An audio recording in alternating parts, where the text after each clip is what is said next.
So, good morning, everyone. For most of you, welcome back to this premise. For the people joining today, the first day, welcome to Berlin. Yesterday, I think we had a nice, background noise. we had a nice overview, let's say, what the national competence centers were doing, and today is really the focus day on the FF4EuroHPC. So, you might have wondered why you have these lovely bags on your chair. They are for you. They contain several gimmicks, goodies, information material about the project. So there will be more in the background. Feel free to take it during the day. We don't plan to take things at home anymore. So, and my colleagues would be happy if the luggage will not be so heavy. And even, let's say, take some of the booklets, etc., and share this with your colleagues, friends, or bosses, just to really show what's going on here. So, as I said, today is about FF4EuroHPC, and FF4EuroHPC is a project which ends this month. For us, it's more than a project, it's a continuation of a strategic action which started, I think, in 2010. So, led by Mark Parsons from EPCC, which decided to leave the European Union. So, I had really the honor to take over this heritage or legacy, and hope he's still happy what I did. He didn't at least shout at me that I messed up everything, so it looks fine. And the focus was really on providing examples and success stories how small and medium enterprises can benefit from the utilization of HPC and associated technology, so HPDA and AI. So what you will find, hopefully in your goodie bag, and if not, it's in the back, is this book here. This is, and the good thing is we did not release it so far yet. So this is a premiere of the success stories booklet, the second edition. So these are, let's say, the final success stories which came out of this project. In total we had, and every nerd will be happy, 42 success stories in the project. This was not intended a number, but we tried to have as much as possible. And you will find, let's say, a short overview of them, really focusing on the SMEs, and writing it in a language which is understandable for small and medium enterprises, so that people in the domain, industrial players in the domain, can easily understand what was going on there. We will have today some of the success stories presented. As I said, we have some of the videos shown. What happened in the project, let's say, and this is exactly what I said, we selected these experiments based on, let's say, open calls. So it was not like that we said, okay, we want to do this. We really were able to act on behalf of the SMEs. They came in, they had good ideas. And then in this project, we will really, let's say, run these experiments and try to get the best output possible. So, what I have to say, again, look at this book. It's not just the cover is very nice, but the content is important. And the content is very important. We see this uptake of this content now in a variety of areas. It's interesting because when we started these open calls, we advertised it a bit, and even now, after having run the 2 open calls, we get regularly contacted by SMEs which are interested to work further on this. So there is an awareness there. People know what's going on. People understand that there is an added value. And it should speak for itself. Still, today you will get a glance on the whole thing. So, we wanted to do some exercise, which I hope works technically now, just for us to understand that we understand who's in this room. So, if you would go to the Slido here and just enter freely why you are here. So I guess nobody was forced to be here, I hope so at least. So, you have a certain free will, and for us it would be interesting what you expect also from this day.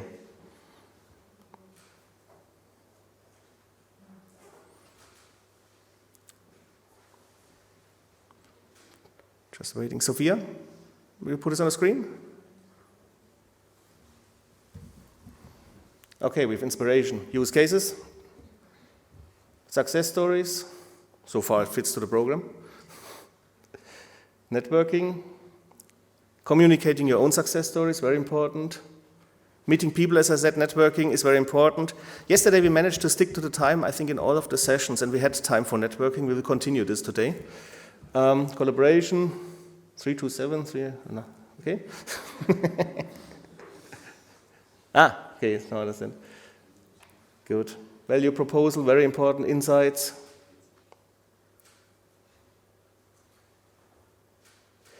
So what you see is we have a good mix of those people, let's say, which were working on these success stories, and were working on the success stories by an intention to improve their business and competitiveness. We have people which were working on the project here, and we have obviously several people here which are simply interested to know what's going on here. So I think we have a good mixture here. And networking will be important, so you will learn some of the, or let's say meet some of the people here on the stage, and then you can chase them later on for the networking.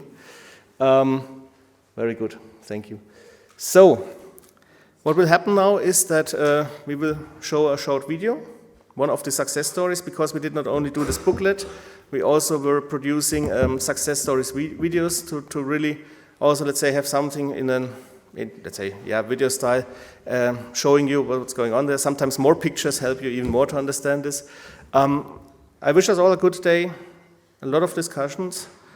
And after this video, we will get then a set of keynotes where I'm very happy that the 3 people sitting over there have agreed to give these keynotes here. So this shows also, let's say, there is some political support in the background there. And it's very good that this, let's say, actions like Fortissimo went into the strategic view of the ministries, of the funding agencies.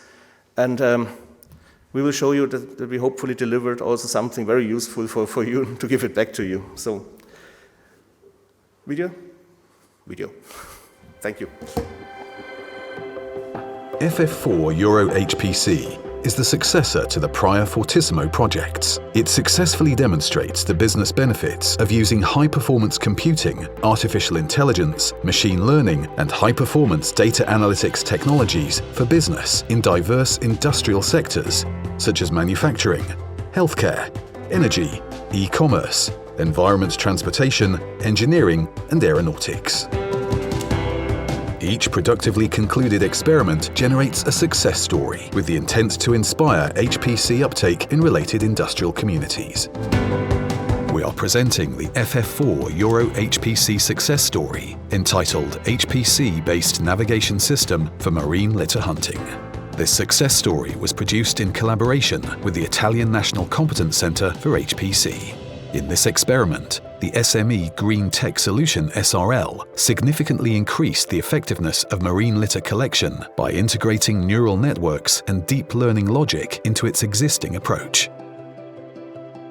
Green Tech Solution SRL is an Italian startup that is mixing artificial and collective intelligence, vision systems, and collaborative unmanned robots to provide an added value service.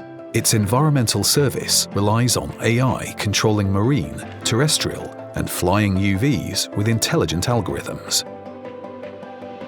Plastic is the most widespread, harmful, and persistent type of marine litter, which accounts for more than 80% of the litter found in the marine environment. Plastic litter harms marine wildlife and threatens the livelihoods of more than 2 billion people in commercial sectors such as aquaculture, fisheries, and tourism. The existing Green Tech Solution approach consisted of the use of an unmanned aerial vehicle to detect the litter and a very simple algorithm to predict the approximate speed and direction of its movement through the ocean.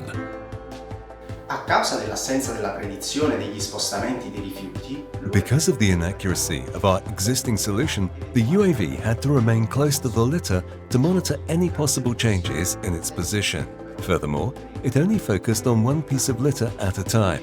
This led to long recovery paths and times for the catamaran. Hence, the main aim of the experiment was to improve the prediction of the litter's trajectories and to generate an optimal recovery path for the catamaran, considering the trajectories of all nearby litter objects. A new HPC-based approach that was developed in this experiment, named Litter Hunter, is able to predict the litter's various trajectories and thus calculate an optimized recovery trajectory in time and space through the use of 2 neural networks and a newly developed multi-objective algorithm. The first neural network acquires the aerial images of litter, identifies their position, and classifies them in terms of size, materials, and buoyancy level. A second neural network acquires the trajectories of the observed litter and predicts trajectories of these objects by combining this information with meteorological and oceanographic data. Finally, a multi-objective optimization algorithm uses the predicted trajectories to compute the path to be followed by the catamaran to collect the most litter while minimizing recovery time and distance. E la distanza di recupero. The FF4EuroHPC experiment is expected to have a strong impact on the profitability of green tech solution by offering a higher level of efficiency and autonomy at a reduced price, simultaneously improving profits on sales. Il servizio permette oggi. The service now allows an area of 1 kilometer squared to be covered in a single operation, allowing about 100 to 200 pieces of waste to be collected. Furthermore, as the neural networks improve over the years due to reinforcement learning, the system is estimated to allow up to 1,000 floating objects to be collected per kilometer squared of the area in a single day of operations. Solo giorno di operazione. Maritime municipalities will reduce their cleaning costs by up to 80% using the green tech solution HPC-based approach. In the medium term, municipalities will benefit from a platform to predict floating waste on a local scale and improve their environmental planning. Continued action over time will enable the redevelopment of areas heavily affected by plastic pollution. FF4EuroHPC. SME innovation through HPC. Get inspired. Visit www.ff4eurohpc.eu.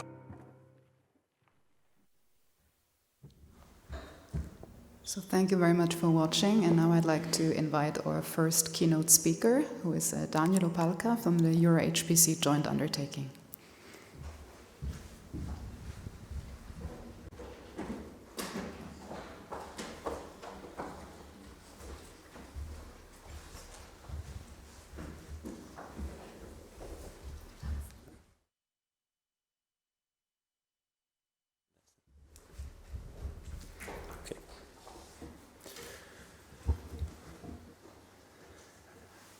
Okay, good morning everybody, and thank you for organizing this event on a topic that is of outstanding importance for EuroHPC. And as you're aware, and as I will also further explain during my presentation, the EuroHPC joint undertaking is a joint undertaking, a public-private partnership, where public organizations work together with industrial partners to create innovation and value in the Union. And SMEs, as supported by FF4EuroHPC, but also by the EuroCC competence centers, are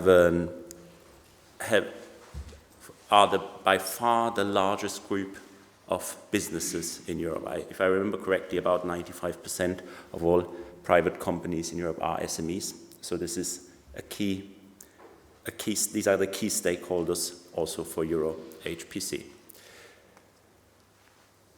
Let me start with an introduction, and I can see the risk that some of you may have seen this slide already and on different occasions.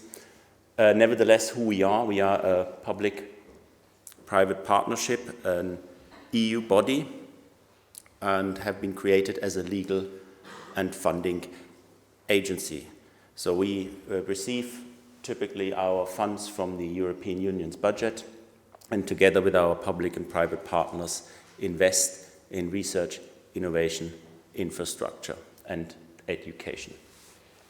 We have first been created in about 2018 and became an independent or autonomous entity around 2020, and currently we have about 35 members of staff. So we are still in the process of building the organization. So we have, I think, recruited about at least 10 new colleagues in the recent months, and if you visit our webpage, then you'll find at least 2 open positions for program officers and dissemination officers.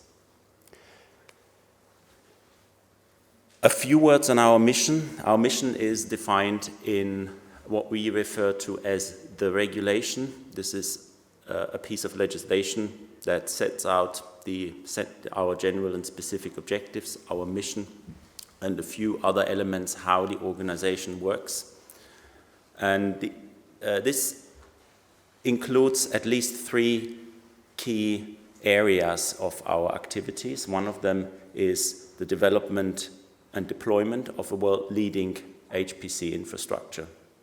This includes, in our definition of HPC, not only the traditional supercomputers used for simulations, but also, for example, emerging technologies such as quantum computers that will be integrated into this infrastructure, or, for example, service and data elements in this that are relevant for HPC. Besides the creation of capacity for high-performance computing in the Union, we also have an ambitious research and innovation program where we have the ambition to develop as far as possible indigenous European technology that we will be able to later procure and become part of our HPC infrastructure. This is, of course, an ambition that takes some time. I will show you a few recent results, a few recent success stories that we have made in this area, but still we have to accept that most of our current HPC infrastructure is designed, developed, and produced outside of Europe.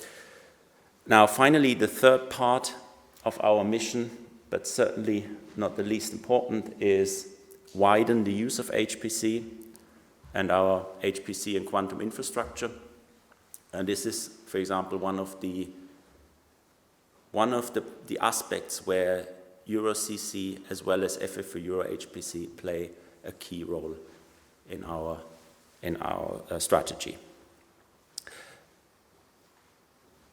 Roughly, we can divide all our activities in a number of pillars. These are defined in our regulation. This is in our legal basis. You can see those that are related to our operations, infrastructure, and as part of infrastructure, federated supercomputing services, and then 4 pillars in the context of research and innovation, skills and usage, technology, which includes both hardware developments such as microprocessors and software.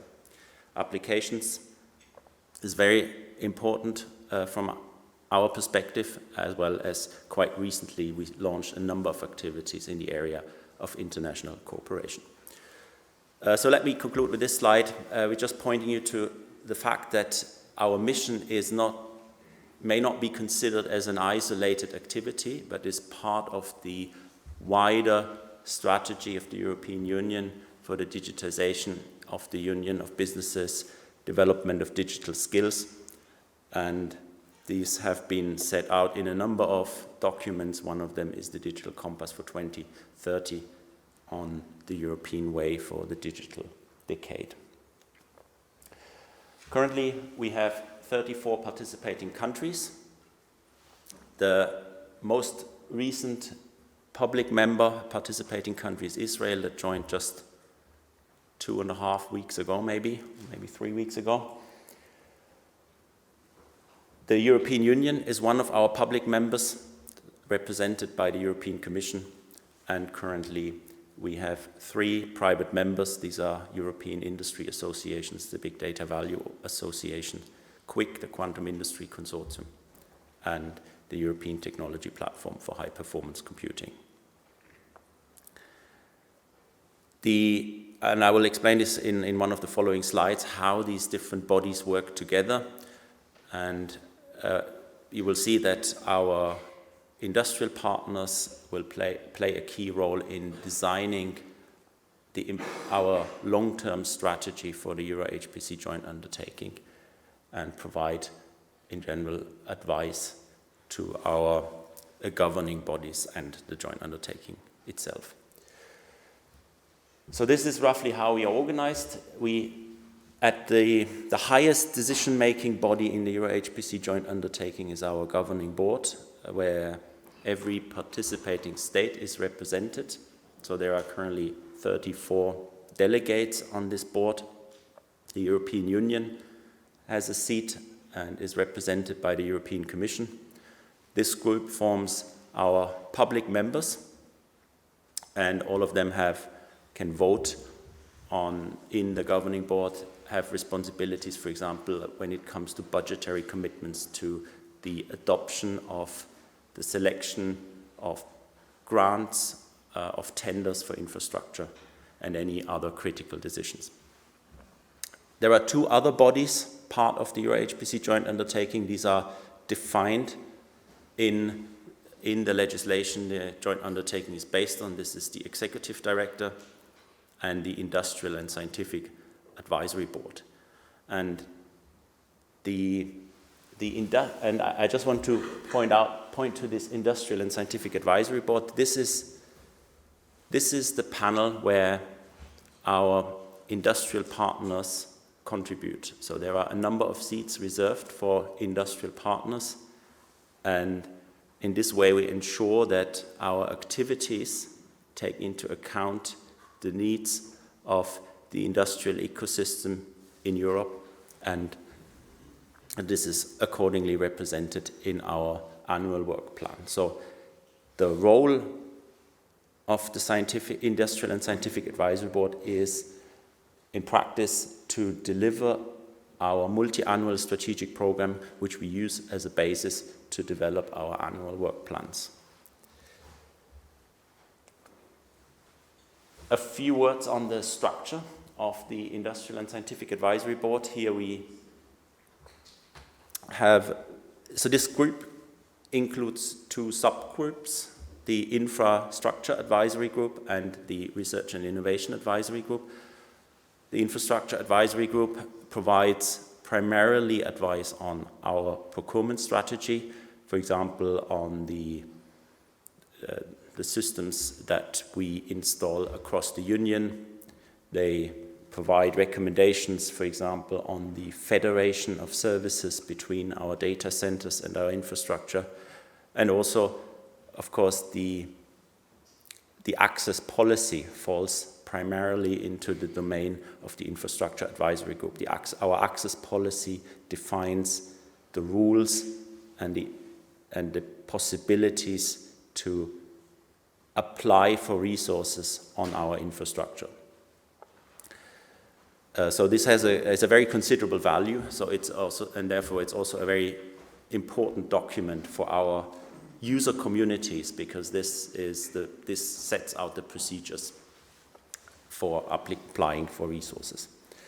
The Research and Innovation Advisory Group is the primary body where our industrial partners are represented. Here, this group in general works more on the development of our research strategy. So these are our grants that we provide for application development, software development, hardware development, microprocessors, and also training and education.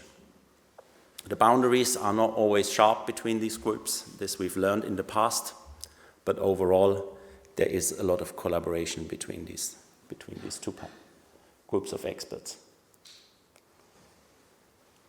The EuroHPC has received a commitment of significant funding for the years 2021 to 2027 for the multi-annual financial framework of the European Union.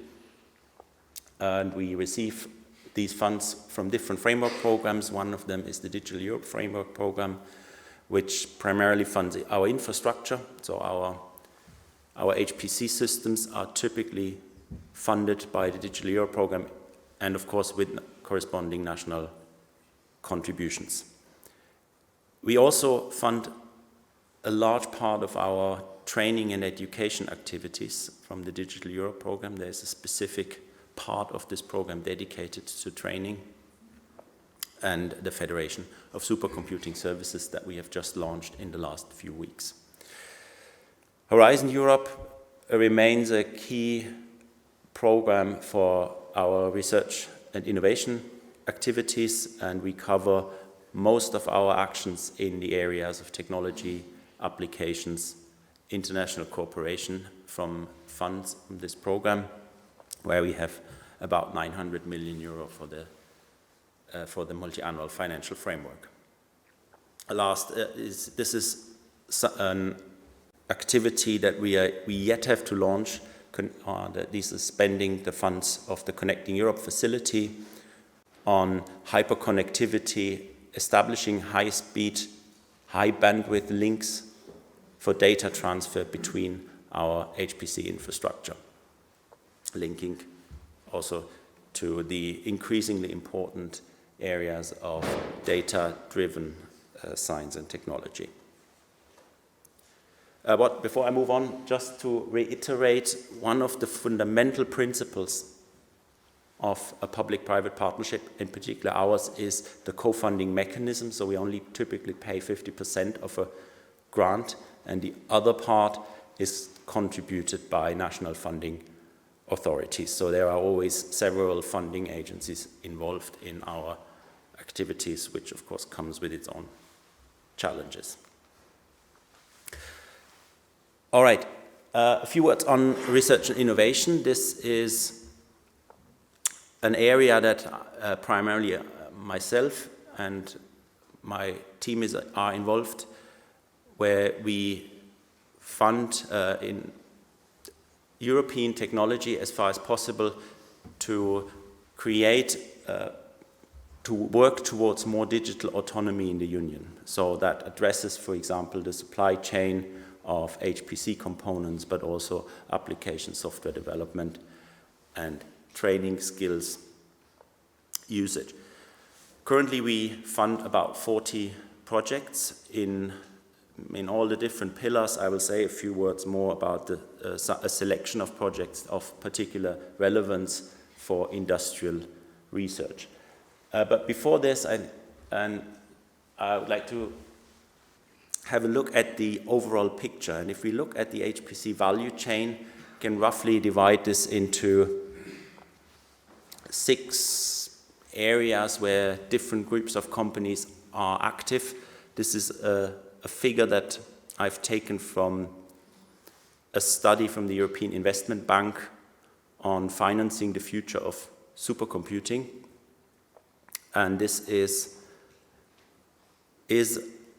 what you can see here is that there are already a number of actors in most of these areas in Europe that provide great potential to deliver HPC technology in the future.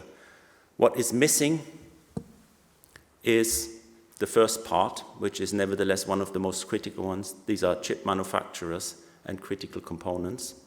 So there is so far no European microprocessor in operation in an HPC system. And this is therefore one of our largest investments in the past. And I will say a bit more in a minute on, for example, the European Microprocessor Initiative.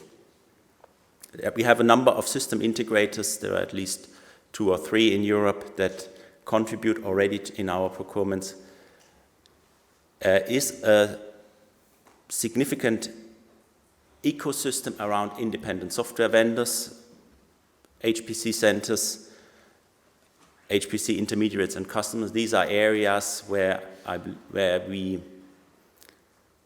see the strengths of the current European ecosystem. And in any case, what is important in order to achieve our mission towards a more autonomous European supply chain, we have to make sure that we support the different elements in the value chain in a balanced way. So it's not very helpful to have a very fast microprocessor, but no software support or no applications that can use this.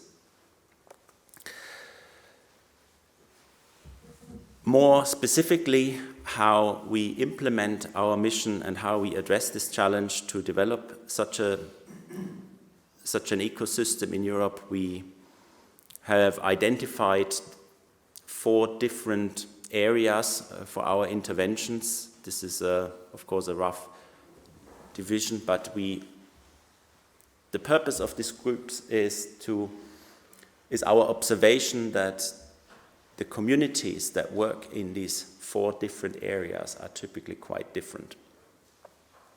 Hardware designers require usually very different skills than application developers or system software developers and users, so we decided to address them in specific actions. One of them, starting from the bottom, is our efforts towards European open hardware.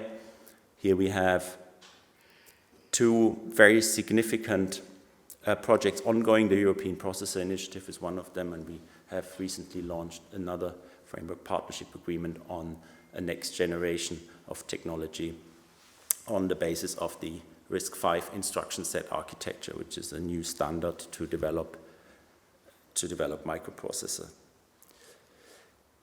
The European software stack is an element that has been proposed many times by our advisory groups, and it aims to harmonize, to develop a European collection of software, programming models and tools that will be used to operate our exascale or in general our HPC systems. We take the first steps in the near future with the launch of a call for a system software stack that allows a more energy efficient operation of our HPC infrastructure. And we have already a few smaller projects in place to address this. Applications and algorithms, an area where we also see European strengths if we look at the ecosystem, and we continue with our commitments by, for example, funding now about 12 centers of excellence for HPC applications. We support the development of new algorithms for European exascale technology, but also industrial software for end users, as I will explain in one of the following slides. Leadership in use and skills, I think I don't have to tell you much about this. I guess you are the experts here as the EuroCC, as the national competence centers for HPC. But that's, of course, an element that requires and receives, in fact, also great attention in the JU. Quick overview, research innovation actions in numbers. We have currently about 40 grants that we fund with the overall budget around 500 million euro. And I don't want to go too much into the details of these figures, but what I want to point out is that the benefits of EuroHPC, or one of the key benefits, is that we are able to fund large projects. So most of our projects, or many of our projects, involve a budget of more than 10 million euro. This is something that often exceeds the possibilities for national projects and is therefore, as we believe, a valuable contribution for European collaboration, in particular involving countries that are so far underrepresented in the European HPC ecosystem. Now, I've talked quite a bit about the gaps in the European supply chain for high-performance computing. One of the most obvious and evident gaps is the availability of microprocessor technology, critical components, and this is a challenge that has been identified even before the EuroHPC joint undertaking has been created, where the European Low-Power Microprocessor Technology Initiative has been launched. This is a framework partnership agreement. It's currently in its second phase, managed by the EuroHPC joint undertaking. Is one of our largest and most complex projects, but it's a very critical component in the strategic research and innovation roadmap, and we see now the first results of this initiative as we will install the first generation of the European microprocessor in the first European exascale system that will be delivered to Jülich in Germany in the next years. The second point, I mentioned it already, is a large-scale European initiative for high-performance computing on the basis of RISC-V. This is currently under evaluation, but we hope we can continue with this to develop future technologies on this open standard.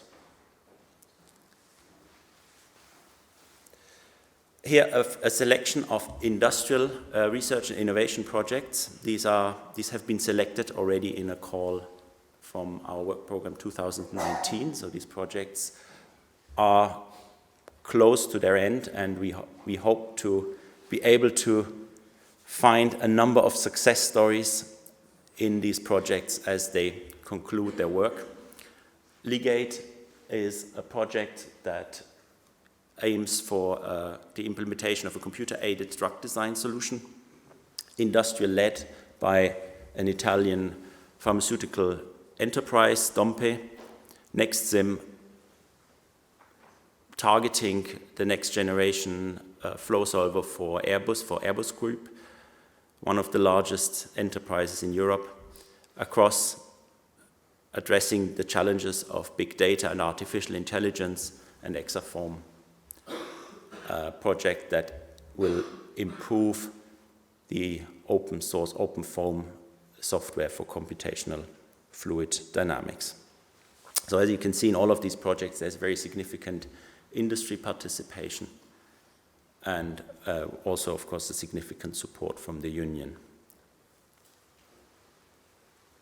Applications. I mentioned already that one of the largest initiatives to support application developments in Europe are our Centers of Excellence for HPC applications. We have currently our third call for Centers of Excellence open. It addresses personalized medicine, the digital twin of the human body, as well as for a different proposal, the human brain research and neurological disorders. So this call is open and everybody is invited to consider creating a proposal and applying. 12 have already been selected, and you can see the list here on this slide. I think what is interesting here is that we see a very good portfolio, a very good representation of all the different areas where our European communities are active in HPC application, and this is of course also reflected in the usage of the system, and I will show you a few statistics later in this presentation. Now coming to the pillar of skills and usage, as the European Commission has set out in their Digital Compass, it is the proposed level of ambition that by 2030, 75% of European enterprises have taken up cloud computing service, big data, artificial intelligence, and more than 90% of European SMEs reach at least a basic level of digital intensity. This is where EuroCC and FF4EuroHPC play a critical role from our side. Of course, these projects are too small to address 75% of European enterprises, but nevertheless, the impact of these projects through delivering HPC skills into businesses can make a large difference. And even though the ambitions set out that SMEs are supposed to take up cloud computing services, big data, artificial intelligence, we should keep in mind that the basis of all of this is very often HPC. So it's difficult to underestimate the significance to achieve our goals in the area of skills and usage, and these are also projects that provide continuous support. So this is one of the challenges for many of the businesses, that our grant life cycles are sometimes not well suited. So for example, a national competence center can provide support at any time, and stakeholders have not to wait maybe for a year for the next cut-off of the call to get or to apply for funding. So in this regard, I also would like to thank all of you for all the work of the last years, and I'm very happy to see the large number of success stories. Coming to infrastructure, this is the other large area of the EuroHPC activities, and this is just an update what happened in the recent past. EuroHPC now operates a number of world-class systems. The system Lumi and Leonardo are still ranked in the top 500 list on rank 3 and 4, but we have also a significant number of other HPC systems, and all of them are ranked among the top 500. So EuroHPC has, in the last years, become one of the largest HPC provider in the world. We are just in the process of expanding our HPC infrastructure by including quantum computers as accelerator modules, this is the ambition, into the existing HPC infrastructure. And this has been initiated with the signature of 6 hosting agreements with 6 different countries: Czechia, France, Germany, Italy, Poland, and Spain. And we are currently in discussions with these consortia to procure their quantum computers. One of the procurements has already been launched. This is the Polish quantum computer, which will be based on trapped ion technology and is supposed to be delivered next year. Perhaps the most prominent addition to our HPC infrastructure in the next year is the Jupiter system. This is the first European exascale supercomputer, which is currently being deployed in Germany. This is something very recent, so our procurement contract has been signed just in early October, and we are now monitoring the delivery by the vendors. Second exascale system has been selected. It will be installed in France by a consortium, by the Jules Verne consortium, and we expect future systems in the next years in Hungary, Ireland, Poland, Sweden, and Greece. So here again, a quick overview where we already operate HPC systems that provide services to the user communities. These are Vega in Slovenia, Carolina in Czechia, Discoverer in Bulgaria, Meluxina in Luxembourg, Lumi in Finland, currently our largest system, Leonardo, Deicalion in Portugal, and 3 more systems on the way. I mentioned quantum computers. Here you can see where they are placed on the European map in the 6 different countries. So far, we have signed hosting agreements with the respective countries. This is a picture from the signature of the hosting agreements, and we are currently in discussions how procurements can potentially be implemented in the near future.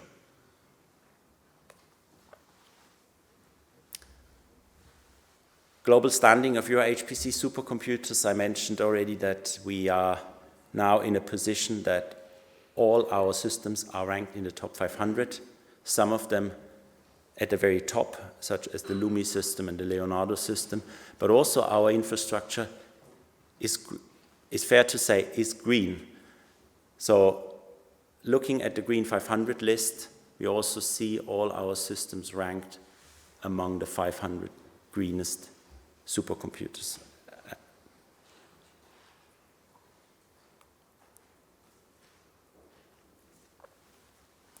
This is an update on the exascale system that is currently under deployment in Germany. And I don't want to discuss this in too much detail, but I just want to point to one element here, which is for the EuroHPC joint undertaking, one of the greatest successes in the area of technology development. We will see in this system for the first time a CPU, a microprocessor that has been designed and developed in Europe. This is the first generation of the RIA processor developed by Cyperl, which is a company that has been created within one of our projects, within the European Processor Initiative, has designed over the last 5 years this technology, and we are very happy to see this as a small partition in this first European exascale system. A few words on access. This is a topic that is, I think, very relevant for the user communities, and we know that all the national competence centers are very active in disseminating this information to the communities, and we are currently revising our access policy. Nevertheless, for now we work with different types of access models. These address academic and research institutions, public sector, industrial enterprises, and SMEs. It's open to all fields of research. This is one of the very few parts of our activities that are bottom-up science, because usually we pursue a more top-down approach, defining the challenges and ask the community to respond. In this case, it's bottom-up research, and there are different ways to apply. We have regular access mode, extreme scale access modes, and I want to point in particular to benchmarking and development access. We get from time to time feedback from communities that consider getting access to our systems is tedious, is complicated, takes a lot of time, doesn't work for SMEs who need quickly access, etc. This is the benchmark and development access. Within 2 weeks, without a scientific evaluation, it provides access to a substantial amount of resources on any of our systems. And I think this is an access mode that may be promoted a little bit more in the future. So how are our resources used and how many? So as you can see, we provide a very significant number of core hours these days that address mostly research in traditional areas of science, biochemistry, bioinformatics, chemical science, earth science, computational physics, and engineering. These are the data for our regular access mode. We have also an extreme access course twice a year, where larger allocations are provided. Here we see most of the projects addressing challenges in computational physics, universe science, fundamental constituents of matter, but also engineering is well represented, as well as chemical sciences.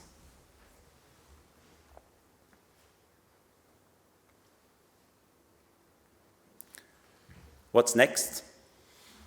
This is an outlook in the near future. We are currently negotiating the implementation of the EU-Japan partnership in high-performance computing. We have already a proposal selected. It is the Hanami project. This is, again, part of the broader EU strategy on digital partnerships with other regions of the world. So the usual procedure here is that the European Union agrees with other regions on a wider digital partnership, and as soon as these digital partnerships include high-performance computing, then it's usually the EuroHPC joint undertaking that is mandated with the implementation. So we do this for Japan. We will do very soon a similar call for a cooperation with India, and there are a number of other EU digital partnerships already in place with Singapore, with South Korea, and we expect further activities in the near future. We are about to launch a large initiative on microprocessor technology on the basis of RISC-V.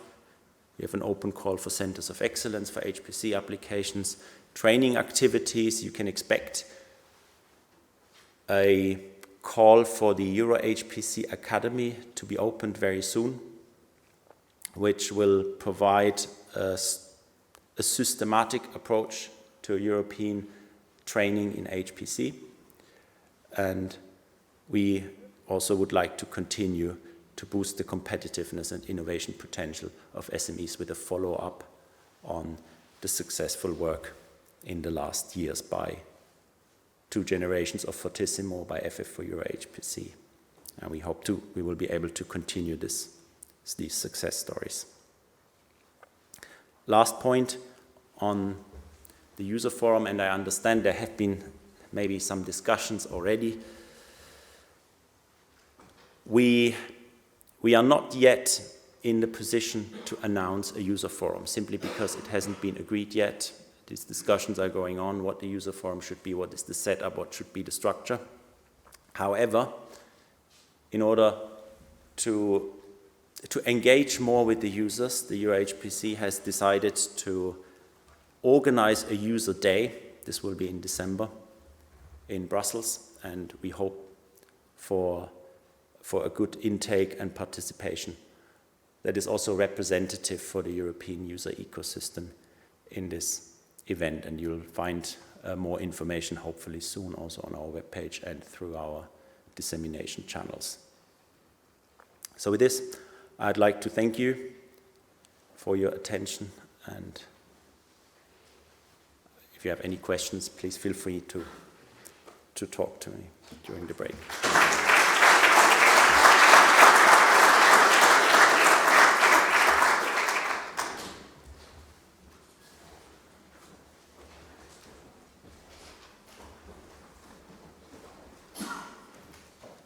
Hello. So, Pekka Uistola from NCC Finland. Just a quick question that this forthcoming federation call was not listed there.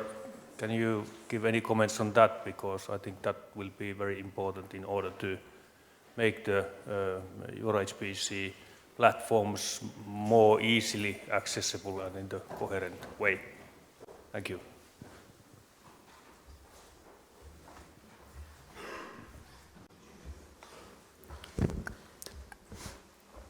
So the Federation of EuroHPC Services is one of our most significant initiatives that we have launched in the area of infrastructure very recently.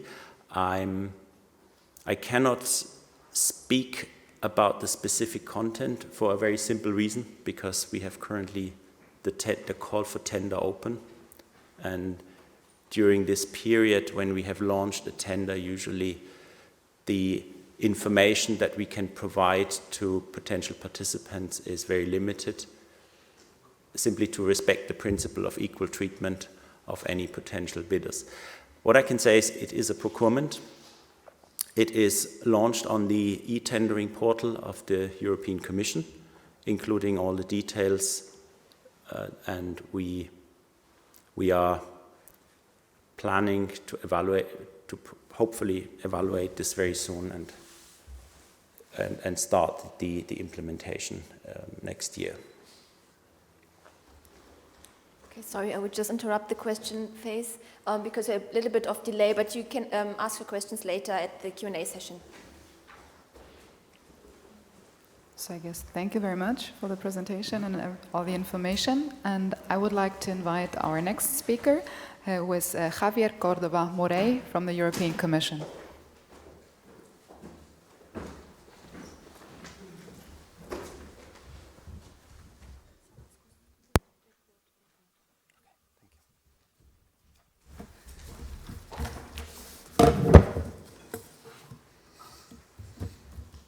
So good morning, everybody. It's a pleasure to. Sorry, I was saying it's a pleasure to be here today with you in this HPC Industry Summit. Thank you to the organization for inviting me to speak. Yesterday, we could enjoy a very lively and dynamic session with all the expert talks, use cases from EuroHPC, and the panel on the user journey. I hope today's session focusing on the EE for FF4EuroHPC experiments and use cases will be equally interesting and fruitful for us. I have been having side conversations with some participants, and I am getting very good insights on really on how important it is to accompany SMEs in their HPC uptake and journey.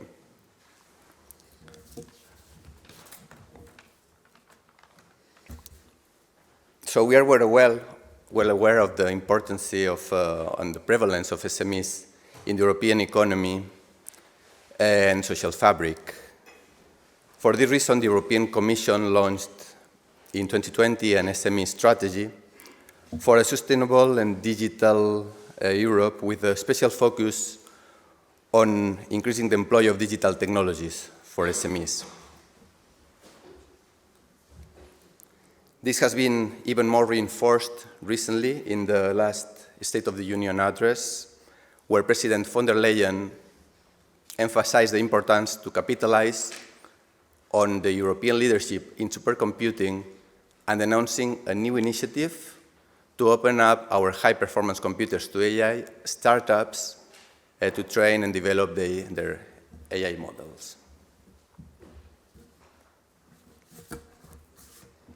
We have already seen some remarkable success stories in the context of this summit, like, for instance, the creation of European large language models that was showcased yesterday.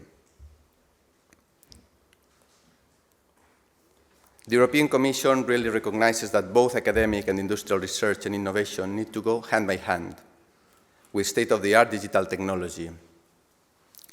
For this reason, in 2018, the European High-Performance Joint Undertaking was created as a legal and funding entity to lead the way in European supercomputing. This has been already mentioned,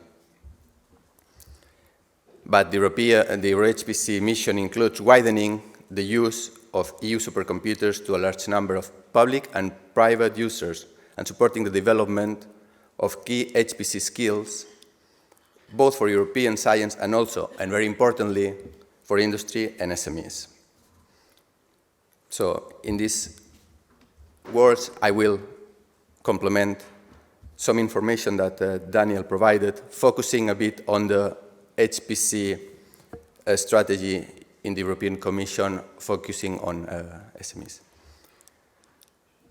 In the map, we can see that with the recent inauguration of the Deucalion supercomputer in Portugal and the upcoming Maranastrum 5 in Europe, the EuroHPC infrastructure includes 5 petascale and, in the very next months, 3 pre-exascale supercomputers that will be soon reinforced with the first European exascale systems, Jupiter here in Germany, and the future French system from Jules Verne consortium.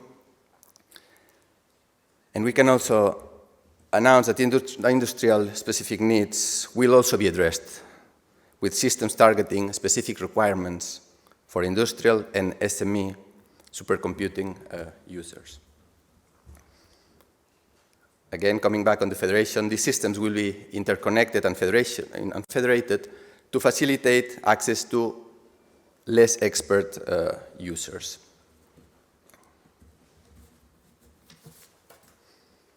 Access to EuroHPC supercomputers is already open, it's already available to industrial enterprises and SMEs to perform on the base of open science research. But this will be further reinforced. Very soon, dedicated industrial access with special conditions for SMEs implementing AI and/or data-intensive applications will be available. However, and how it has been mentioned here many times, like in yesterday's session, access to the infrastructure is not enough. And we have to accompany this journey of the user for them to be able to utilize it, exploit it, and get business benefits from the use. So the European Union provides digital support for SMEs in many shapes. Notably, the Digital Europe program supports business and SMEs also through investments in the area of digital skills. And this is in the frame of the digital decade and the digital compass that was mentioned before. Under work programs 2023 and 2024, Digital Europe will continue to invest in upskilling to provide a workforce of advanced global technologies, such as artificial intelligence, advanced computing, supercomputing, cybersecurity, and data management data infrastructure. As well, under EuroHPC GU, the European network of national competence centers coordinate with the coordination of EuroHPC, Castile, support SMEs by providing access to latest HPC technologies, tools, applications, services, providing expertise, skills training, networking, and outreach.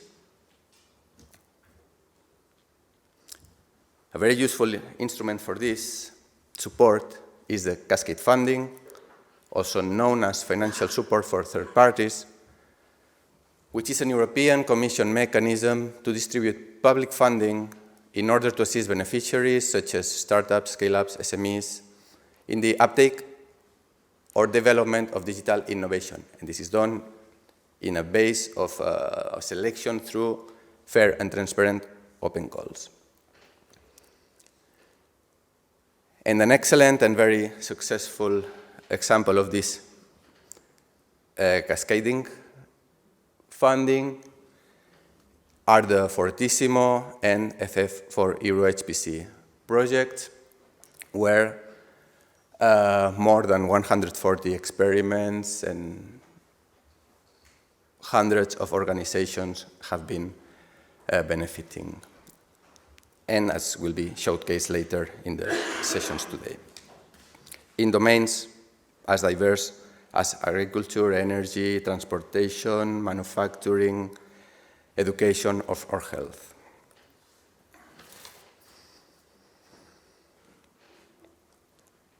So the Fortissimo and FF4HPC project show to which extent SMEs can benefit from HPC in terms of productivity and process efficiency, increase faster time to market products or services, designing and creating new services, and inventing new revenue streams. And this is why the success of this kind of experiments motivates the replication of this cascade funding model for SMEs to uptake usage of HPC, notably in the very hot and topics of AI, data analysis, and large-scale simulation. For this reason, the EuroHPC has launched recently this call to support competitiveness and innovation potential of SMEs, with the objective to empower SMEs with advanced computational capabilities on the basis of HPC, enabling them into the digitalization of research and innovation and development and business processes. So the idea is to enable them to create new services by leveraging on technologies such as large-scale simulation, data analysis, LLMs, machine learning, by utilizing HPC resources.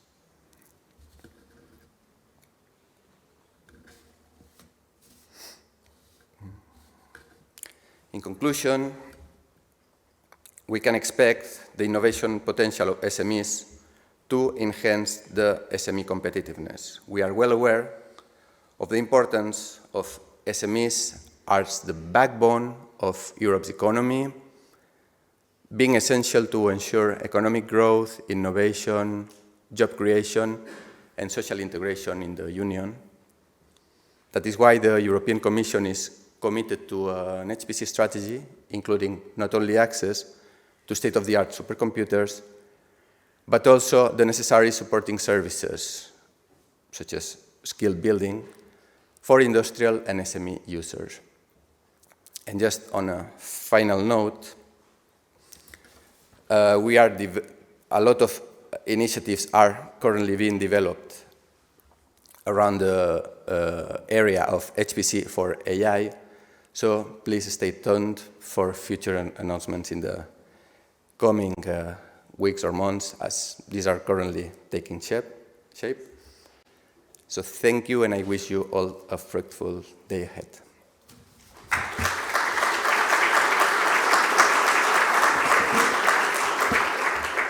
Thank you very much. We have the time for one question. Yes? Jessica, could you bring the microphone?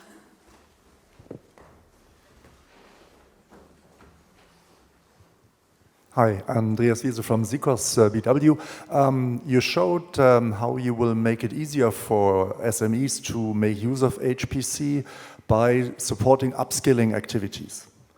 And I appreciate this a lot. This is really an important part. But overall, I think there are 2 points that we could attack. So one is making them smarter, and the other one is making HPC services easier available. So working on ease of use, making the process to get onto a system easier, or support software developments, for example, to make their software use easier. Are there any plans to do this to support this kind of activities?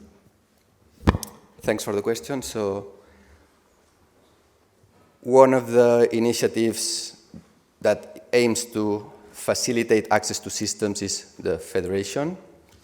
So the idea there is to build a layer on top of existing infrastructure to enable easier access to not so proficient or so advanced HPC users. So in a way to democratize access towards the full fabric of users, including SMEs, of course. As for the second part, it's very linked to skill building, capacity building. There are a number of ideas in the making, but that we cannot announce yet. But as I mentioned, especially in the field of AI, machine learning, data intensive applications, a lot is being under discussion at the moment. Thank you very much. Thank you very much. I would now like to invite our third speaker, who is Michael Rafi from the German Federal Ministry of Education and Research, the BMBF in Germany. Okay. So, first of all, let me welcome you as well in the name of the Federal Ministry of Education and Research. I'm very happy to see you all here in my hometown of Berlin. Although I'm now based in Bonn, this is a welcome opportunity to come back here. And also, I really enjoy the opportunity to talk a bit about the role of SMEs in the German and European HPC strategy. So, let me first, I know this is a European project, so I don't want to talk too much about the German strategy, but let me first introduce you a bit to it.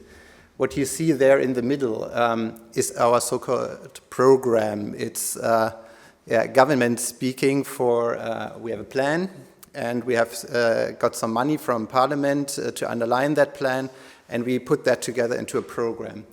Unfortunately, we haven't translated that program into English. I think we will do that certainly with the next update of it.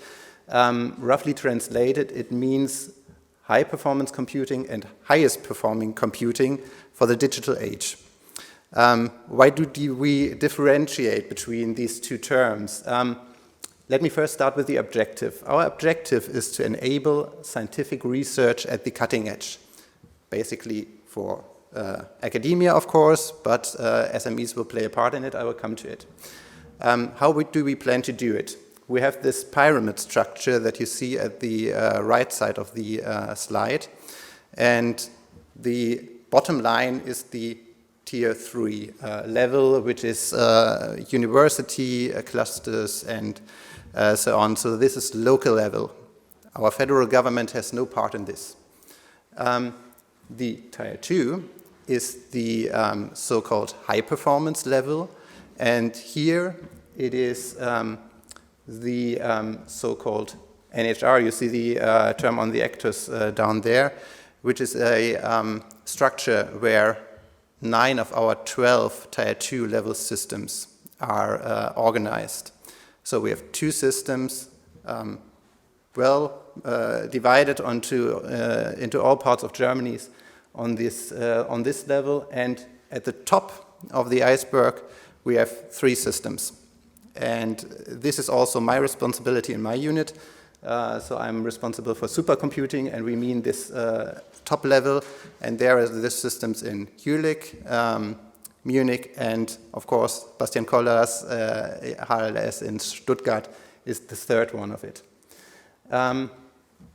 We believe that this is what users need to have the right kind of infrastructure for every possible scientific problem they have to solve.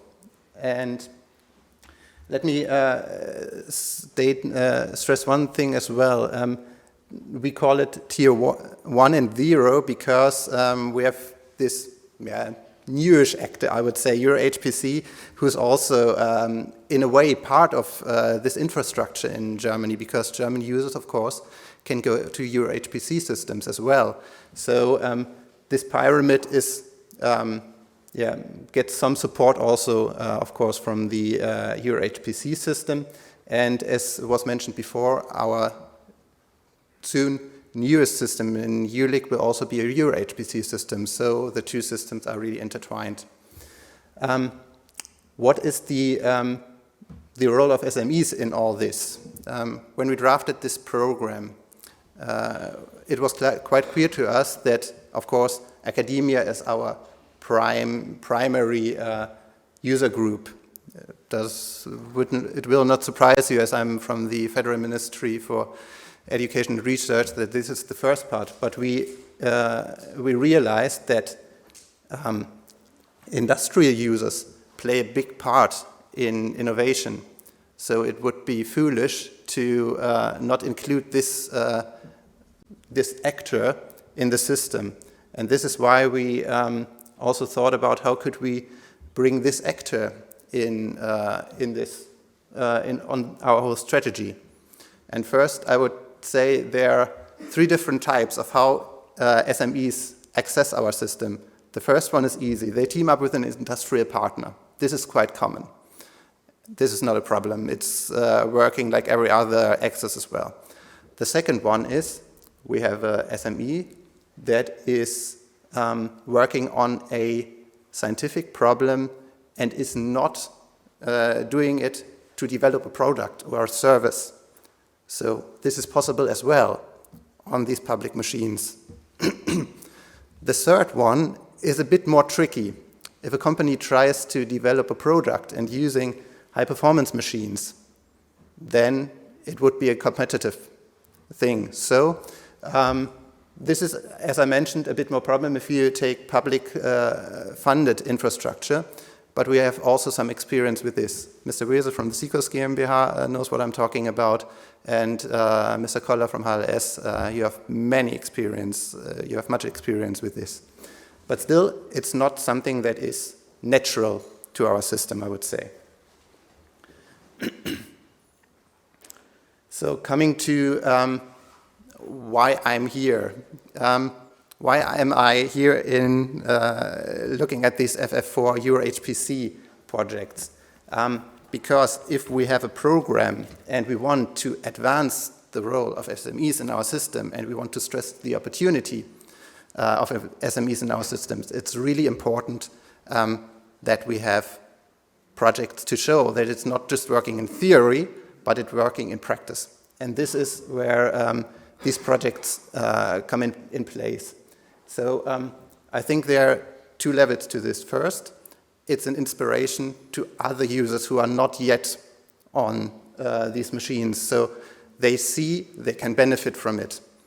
And second, of course, we can use it in the political level as well, we can go to our funding agencies or to the parliamentarians and say, yeah, we need to use public money for HPC, and it's not just for academia, it's also for SMEs. So it's two-part. These are two parts of the same medal. The next point, as I looked through the booklet Mr. Koller was advertising before, I realized one big important part of these projects to work was that there was a successful cooperation between SMEs and user support. And this is also an important message for us, I would say, that we have to strengthen the user support and also find ways to collaborate even better in the future. So FF4 for EuroHPC is not the end. It's work in progress, it was said before, and we want to advance from this point further on. And the third point is something I would like to say because AI is such a big topic at the moment. So it's not just that we used HPC. No, you combined here a lot of different methods to get the best result out of it. And I think this is a really important take-home message as well. So I want to point to the future, and I wasn't sure if you two would advertise this call as well, or say what's been going on after FF4 these projects are done. So the biggest compliment one can say is that we launched a new call, and let me say this was not a difficult decision. There are some decisions we really struggle to take, and it takes a lot of time. This one was not one of them. So we're really convinced that we need to further empower SMEs, and we have to do it by bringing out a call and supporting this. And there's one difference to what we did beforehand. The first one, topic 1, uptake to HPCs, is basically what we did until now, and we continue that. The second one element, I would say, is new, and it's part of this AI, you can say AI situation we are now in, that we really want to get a move forward here and improve especially AI SMEs to further advance our role in AI development. And this slide, Javier, I borrowed from you. And I took this one out just to show in what situation we are here in at the moment. So we want to further advance AI developments. And there are many different ways or ideas we have at the moment. They are ideas, I have to stress that. Nothing is for certain now, but I think much will come out of it. A lot of different ideas how to advance AI use in HPC. And one particular point is startup and SME support. So again, AI is a facilitator, I would say, for SMEs to get to the systems. And let me announce another thing at the moment. I think in November, my ministry will also bring out a so-called AI action plan. An executive summary is also already out in the open. And spoiler, improving research infrastructure is one part of it, of this action plan. And spoiler 2, just no one gets his hopes up, there will not be much more money for it. So we do it in our existing budget. But still, that's the development we're in. We really want to push this, and SMEs will play a part in it. And I just listed up a few of the ideas we have, what we can do in the future. Nothing is for certain now, but I think something of this will come and will bring big improvements. I know this was a short presentation, and looking at the time, I would say this was really good, so we can get to the coffee break on time. Let me finish with some take-home messages. First, we believe the use of HPC by SMEs is beneficial for SMEs, but also for our society. That is why we invest in it, and this is why we want to further advance the access of SMEs to high-performance computing machines. And this is true on national and on European level. Second, the success stories are an important part in this strategy because there's advertising for new potential users, and also these bring examples that we could use in our political arena, I would say. And third, the technological need and political will to advance AI development will also increase the role of SMEs and startups in HPC.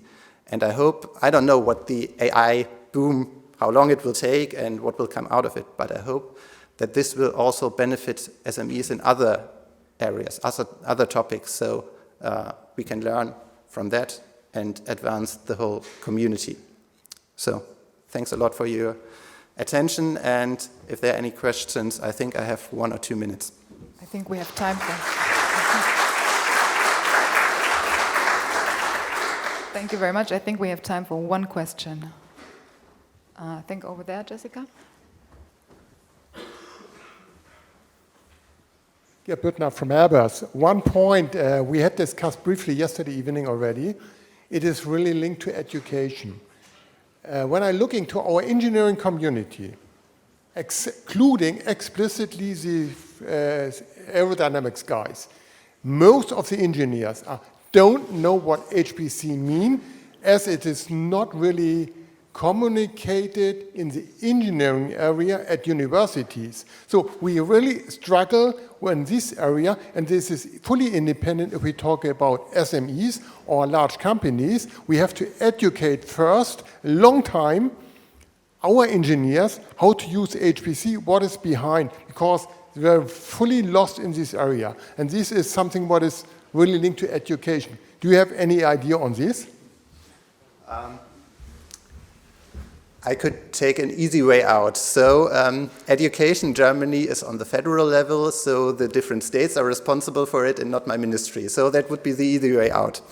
But I must say you're absolutely right. The question is, when are we getting users to get to know HPC machines? And probably it would be really important to educate the professors and the personnel teaching these materials, because they are the ones who get their students to know what to do. So this would be the first step. How to do it? Difficult. I have no concrete ideas on this. I would really like to talk about, and maybe I could get something done with it. Thanks.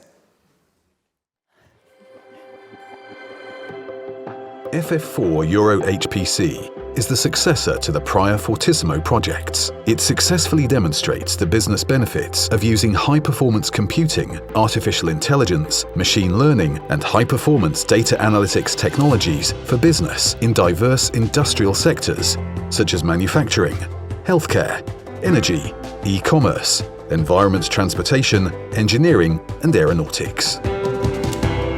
Each productively concluded experiment generates a success story with the intent to inspire HPC uptake in related industrial communities. We are presenting the FF4EuroHPC Success Story, entitled Boosting Computational Fluid Dynamics Simulation of Thermal Equipment for Food Processing. This success story was produced in collaboration with the Spanish National Competence Center for HPC. In this experiment, a specialized computational fluid dynamics tool was developed to help SME Takare to optimize the design of thermal sterilization equipment. Takare designs and manufactures solutions, being specialized as a machinery supplier for fish canning factories. It has supplied solutions worldwide, and its portfolio involves thermal processes, sterilizers, vacuum pre-cookers, to robot cellules adapted to canning processes to automate complete production lines in all possible food sector factories. In canned food processing, thermal treatment supplied in autoclaves for product sterilization are among the most energy-demanding processes. The pressure for reducing energy consumption is a business challenge for the manufacturers of thermal treatment machines and the customers using those machines. Meeting that challenge would also lead to reduction of CO2 emissions in the environment. The existing commercial simulation tools in the market adopt a generic approach, which makes the representation of various geometries and operating conditions time-consuming and consequently costly to use for testing, and requires highly skilled and specialized personnel well-versed in these methodologies. Therefore, the challenge is to develop a specialized tool focused on simulating thermal sterilization processes in autoclaves. The partners in this experiment developed a computational fluid dynamics simulation tool focused on simulating thermal sterilization processes in autoclaves. This tool will stand out for its ease of use and user support, which will eliminate the need for general calculation tools and personnel highly qualified in thermal simulations. The tool is a complete software as a service, including the high-performance computing resources, and is offered to customers as a subscription with all services included. The solution consists mainly of two parts: the simulation model, developed using OpenFOAM and executed on the HPC platform, and the web GUI interface. The use of high-performance computing allows Koller and end users of autoclaves to carry out simulations in more detail and in less time, enabling users to test different cases in a short time. Koller will have a market advantage with more efficient and customizable manufacturing. The cost reduction to develop an autoclave will facilitate the substitution of obsolete equipment, leading to yearly savings of €40,000. Furthermore, Koller estimates a reduction in production costs of around 23% of the autoclave price, representing an annual benefit equivalent to approximately 3% of the average annual revenue. The experiment simulations and analysis will provide detailed information on a machine's energy consumption and detect if it is possible and worthwhile to intervene to reduce it, achieving a smaller carbon footprint. This is also an opportunity to offer the new tool to other industries that apply this new service in their production processes and will face a business benefit in terms of their energy savings and reduction of CO2 emissions. These opportunities involve the incorporation of a specialized profile for the development and support of software as a service. This tool can also be presented to students as a showcase for possible energy optimization applications. They can use the new instrument for academic activities and the knowledge acquired about high-performance computing and autoclave thermal processes to gain knowledge about CO2 emission savings. With saving costs and energy for food companies, an improvement in efficiency would also mean a reduction in CO2 emissions. FF4EuroHPC. SME innovation through HPC. Get inspired. Visit www.ff4EuroHPC.eu. So after having the video of one of our success stories in the FF4EuroHPC project, we will now hear two success stories, two presentations by our experiment partners, and I would like to invite our first speaker, who is Lukas Krete from Kimono.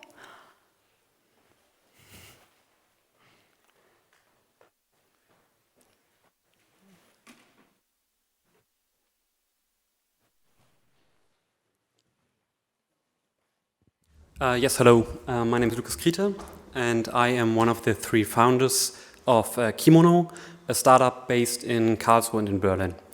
So I'm also the project coordinator of the experiment AI platform for automated training of object detection models based on CAD data. So quite a long name, but basically the mission is to empower people to make better use of AI vision. So the first question is, why to use such applications? So AI vision nowadays solves many challenges and can give benefits in processes like real-time inspection, where potential errors can be reduced, automating repetitive tasks like documentation processes or identification processes, as well as detecting potential failures of machines and therefore enhancing the safety and therefore building more safe and more reliant machines and products. So these are just some examples where AI, computer vision, gives some new benefits, and with the use of AI, so those applications already existed before, those applications become more flexible and also more usable. But there's one question: why is there a need to empower more people to use it, and why is it not as widespread used as we might expect? So basically, for all those applications, the entry barriers, especially for smaller companies, are very high. So this means high cost in investments in software or in hardware. You need high expertise in data scientists or product or project developers, and then there's not a single starting point. So the market is fragmented. There are multiple single solutions, multiple single platforms or approaches in order to build such solutions, and therefore there's no streamlined approach in order to build these applications. And this is where we want to step in, and in the experiment we had a look at one specific use case from the company Gabler, who is a manufacturing company of automation machinery for the pharmaceutical and for the sweets industry. And each machine is basically a prototype or an individual manufactured machine for the customer. Therefore, there are a lot of unique parts and a lot of variants of these machines, and therefore, in order to build these kind of applications, the effort is really high.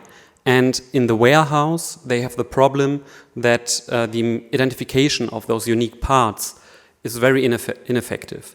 So in the worst case, it means because there are so many unique parts, it's not economical feasible to label each part with barcodes or QR codes. So in the worst case, there's no part number, so you don't know which number a part has. Then the warehouse worker has to do a manual catalog search by comparing images or measurements from the objects on a computer screen, and it takes up to 10 minutes just to identify which part it is. And in the worst case, it's even so that the manufacturing worker or like the warehouse worker has to go upstairs to the engineers and ask the engineers, what is this kind of part? And therefore the search time and the process is blocked, and also the potential of false identification is really, really high. And if these are built into like a pharmaceutical machine, this would be a very, very high risk of the safety of the machine. And basically, the whole worker frustration and the frustration in the whole process is very high. So right now, the solution would be, okay, let's build an AI system that helps everything. So, but this is not as easy. But basically, the system overall has to be easier, cheaper, and better. And explicitly, this translates into the fast identification process, into a cheaper process by low manual effort for the whole process and whole generation of the application, but as well as in the process itself, and a data consistency so that each new part or like unique parts are always up to date in the production, and therefore with changes in the system we always stay up to date and synchronized. So if we step back, what are the entry barriers? In this kind of use case, the most important or the most drastic element is or for Gabler are the high cost. And the high cost translate especially into teaching the computer to detect those parts. So in the warehouse, we have multiple thousands of parts, and we need to teach a computer to detect those parts. And therefore, we have a large number of parts. And what is the approach to teach like an AI to recognize those parts? So basically, it is you have to take images of the part, where you see the part in a unique environment, and then you can train the AI.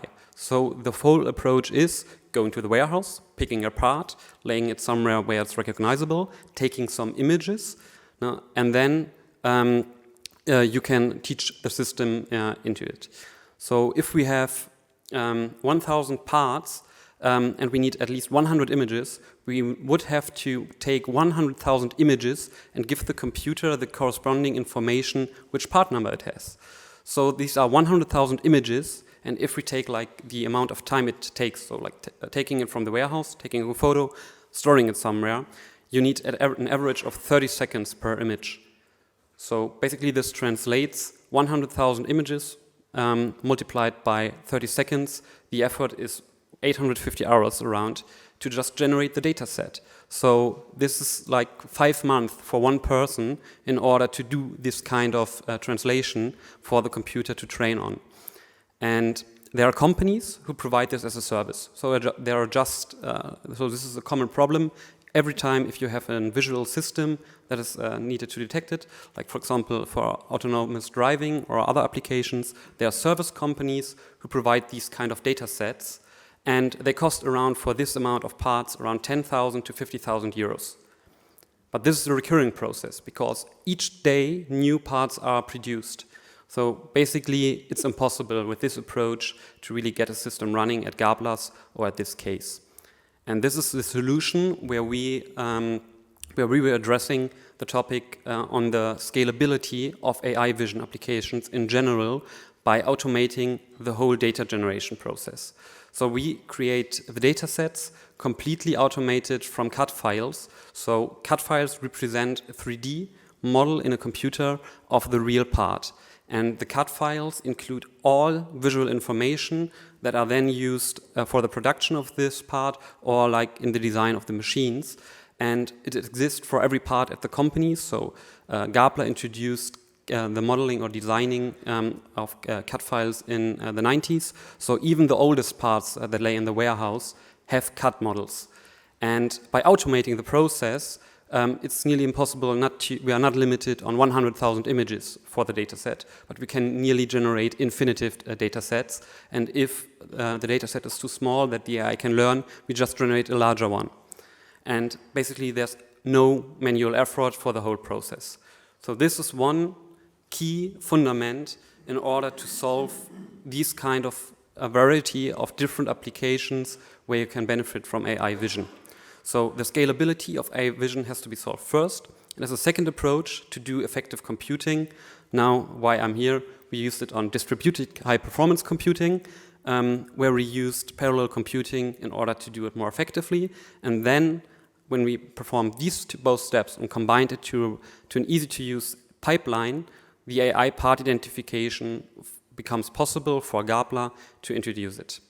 So this is basically the pipeline or the guideline on how we can solve the problem that the manual identification process is ineffective.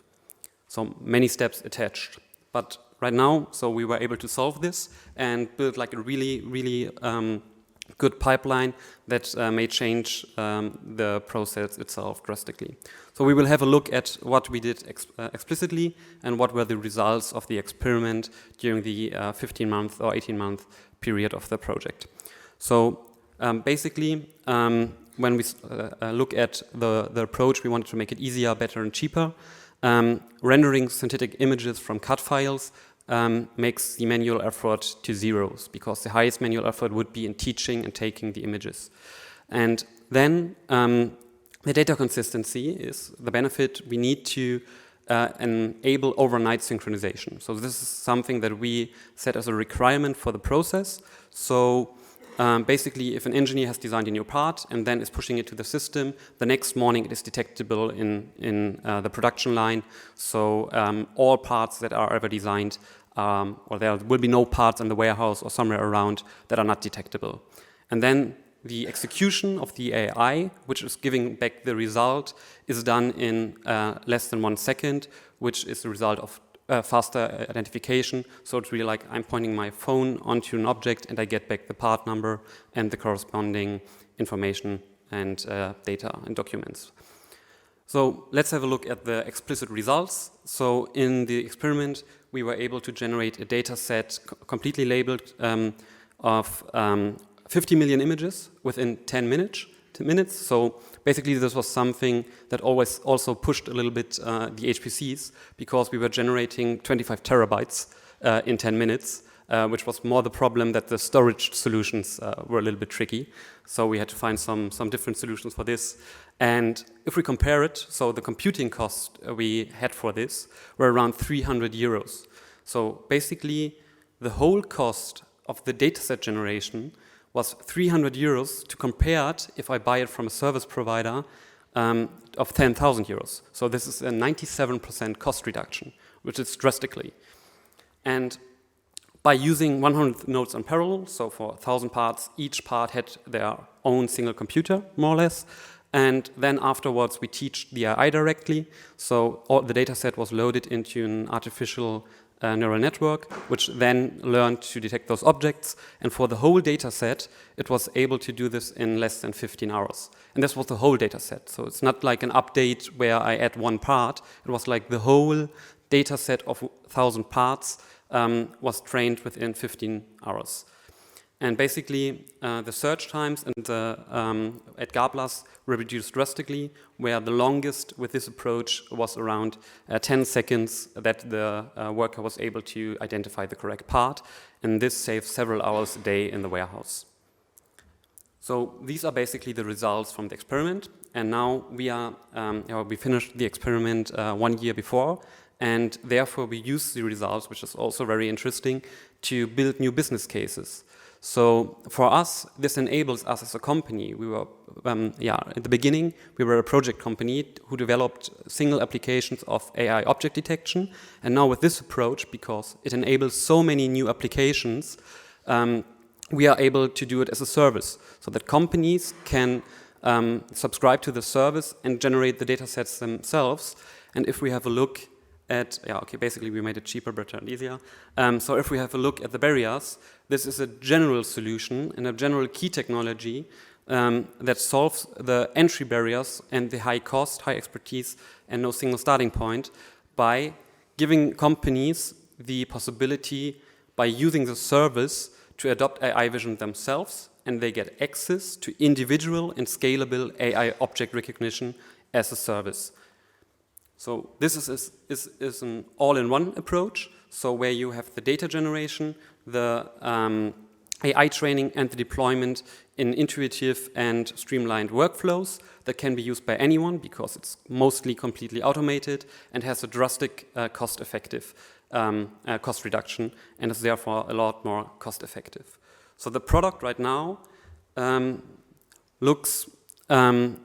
is like a one-stop shop for AI object recognition and object detection, which is combined, or the tools are combined in one platform, the Keynote Vision platform, which allows companies or users to train AI vision themselves, develop apps, so services become available via APIs or software development kits, and also provides a marketplace for ready-to-use solutions. So for example, if you need the warehouse application, like the identification and connection to your ERP system, this is all based as plugins or like ready-to-use solutions that can just be downloaded or purchased on the platform.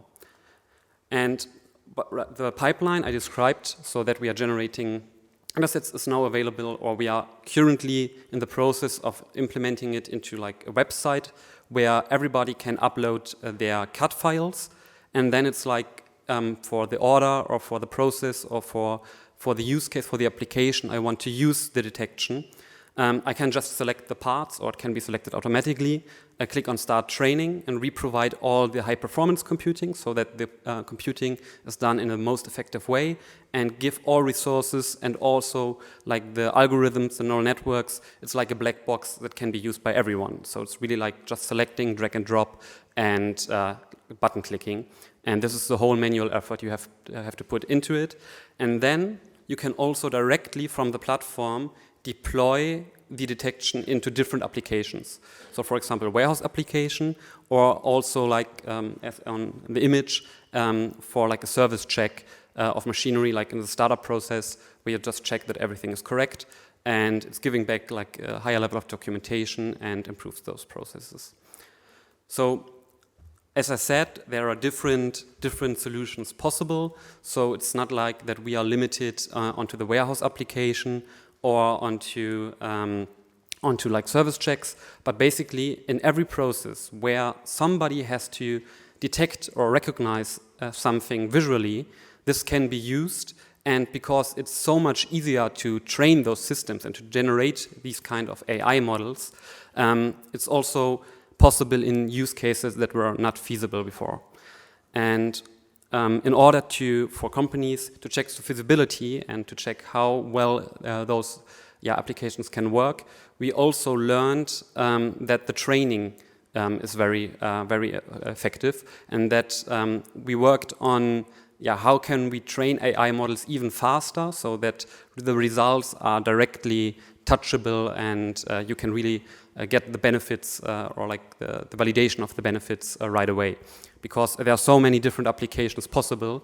And this is just like a small demo that I want to add as a small video. Normally I do it like with my phone and go to the buffet or like to the event location, and I'm just adding some manual images and then training an AI within 1 minute. So it's like an aha effect. And then afterwards, everybody can like access this app from this phone and then like detect what is like in the buffet. But this demonstration is from the Neues Museum in Berlin. So this is where Nofretete, like the Egyptian figure, is placed, where I just took some images of some statues and figures. And then the detection was trained within 1 minute, which gives companies or like people the possibility to just use AI very easily. And this is the main benefit that we are providing, that the access and the entry barrier into this topic becomes very low and very easy to use. So I will just go to the application, but it's right now with adding images manually.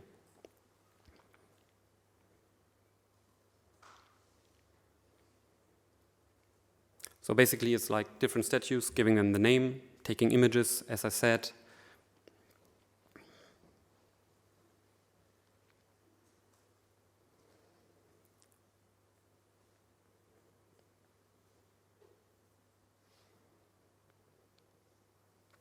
So these are around 10 to 20 images, so very small data sets.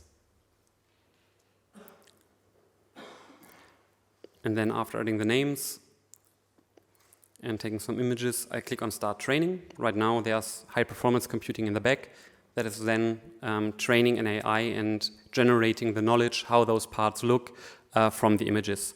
So the training takes around 1 minute. This is just a result from the experiments as well. And afterwards, after the training is finished, I can go back to the process and then recognize those objects. And this is also possible for us. The question was always, is it possible? Can we do this? How would it look like? And this kind of application, which is also possible via our platform, gives like a quick validation what is possible right now, and that the barrier into AI is not that high anymore. And this is also thanks to the project where we developed like key technologies in order to provide these kind of services. So I hope I could have told you something, and if you want some live demo or like onboarding on our platform, feel free to contact me. I don't know if the presentation is shared. There's also my Calendly link for the onboarding meetings, and I'm here for the whole day to chat. Thank you.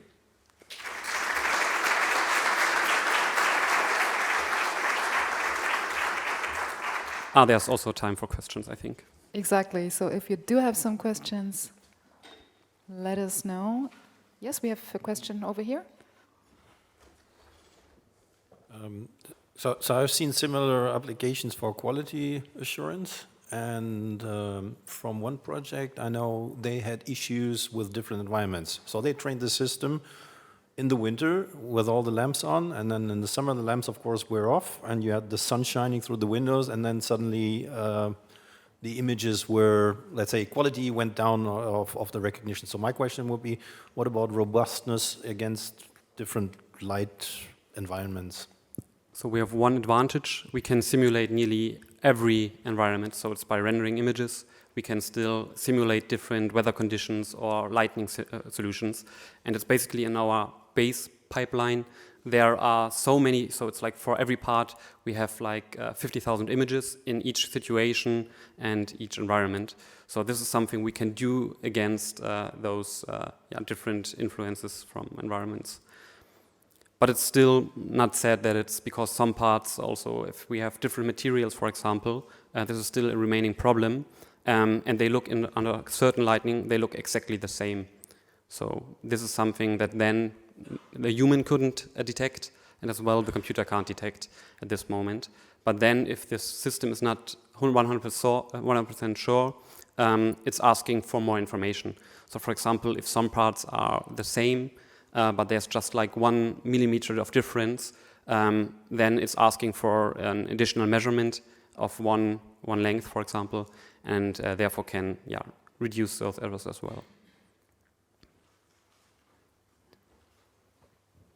Yeah, thank you. Thank you for the nice presentation. I have two questions actually. For the use case that you have shown to us, you're using pattern matching or you're using some kind of few-shot learning? I'm not able to understand. Sorry, again? What kind of learning you're performing there? You're making some kind of pattern matching and comparing the images, or you have a model behind the scene which is have performed some kind of few-shot learning on this use case? Yeah, so it's supervised, where we just train like a neural network. So it's one model, basically, that is then learning, automatically from, or we generated or adjusted different state-of-the-art AI models in order to learn from these databases at a supervised learning. So we are giving in. But you're using some kind of a pre-trained model, probably? Yes, it's pre-trained. And you're making some kind of few-shot learning after you're collecting those images. Yes. All right? Okay. So in a different use cases that you have mentioned, basically you can support different use cases. How do you decide about which pre-trained network, what parameters on the network, what capacity of the network, because it can influence quite a lot on the performance on the other side on the different use cases? So right now it's done manually, but at the approach from the platform as a service, this is something we have to address. Which will be done by qualifying the solution or like describing the use case we are from, and then we are deciding onto this. Because we want to keep it on a very low level for the user themselves, and always providing like the easiest approach. But this is still, right now it's a manual process where we decide which use cases are implemented, because this variance between how people want to use it. But still, very good question. Yeah. We do have a question over there at the door. Hello, Bastian from Altair. Thanks for the inspiring presentation. It's a really cool project. So you mentioned that you are creating lots of data. You mentioned you ran on 1,000 nodes, I think, the training. Assuming you want to do more of that and you want to scale up also as a startup, what would be your most pressing challenges on the resource side in the background? I guess we know cloud is not infinite either, so what would be those? It's not infinite. At the moment we have enough computing power, but still it's the question on demand. So if somebody needs it very, very fast, this is something that we have to do like special bookings. And right now for us the resources are there, but it's still like a question when and how fast we can achieve this. Okay, thank you. Thank you very much. Do we have time for one very, very short? No, we don't. So I'm sorry for that, but I'm sure after the session we will have the lunch break, so there will be an additional time slot where you can continue discussing. Thank you very much for the presentation. And let's thank the speaker again.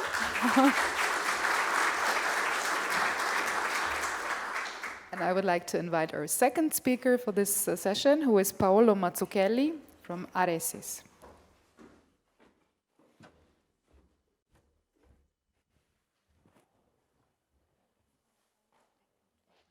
Okay, thank you.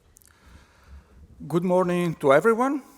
I'm very happy to be here to present our HPC for reservoir monitoring project, and I let you judge after this speech if this story is a success story. Aresis, I am one of the founders of Aresis. Aresis is now celebrating its 20th anniversary. We started as a spin-off of the Polytechnic of Milan, so as a startup. Now we have some years under our wings. I will drive you through a journey, starting introducing the project members. Then I will try to underline which are the markets we tried to approach with this project, and then I will go to the motivation, the objectives, and finally the solution. And I did some violence to myself, no equation or formulas in all the presentation, so I hope it will be not too bad to listen it before our lunch break. So the members are ARESIS, which is an SME, and we are specialists in remote sensing. Then we have a university, which is a renowned worldly expert on optical data processing. Then we have the final user, which is the real entity here in this project, which is Historical, that manages the water reservoirs that give fresh water to nearly 2 million people in Calabria region in the south of Italy. And finally, we have, you all know them, Cineca, which is not only the HPC provider and member of the NCC Italy, but also is acted as an HPC expert to advise us during this project. So the aim of the project is to realize a prototype of a smart monitoring service that is satellite-based. The target are man-made reservoirs, so dams, basically. So, going to the market. Water is called now the new gold, the new oil. Basically, water is life. We are experiencing in our life water scarcity condition, droughts, massive events. So there are significant risks in especially freshwater cycle management, especially also in Southern Europe. And note that the estimated sourcing for artificial reservoirs in Europe creates an annual billing of a huge amount of money. So it is something really important in Europe. Then exactly the same reservoirs are also used to produce hydropower energy. So we are in the renewable energy sector. That is another sounding topic in current years. And this is the market about the water cycle management. But then there is another important market for the European nations. That is the space economy. In fact, Europe has the second largest space industry in the world, with a lot of professionals employed in it, and estimated worth of 53 to 62 billion of euros. One may think that space economy means only big entities. It's not true, especially in the downstream sector. Downstreams means value-added services, basically, is really fragmented and basically is made up of SMEs in Europe. And there is the need to engage user communities to take up space-based services. In fact, there are a lot of action for the EU space program with also big fundings, but there are also challenges. These challenges are new missions with increased coverage and resolution, but especially new applications that take advantage of the open data and open science approach that especially the European Space Agency is taking along during this year. And here we have the need for HPC. In fact, HPC can bridge the gap between all the increased processing requirements and the new envisioned data exploitation opportunities. In the space market, we will incur in a curse of dimensionality on data that is something that has been already experienced in another remote sensing industrial sector, that is the oil and gas sector. Oil and gas is by now, I think, the most HPC resources consuming industry sector. And if you look at the top 500 list, you find HPC clusters privately owned by oil companies. Oil companies look only to return of investment. So that means HPC is a solution in this case. I will go now to the motivation and the objectives of this project. And I think that one image can speak loudly than a lot of words. We have lakes that basically are beaches now. This is in the Alps. And we have extreme rainy conditions that create real problems. And this was in Emilia region, basically at Cineca, some months ago. So we have perduring droughts and water shortage, and that are intersped with extreme weather events. So nowadays, the current management of water resources is a really critical issue. So the final objective of this project is to take advantage of satellite data to build a smart monitoring service that allow the construction of a living volumetric image of the reservoir themselves. During the project, we focused on Sorical managed reservoirs in the south of Italy that are Menta Dam and Alaco Dam. Note that they are quite near as a position, but they are quite different as surroundings. At a height of 1,000 meters and at a height of 1,500 meters. That means that their water level is varying through seasons in a quite different way, even if they are just 70 kilometers apart. So no one-fits-all solution is useful in this case. So you have to find something and monitor them separately. Note that especially for this one, going there and take geophysical measurements is not so easy.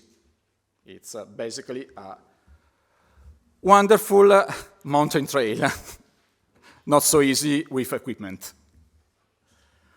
So, we want to take advantage of this variation to, basically, by measuring the extent of the water surface, make this volumetric image. Just simply as that. So, our solution is to use satellite optical images. And in particular, we are using the Sentinel-2 constellation data, which are multispectral data. We are using not only visible frequencies, so red, green, blue, but also the near infrared. And I think that this slide is one of the aha moments of this presentation, because one of the questions that also has arisen yesterday is how an SME can have big data and can afford big data sets. Sometimes, maybe often, big data sets are there. Sentinel-2 constellation data are freely available. You can take it and process it, just that. And there is another big advantage in this case. You have a combined revisit time. We have a constellation of 2 satellites, Sentinel-1A, 2A and 2B, of 5 days. So we have an image every 5 days that is fast compared to the water level deployment and movements of the 2 reservoirs. So basically, it's sufficient to have a continuous monitoring. Then another nice byproduct is that if you start to monitor a reservoir today, you have a time series starting from June 2015. You can look in the past and assess your data with older measurements. That is a good way to assess and prove the effectiveness of the approach to a customer, as an example. But the key point is big data and free. Seems too good to be true, but in this case, it's true. Then, the solution is quite straightforward. You have a time series of images. You fetch the water surface by some spectral index measurements. You reorganize and interpret the time series so that you build your volumetric model. However, there's a problem. That is, the resolution of Sentinel-2 data is just 10 meters on ground. That is not great for this application. And this is where HPC is going inside.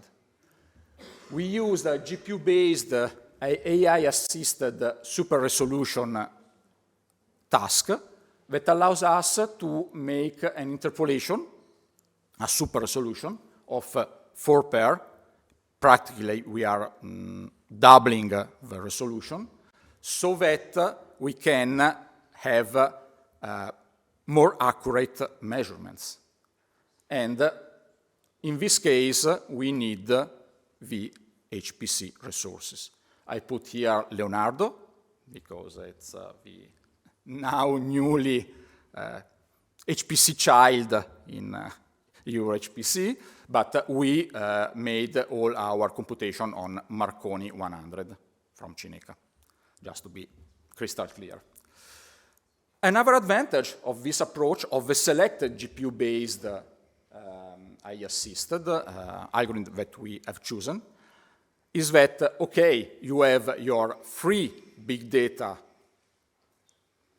dataset of satellite images, but now you need some data scientists that with a human-intensive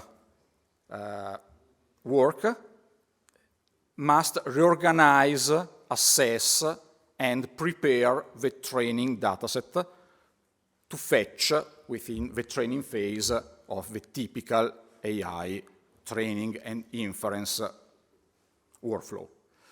What we have chosen is something different. Basically, we do not need any training. We do not need any inference. It's a deep image prior approach. So we are trading human-intensive activities with HPC power. That is still an advantage. HPC is nowadays, currently, really cheaper than data scientists. So another advantage.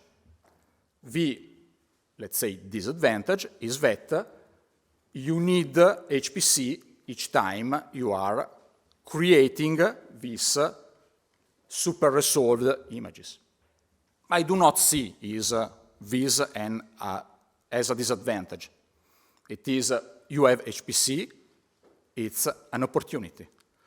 Just to give a broad number,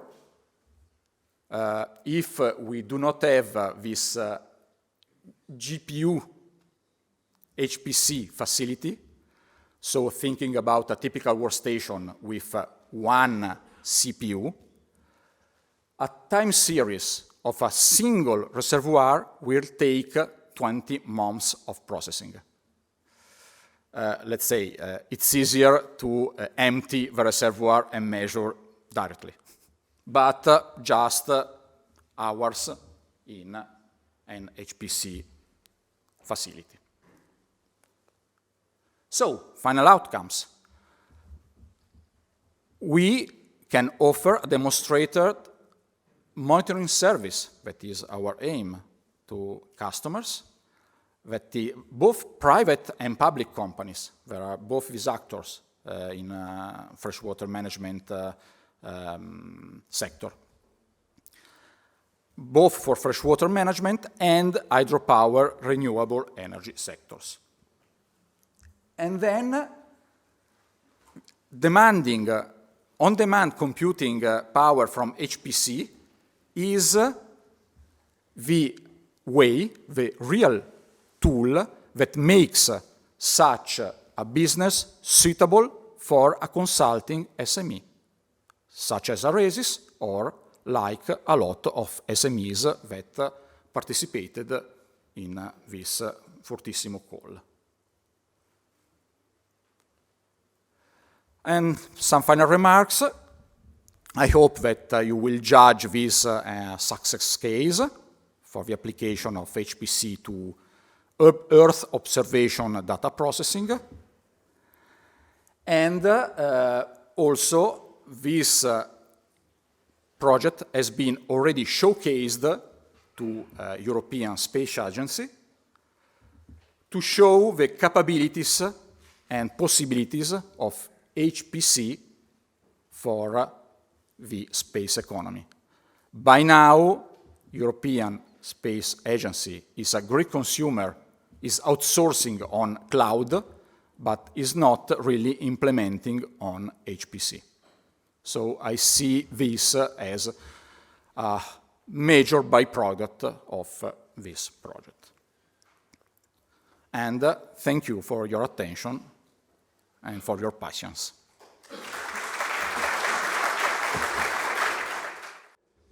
Good afternoon, everyone. My name is Apostolos Krasas, and I'm a safety engineer working at ENSYS. And in today's presentation, I'm going to be discussing on how cloud-based HPC can facilitate urban microclimate assessment and architectural planning. Before I proceed with some introductions, I would like to thank, on behalf of all the partners involved, everyone that organized this beautiful event and gave us the opportunity to present the results of our experiment here today. So for the purposes of our experiment, a partnership was established between ENSYS in the role of independent software vendor, SoftSim in the role of the end user, and the High Performance Computing Center of Stuttgart in the role of the HPC provider. Let's talk a bit about what each of these companies actually does. Starting with SoftSim. SoftSim is a Bulgarian SME that specializes in urban physics modeling and wind engineering consultancy.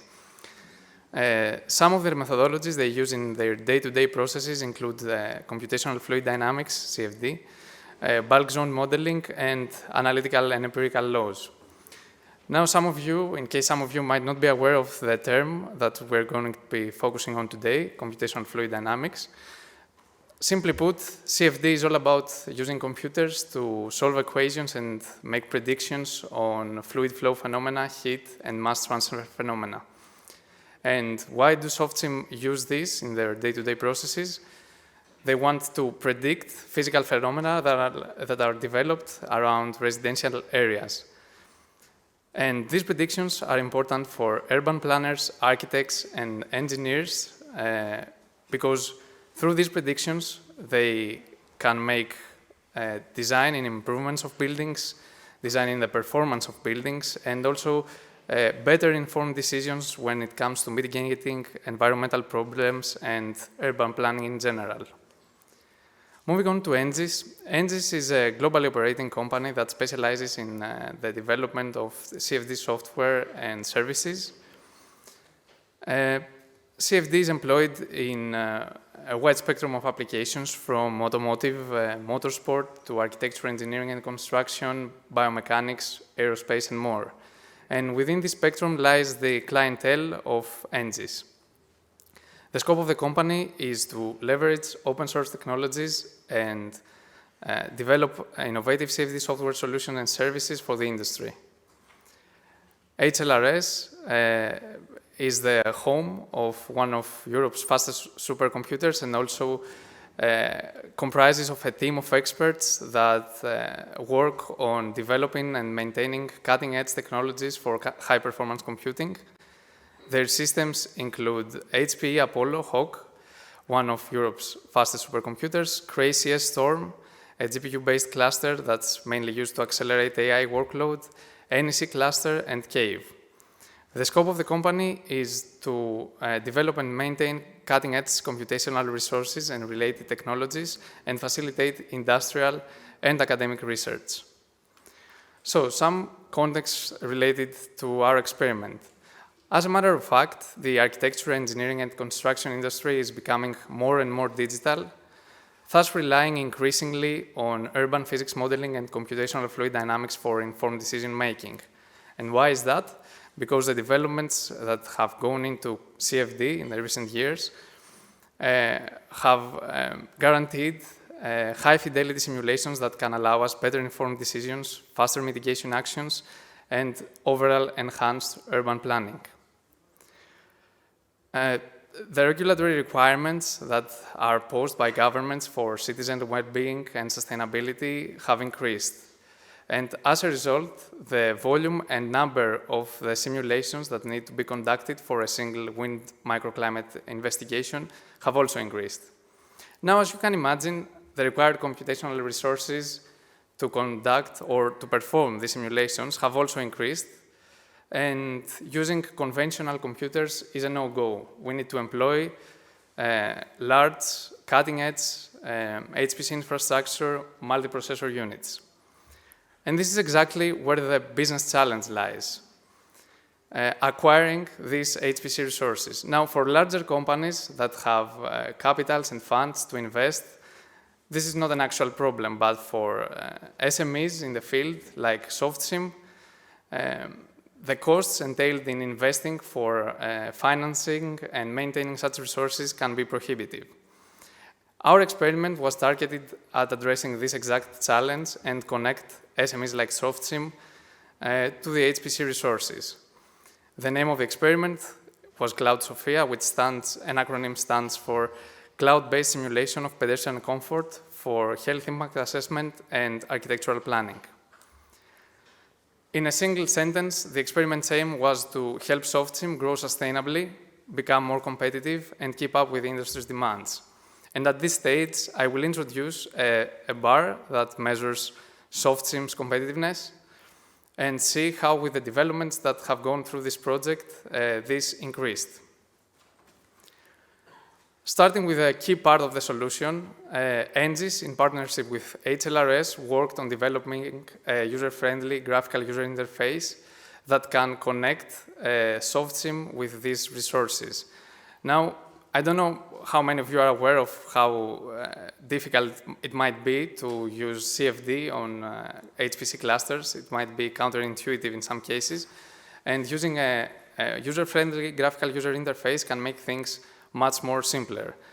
So being able to access HPC resources that were previously inaccessible and also through a user-friendly interface at one point raises SoftSim's competitiveness. But that's not the full story. Together with SoftSim, ENGIEs worked on developing and verifying some workflows. So using SoftSim's year-long expertise in the field and also the advanced and enhanced capabilities of ENGIE's software, we developed some workflows that automate the day-to-day processes that SoftSim use, start to finish, and help SoftSim with their scalability, thus making them more competitive. An overview of the experiment. So the tasks that were conducted can be divided into three larger categories. So First of all, the developments. We developed, as I mentioned before, the graphical user interface. We developed workflows tailored for urban physics modeling and also enhanced the solver capabilities.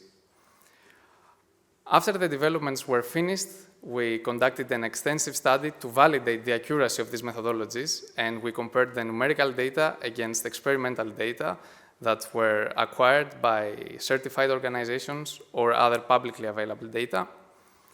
And as a final task of this experiment, we applied the developments on a large-scale application that's representative of the industry's larger, more demanding, and more lucrative contracts.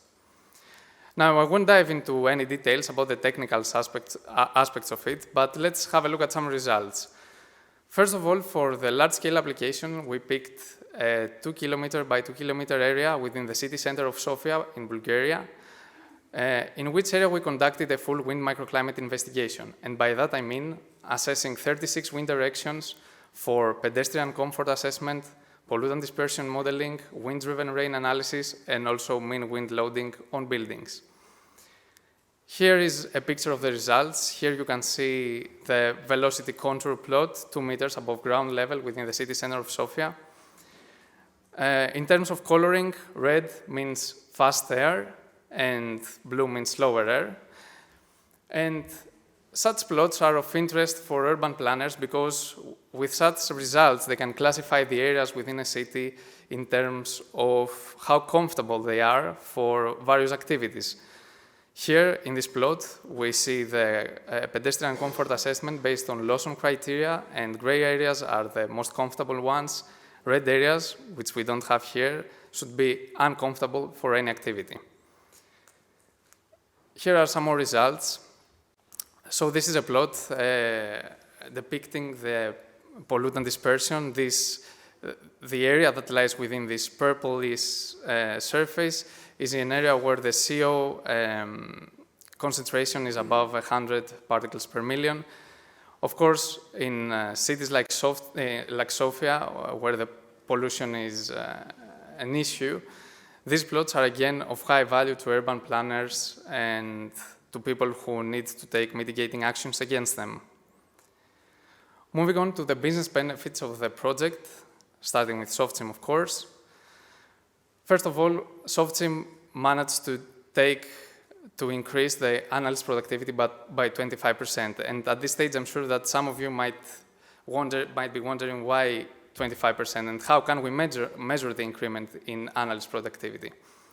Well, together with SoftSim, we've measured the repetitive, the redundant processes in their day-to-day workflows, and these account for approximately 1/4 of an analyst's workload.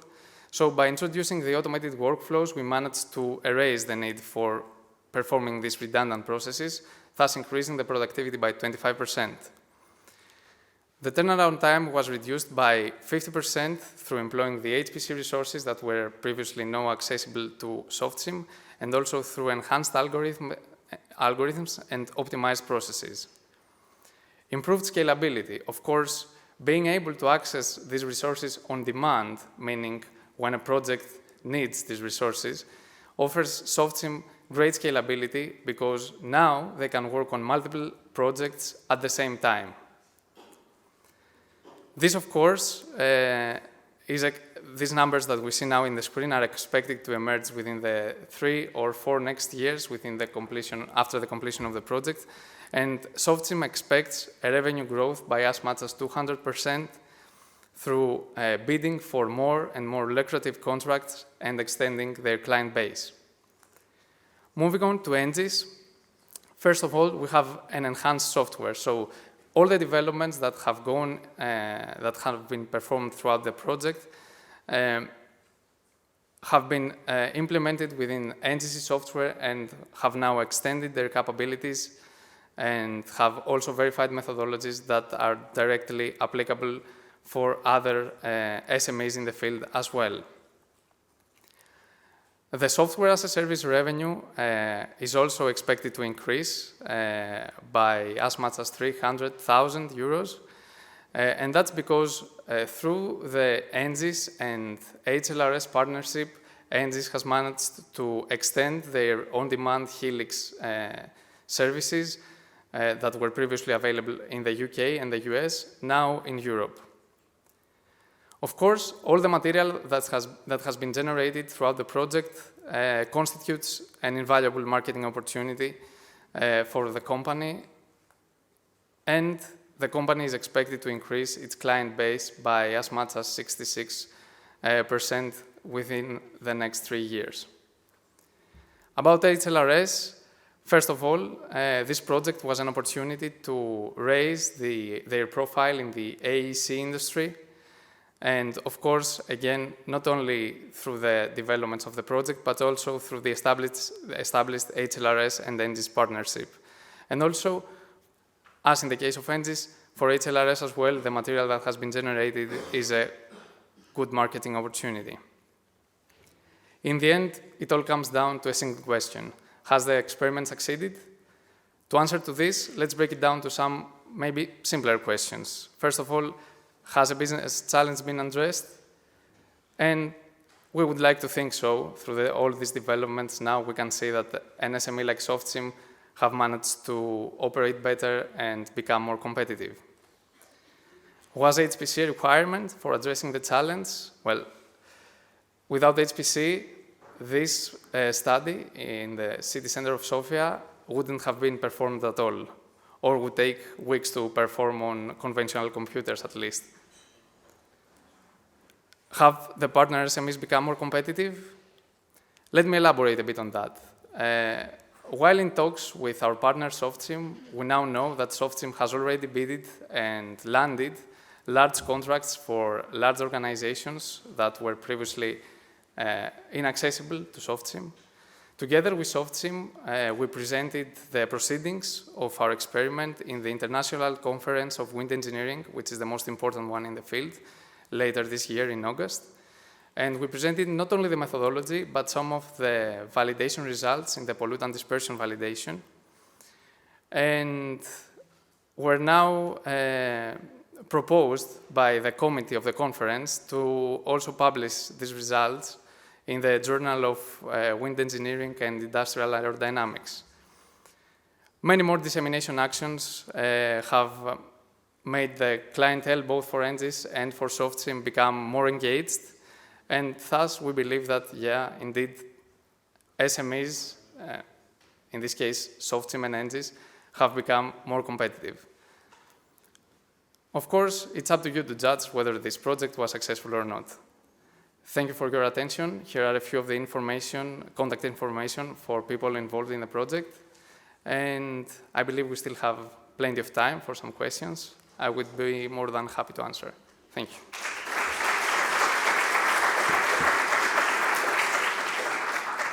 Thank you very much. And we do have time for questions. So please let us know if you want to ask something, and you will get the microphone.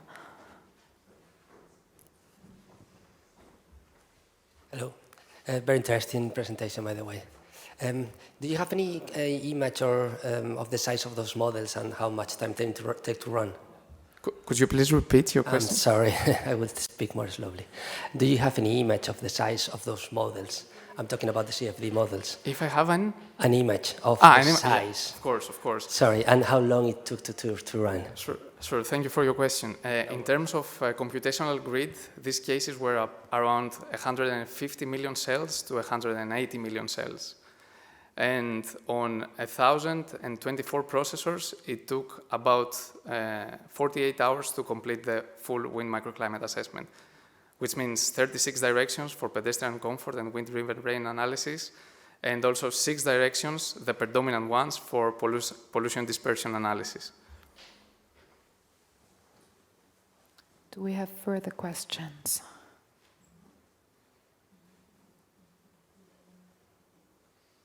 Doesn't look like it at the moment. So I guess we will take a very short technical break to prepare the stage for the next session, which will be a fishbowl format. And in case you would like another cup of coffee or tea or any other drinks, I think you can use the time now. So We'll be back at 12:30 with the Fishbowl session.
So we will shortly start with the next session. So we invite you all to take your seats.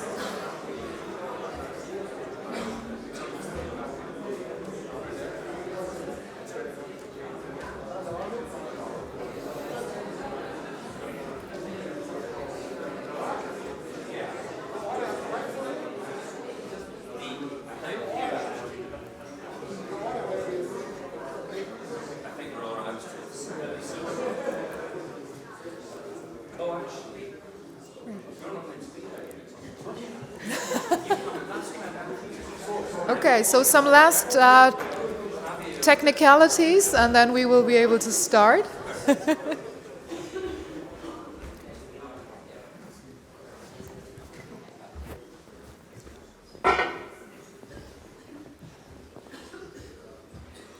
Okay, great. So let's get started with a little bit of a different format this time. So now we don't have presentations by our expert speakers, but we do have a fishbowl. So it's a more interactive format where we will also invite you at some point. All the details will be given by our session chair, who is Mark Parsons from the EPCC, University of Edinburgh. And I would also like to welcome our first speakers in this session. We have Javier Porto from SDEA Solutions. We have Gert Büttner from Airbus. And we have Yufei Cao from Bosch. And we will have more speakers coming, but I will hand over now to Mark to lead the session. Great, thank you very much. So, first of all, I'd like to thank Bastian for asking me to do this. As Bastian said, this is a great meeting for me because, first of all, the UK is associated with Horizon Europe. And 4 or 5 years ago, I gave Fortissimo away to Bastian, and I think he's done an excellent job running it. So thank you very much.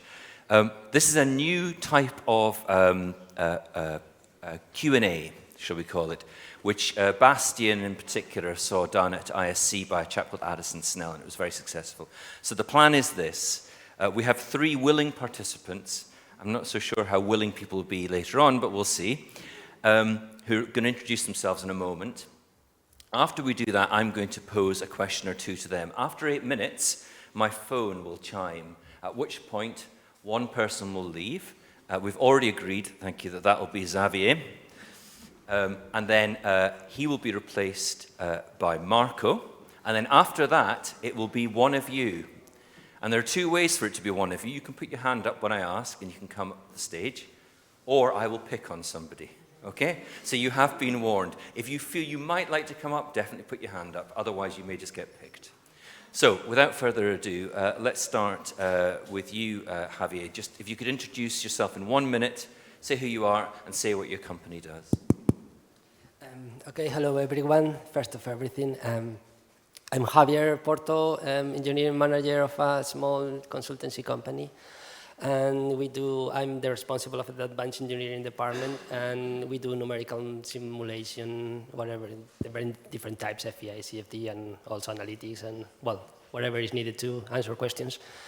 And we work very close to the industry, and we have a small team, and we work for energy, oil and gas, plenty of different processing engineering. So I would like you guys to take this, my opinion, as a person that is very close to the industry and not that close maybe to what we are discussing here, quantum computing and all these things that are a little bit far from where we are every single day. So yeah, that's more or less me. Great, thank you. And Yufei, go with you next. My name is Yufei Cao, and I work at Bosch as a simulation engineer. And basically, I think Bosch has a lot of different divisions, and mobility or tools or housing stuff. I personally work in the mobility area and used to develop the diesel component, and now we switch to the future projects like fuel cell and so on, and then I'm also working in this area for the product development. And Gerd. Gerd Büttner, Airbus, have several jobs inside of Airbus.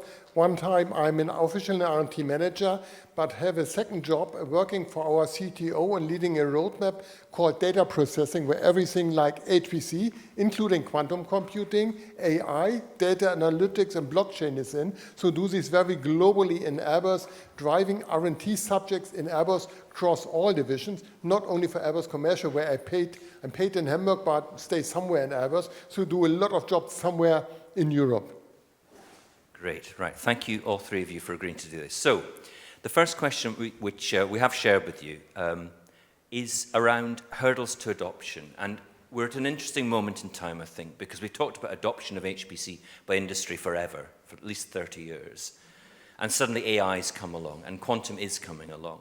But I think just if you could focus maybe on HPC to start with, do you still think there are hurdles to adoption of HPC by industry? Maybe I start on this. Say it very simple for Airbus, HPC is part of the core simulation and design business of Airbus since more than 3 decades. So we're running supercomputers for 3-4 decades, starting with Cray up to supercomputing clusters for now. So we do this, and it's a core part of the standard development process for aircraft business. So there is no question about it is a must to have it inside of Airbus. There's a growing, we are currently running new calls for tender, but there's also a lot of typical issues in the HPC area, but there also are something what we may can discuss afterwards about. So Javier. Well, talking about HPC, it can be take for long, but yeah, I'm going to provide my point of view. I'm going to be a little bit skeptic here, and don't blame me for that, please, because we are here in a very advanced and niche environment. And the industry is sometimes far from all these things. What I'm saying that is most of engineers I deal with, they don't know what is HPC. Even they probably they don't know what HPC stands for, and not even quantum computer and all these things. But so I will for us, and because we are a consultancy company, time is money, and every single thing that shorts the time to deliver an answer, that's what we do. It will be profitable. But I think the basis industry, for example, the civil engineering industry, we work for them. All these, my colleague from Engis talk about wind loads. There is a particular Eurocode book that talks about how to calculate wind loads. And if you work with civil engineers, not many of them will let you go for CFD solutions. So some of them they will, but it's not an accepted industry thing. So we need to think how industry can merge all these tools and it will be accepted. Because we work with codes, we work with engineers that sometimes we are discussing if we work on 2D or 3D. So we need to make a good effort and discuss how we integrate those tools in the low fabric industry environment of Europe. I'm not talking about high leading industries like these guys that do very niche things, and I'm sure they are very clever guys. But most of the engineering that is done in Europe is very basic. I'm talking about process engineering, civil engineering, and HPC is something that you cannot find there. So I'm sure it's useful. I'm sure it will make Europe more competitive to deal with all these very competitive markets with other parts of the world. But we need to think about how we integrate that in the industry that is a little bit reluctant. That's my point of view. Thanks so much. And Yufei, in terms of Bosch, does Bosch use a lot of HPC today? Yes, we have our own HPC center actually by Bosch, and since I started my job in Bosch, I get to know HPC actually. And so if you have a department within Bosch that hasn't used HPC before, how do they how do they find out about it? How do they start using HPC? I personally, for example, when I start a job and there's colleagues already working in this area, will tell me that we have this facility, infrastructure, and people can use it, and they will transfer the knowledge to me. But if there is a department don't have such knowledge at all, I guess still we have a community in the Bosch Connect, and they can find out such information. because I think a lot of the time we spend in the academic community Yes. doing lots of dissemination. But it struck me with some of the big companies EPCC's worked with, companies have to do their own internal dissemination as well. Yes, I think they also have training, some kind of internal training and a forum, and people can, and they invite, maybe send like an advertisement, and people can get to know this. And if people are really interested and would like to use it, then they can get the information easily, I think. Thank you. And Xavier, in terms of AI, do you see in your business people asking for projects in that area? Is it growing very quickly, or compared to what HPC has been like? Well, honestly, I've never been asked for an AI project, but I think it's very useful, and we should push that in the short future.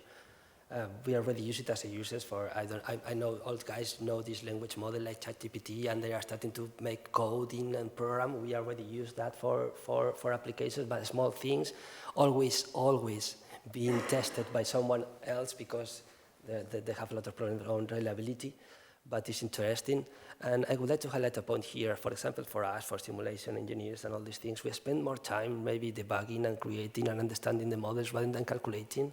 So if AI can help us in that region, understanding the physics, creating the models, and then calculating is a big part, but I would say that for project, if this is the whole project, we spend one time understanding the physics, another time understanding the equations, how to implement them on CFD, and then the rest of it, but it's a small marginal part. I wouldn't say marginal, maybe 10, 15, 20% is spent on calculations. And then we need debugging, and debugging is you get an error, they go back, you solve it, and then it's like a cycle process. And I don't know how to integrate HPC on that cycling process where you have to be very close to the machine, and I don't know. There are many questions I would make, but yeah, it's very interesting. And do you think, I mean, some academic codes are now using machine learning to help effectively prime the start of an iteration of the calculation. Have you seen that in industrial codes as well? No, never yet. I mean, I'm a little bit on the industry side. Academic, I know they are pushing very forward with many niche things. But yeah, that has to be translated at some point. Okay, great. So now I'm going to wave the magic hand.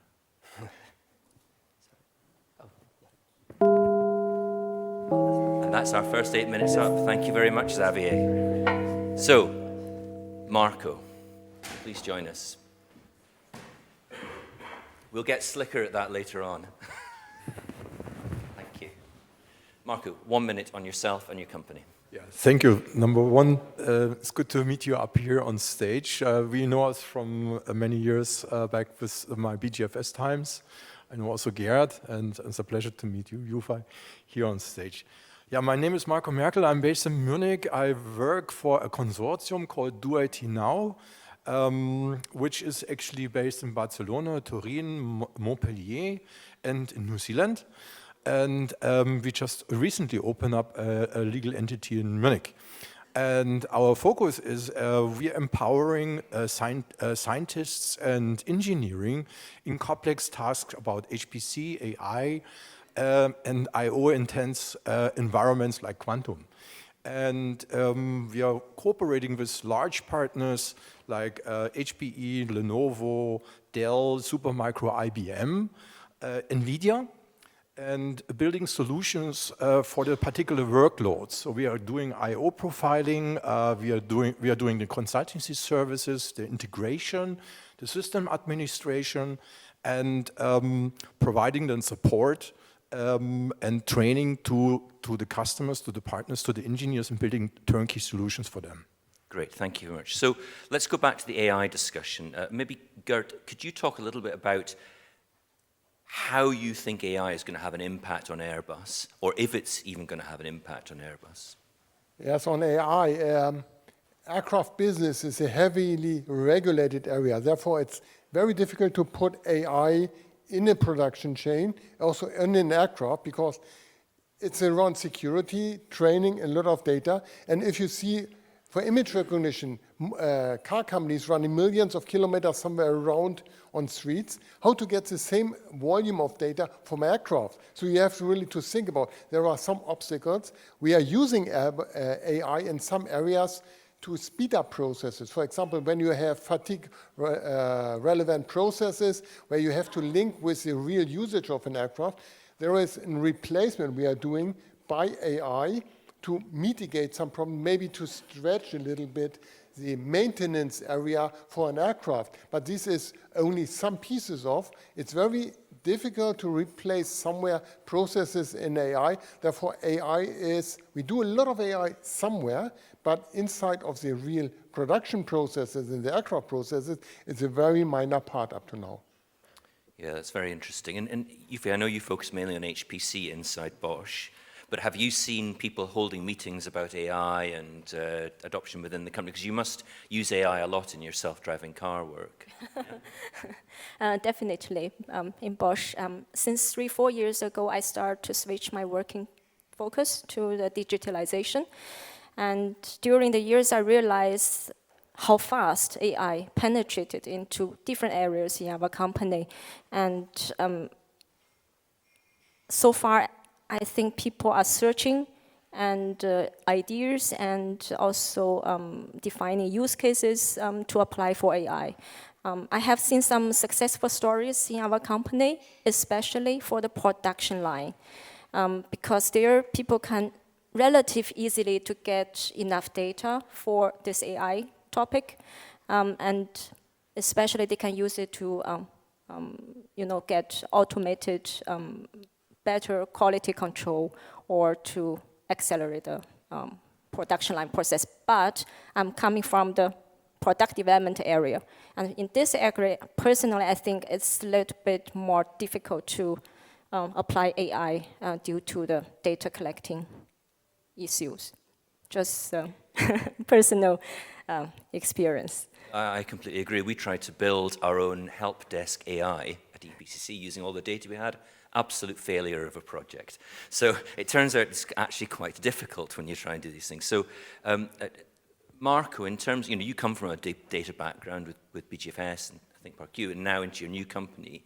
Are you getting lots of companies approaching you in your new company to do AI projects?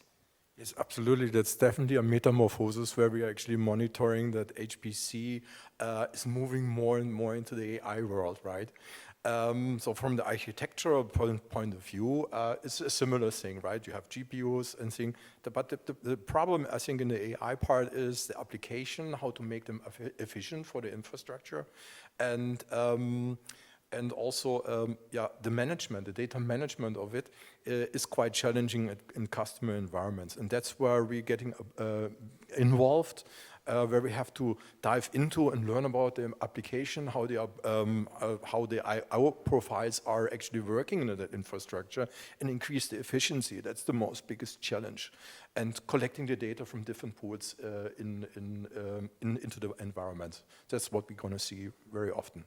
So I think one of the things that people are worried about is the safe use of AI. And I was going to ask Gerd about this. So this is having an impact, I think, across everything, across government, across companies, across education. At Edinburgh, I sit on the university's new AI and Data Ethics Board, where we have to answer, questions about should students be allowed to use ChatGPT for essays? And the answer is yes, as long as they say they have. So everybody's struggling with this at the moment. In terms of Airbus, have you got a data and AI ethics group yet? We have an ethics group inside of Airbus. We're working with the EASA on certification of AI inside of aircraft, more something like systems where you see more assistant systems, put a pilot in the loop or human in the loop area, but it's not making decision alone by AI. So there are a lot of initiatives ongoing in Airbus in this area to support these, but mainly to make the life easier for the humans, not as a self-decision system. And we have if you talk about ChatGPT, we have on the global area, we have a top-level task force inside of Airbus working on all these large language models, what is a neutral name, what we're talking about, and really to see how to go forward. And by the way, the standard ChatGPT part, the public part, it's blocked at Airbus firewalls. So to avoid that any data from Airbus will be moved to these, and it's also forbidden for users to use their Airbus account to join this area, put any data there. So really distinguishing, but potentially we will have own natural language processing, large language processing units somewhere in a more private area available to push for this. Yes, because I mean, there's already been in the British press this story about an employee, I think it was at Samsung, who uploaded their code as a member of the public to, I think it was ChatGPT, and then that code was subsequently spat out to one of their competitors. Because people don't realize if you're a member of the general public, then they do use your data. It's different than the agreement if you're a private company. So I think there's huge issues around all of this for companies and universities and the general public to deal with. So just before the gong goes, Gerd, in terms of quantum, very quickly, are you as a company looking at quantum as well at the same time? Because it seems everything's happening at once in technology. I started on quantum roughly 7 years ago and running the first project in quantum for Airbus 7 years ago. Airbus is heavily engaged in the quantum area on European levels where we have large consortia, mainly in the algorithm application side. We are driving a lot. We run, maybe some know of you, in area of 2019, 2020, the huge quantum computing challenge from Airbus side make a lot of problems public, including information communication around this. So yes, we have a large bunch of problems on the quantum side which cannot be solved or cannot be easily solved by classical compute. So we have something like optimization, material science, whatever kind of problem. We cluster them together and try to find solution with a huge community. That's great. Thank you very much. So the dong goes. Thank you very much, Gerd. Who would like to come up and join the panel? Who disagrees with some of the stuff that's been said so far? Please, Andreas. I won't know everybody's names, incidentally. I just happen to know him. So, Andreas, the microphone's there. Just introduce yourself and your company, please. Yeah. My name is Andreas Wierse from Zikos BW. We are related to HLRS, and Mark and I, we know each other from Fortissimo projects for a while.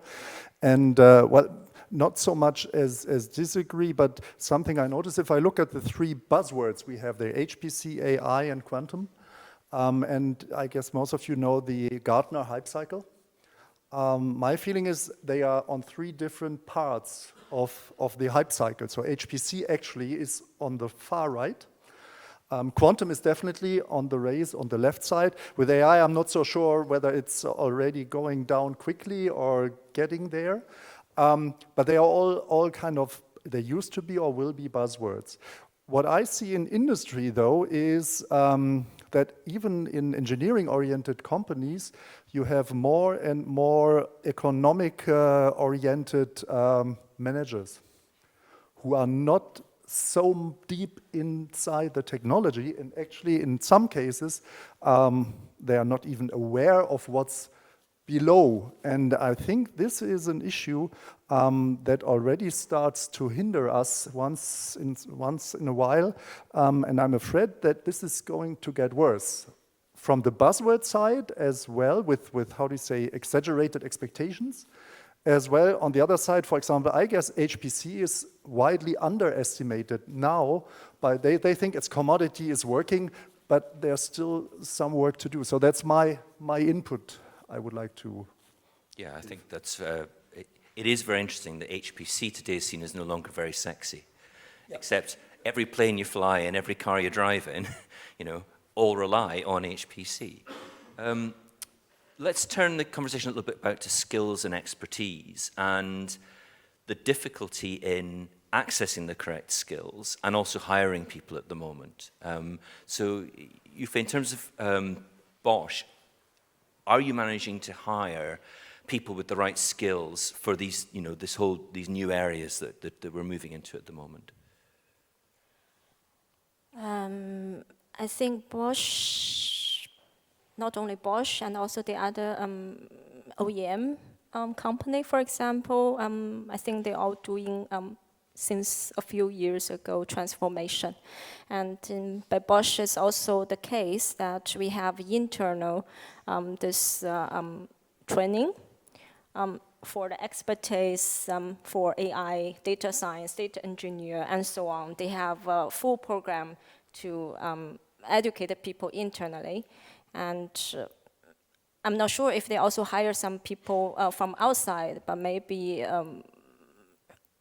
also a little bit. But internal, we already have a quite big team to handle different challenges and problem to support different engineering parts and manufacturing, for example. So that's very interesting. So you're growing your own as much as hiring. I think they already hired the people enough to do the training.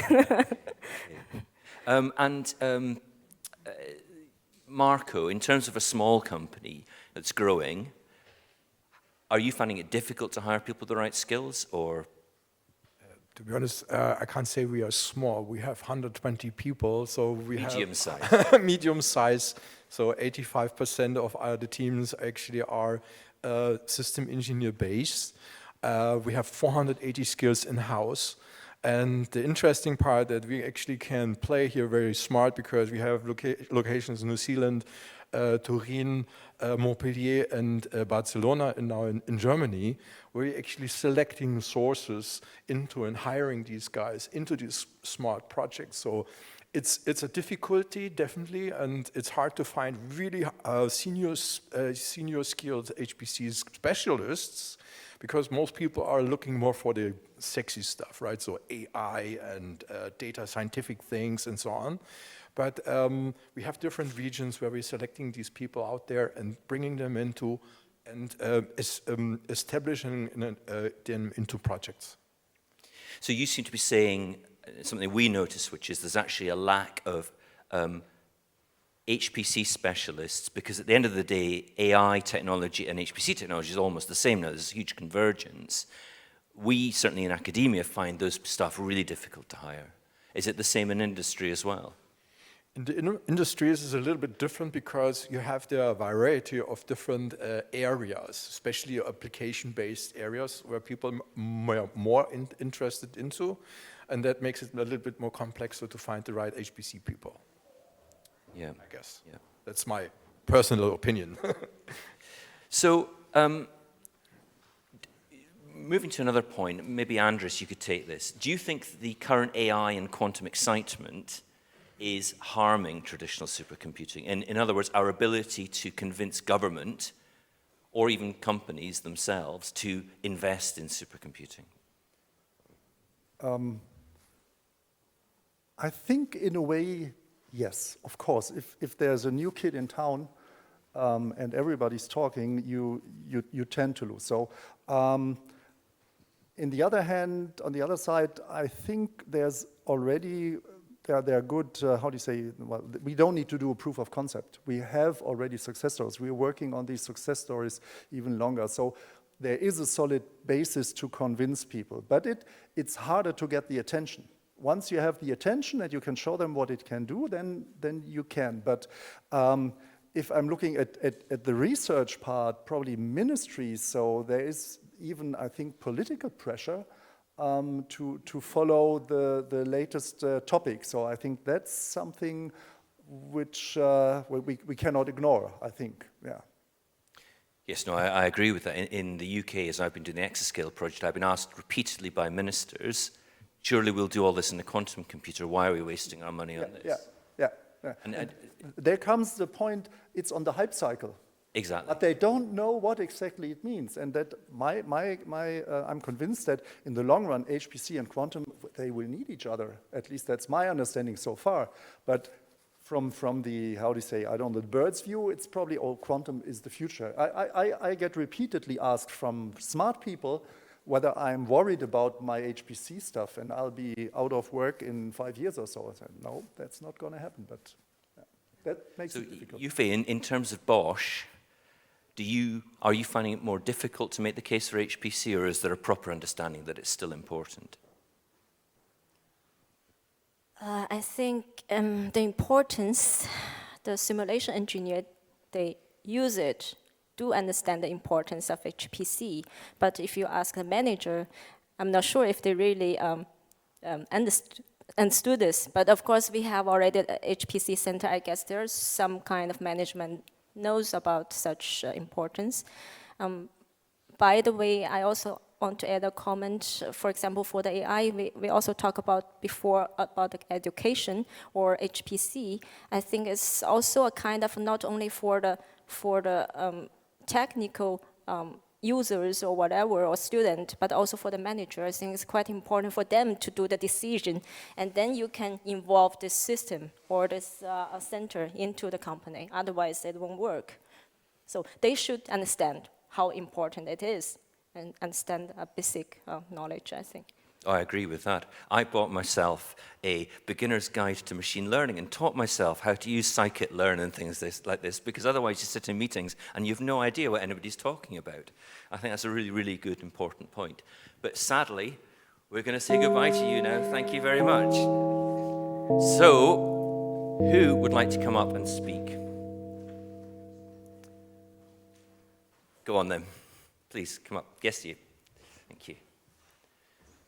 And I'd like to point out that as we've now ended up with an entirely white male panel, sorry, I will be selecting somebody for the next round, okay? Apologies, that's not something I can do anything about just now. Please introduce yourself. My makeup bag is not here. Anyway, sorry, bad joke. Nicholas Tonello, Constelcom Limited. We're a UK-based company, and we have developed the Constellation platform for easy access to HPC and easy utilization. And my point is actually a question to Mark. Oh dear. I think if I understood you right, you said there is definitely convergence between HPC and AI. And I'd like you to explain that to us. So there is sort of convergence. So if you look at the sort of nodes that are going into big exascale systems now, they tend to be 4 GPUs with some cores. And a very common server for AI was a CPU with 4 GPUs. But actually in the last year, there's been a bit of divergence. So we're now down to a CPU and 8 GPUs traditionally. This is because of NVIDIA selling their systems like that.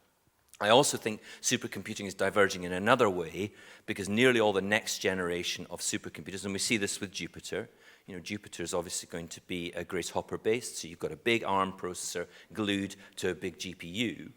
That's how we're going to build exascale systems. I don't personally think that's really a GPU system, to be quite honest, where you don't need very many cores. They're just the conductor of the orchestra, and the orchestra is playing. So I think it is interesting. I have been talking about convergence for a long time. I'm not sure things are converging any longer. Okay, yeah, I thought you might talk about systems, but I personally think actually aside from the systems, the computing, the IT base, the two activities are actually quite different. And I think we should still be conscious of that, and that simulating something that is unknown or being provided with data and analyzing that volume of data is not quite the same. And where we should really push is to see how one can complement the other. No, I think that's a good point. Marco, do you want to come in on that? Yeah, I do believe, that the most challenging part is, and I think the old school HPC environments plays a significant role, because we are actually connecting all worlds sooner or later, so quantum, AI and such, right? So we have enormous skill sets available. We have the computation there, but we have to build also the knowledge and transforming the algorithm for this IO intensive environments. And I think that's where we are starting from, and we need to expand this and helping also the industries, because they are under high pressure, and helping them also to, for smaller businesses, to access these environments as well via the cloud, so Azure, AWS or whatever, that they can start their research supported by the HPC skilled environments and centers and institutes. My personal impression is that the AI community is not homogeneous at all, actually. It's quite heterogeneous.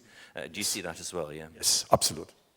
There's certainly, going back to what you said, there's certainly part of the community is expecting a virtualized, Kubernetes-based environment, very rich with data.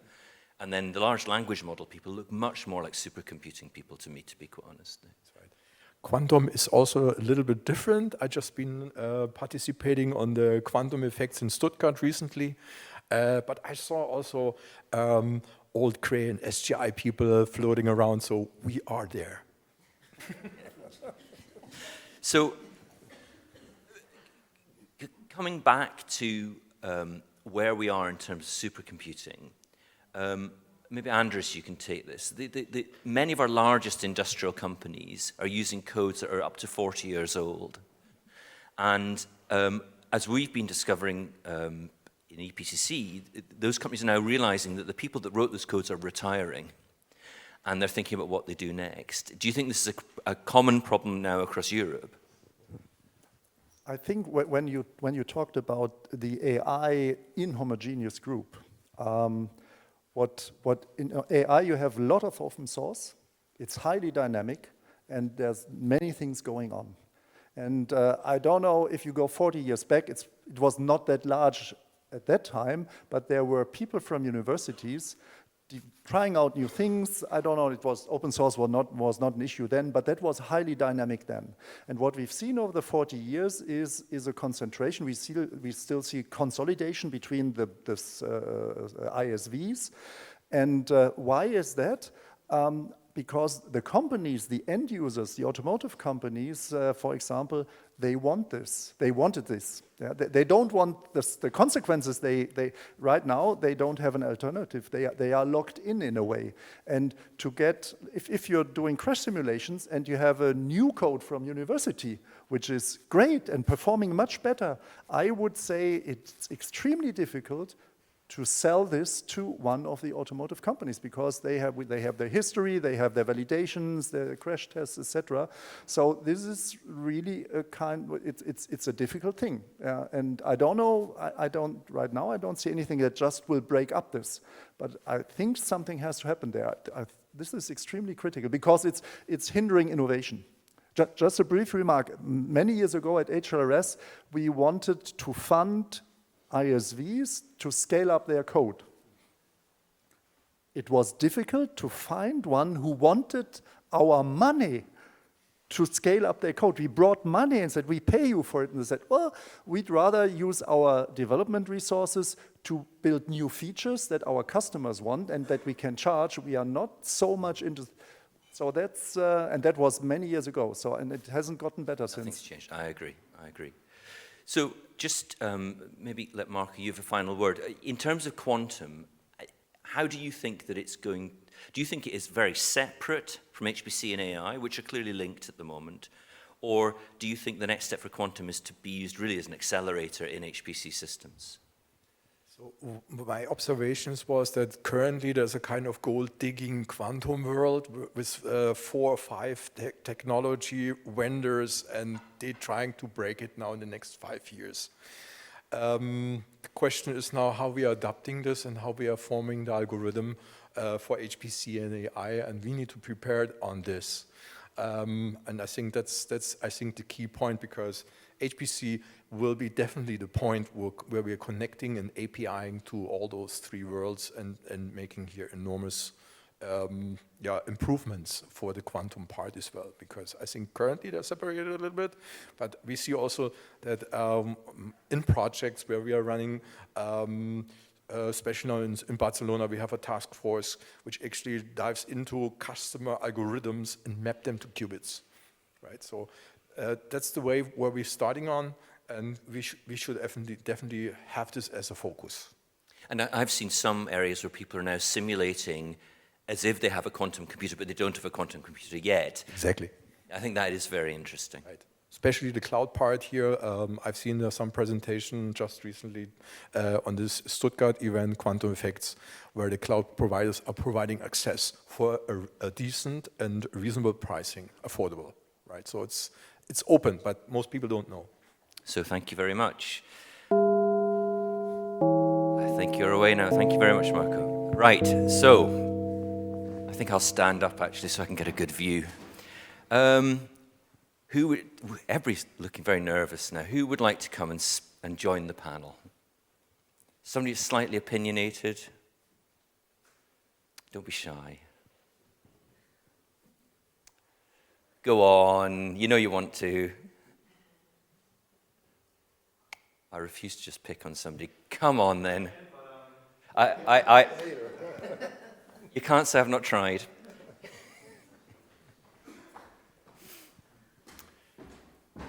Okay, please just introduce yourself and say what your company does, your organization does. Thanks. Yeah, hello everybody. I'm Bastian Schnepp from Altair. So we are active in both HPC and AI data analytics, coming from the simulation engineering side, so from the application point. And yeah, I was with the, let's say, CFD world before coming to HPC. Not so involved in AI personally yet. Yeah, that's my background. So actually, let's keep this discussion about AI and how it's transforming things going a little bit, because what we've seen in some areas, I think particularly in weather forecasting, is the management layer of weather forecasting is really becoming quite a believer that they don't need to do numerical weather forecasting any longer. I mean, my personal view is that's very dangerous. I just wonder what you think about that. Maybe start with you, Bastian. Well, I think when you talk to the people in the weather and climate research centers, I think they are quite aware that you need both and that you can combine both in a quite reasonable way. So, for instance, I mean, there's this thing like physics-informed neural networks, so you will have to create lots of data points from numerical simulations to make your AI-based forecast better and more accurate. And I think there's really a place for both, and both are here to stay, I think, yeah. Andres? I'm just thinking how this could be separate or divided. What I think critical with weather forecast is, let's say, unexpected changes. And my feeling is that if you understood the laws of physics below that, and there are kind of tipping points, that's something that you'd rather see when you do a good numerical simulation. It will not appear in an AI unless you kind of inject some, I don't know, uncertainty, but then again, you don't really know where it pops up. So I think on the other side, AI might be easier and faster for everyday things. So if I don't know, if there's a high pressure area over the Azoren, when you have 3 weeks stable summer weather in Europe, then you're sure probably quicker with that. The question is, and that comes to what I said in the beginning, to what extent does the management level have to understand what's beneath? And I think I'm with you. My understanding, is they don't really understand, and that's highly dangerous. Yeah, yeah, and, I think that's right. They probably then find out when it's too late. Yeah, which is usually catastrophic then. Yeah. Yeah. So let me put you in the spot. Have you trained your own model ever? No, not yet. But I've long thought that around the world right now there must be probably tens of people who are doing simulations that are very, very similar. And somehow it'd be a shame for this data not to be used and to be shared worldwide at some point. So I hope that something like this can be achieved at some point. But I think I'll join all of you and particularly what Andreas has said, which is one of the difference for me, one of the big issue. I mean, first of all, AI. We talk about AI. We are lucky to be working with a very, very bright scientist. And I can't even list all his affiliations, but he's part of the NASA Frontier projects and all these things. And a couple of years ago, he said to me bluntly, you know, I don't even use the word AI. I just do machine learning. And I do machine learning on some problems for which it works. And that's it. But one of the bigger issues, I think, really is knowledge and what you get out of it. And as far as I know, it's not been at all resolved with AI. It's actually the opposite is probably happening. There was an article in the New York Times, I think 2 days ago, about, and forgive me, I can't remember who is actually pushing for that, but some people are pushing for the big cloud providers to actually be more open about what they call their AI. And so I was very curious about it, because I thought, well, really? You think that's going to happen? But actually, their ambition, even in that, is quite limited. And it's basically saying, well, you used to somehow kind of tell us what data you're using. Now we don't even know that, because you think it's actually a secret, although it's actually public data very often.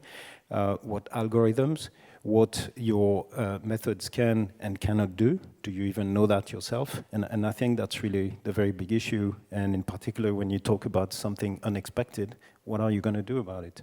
So I really think the two should work together, but you can't just say one will replace the other. I think it's just wrong.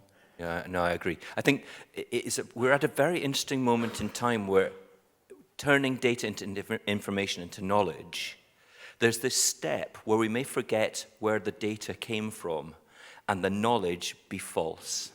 And you know, I see this in many health projects. It's a lot of the time, because it's difficult to get hold of the data and link the data, people create synthetic data. And I have been in many meetings in Scotland where I've said, remember, the synthetic data only contains the information you put in it. You're not going to learn anything. And people believe that they're learning something from this data quite a lot. It's very, very dangerous. And I think AI is even more dangerous in that regard, because you don't even know what went in the first place. So let's not make me too depressed. Let's go back to industrial companies, because I've worked all my life in trying to get more and more companies to use HPC. And I still personally believe we're just in the foothills of high-performance computing and modeling and simulation. If each of you had a choice, what would you like to see modeled that hasn't been modeled before?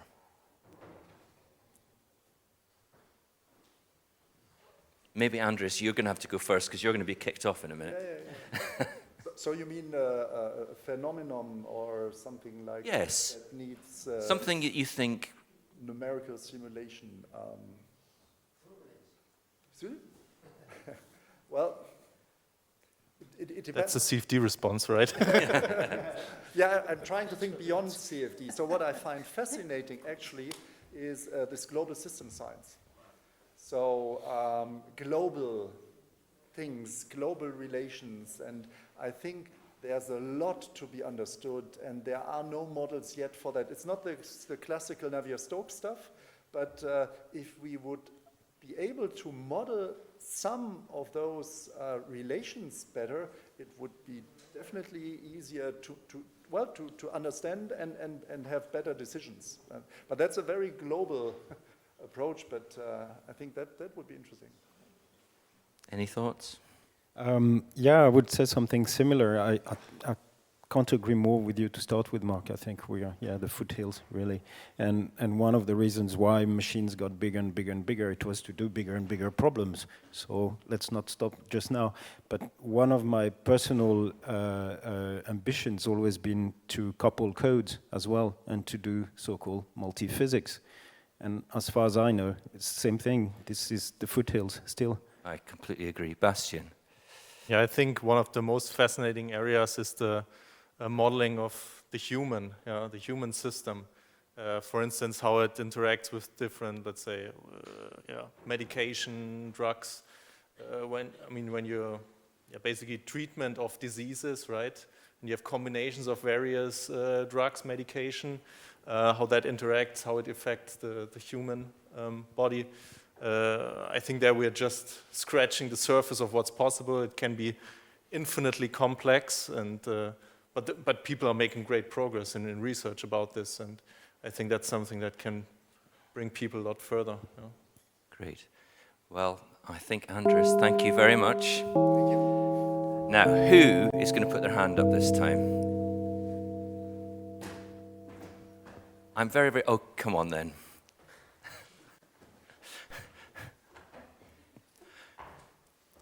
Bastian will give me into trouble later, you realize. Hello, please introduce Sorry, yourself. forgot my braids. So my name is Ralf Hoestad, so I'm from the NCC in Luxembourg. And maybe a couple of things. So getting back to the last question that you had, like about interesting cases that I'd like to see modeled. I mean, we have seen a lot of stuff on the HPC side, and it's usually CFD, the typical numerical thing. We have seen some things on the AI side, but that's usually then on images. We haven't seen anything on sound. So I think that would be a new area. Another thing, maybe, I don't know, we have a couple minutes left. Going back, circle to where we started, like what are the hurdles? We've been discussing a lot about infrastructure, AI, quantum, but we're completely neglecting the ecosystem that is needed around it. So as an NCC or representing an NCC, I always have the feeling I'm trying to explain to people what they can do with a 500 HP truck, and we're missing the trailer, we're missing the forklift to put stuff on, we're missing the data, the load to put on, and then you're talking to SMEs and they say, listen, if I want to go from A to B, I get an Uber, which basically means they're hopping on a cloud solution with a full-fledged software environment where they just swipe their credit card and then they have tons of tools to choose from. But I think that is, I absolutely understand that. I think often the cloud is the best option for an SME rather than buying or their own system or whatever. But I think where all of this is complicated, particularly AI and HPC, is how you create a model for the very first time. And I think one of the things that Fortissimo has done very, very well, actually, quite often, a model has been created of something. I mean, I remember the very first Fortissimo project, there's a company in, I think it was Bulgaria, who were doing taps, cast taps, and they created a model for the first time, remodeling them. And I thought that was great, because they understood that that was actually what was holding them back from using modeling and simulation. So I absolutely agree with you. That would be one of the trailers they need to attach. Bastian, in terms of AI and HPC, or machine learning and HPC, I've seen lots of work in Japan recently. I was in Japan last week, where they set them, as a country, they set themselves particular socioeconomic challenges. And I think the Japanese do this better than anywhere else. If we were to try and do this in Europe, what do you think you would be telling our friends in government they should be investing in?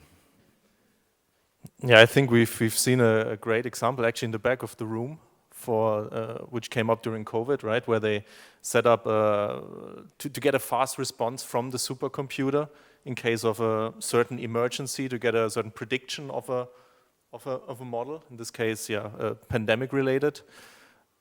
One thing that I mean, we were seeing more and more extreme weather, so that's kind of a natural thing to look at as well. Like if we say in Germany, everybody remembers the disaster in the Ahr Valley, where there was a flash flood, basically, something we were not used to in Germany. So if you have something of an emergency infrastructure in place, or a workflow that you need in place to quickly trigger these almost real-time responses or predictions for extreme weather, I think that's useful. I mean, in Japan, I think they do tsunami predictions, right? For these kind of things. Well, I mean, the classic thing the Japanese did was they took a combustion code and modeled people sneezing. Yeah. And they did that in the buildings all around Tokyo and on the metro and all this. And that was what convinced the Japanese government to go with the masks model. And the Japanese say that that paid for Fugaku overnight in terms of economic benefit to the country. So, which of you two would like to come up with another thought about a big socioeconomic problem we should do, please? So I had a similar discussion with our Ministry of Economy, and basically, because we got Meloxina in Luxembourg, and basically the answer is, listen, this is considered to be critical infrastructure. So if there is an emergency, saying, listen, jobs aside, you know, your research project needs to move over because we need to do the calculation right now because it's an emergency. So I think from that side, the capacity is there. When I think about on a European scale, and basically that was the question you asked, I think, for example, on health data, and we're doing a lot of health projects, the issue is different data formats. So usually the calculation is not the hardest thing. We got the capacity, we got the models, but trying to tap into data parts cross different borders, which are completely different structured. I mean, there's some catalogs, but the description is not the same thing everywhere. And trying to harmonize that one is probably the harder job.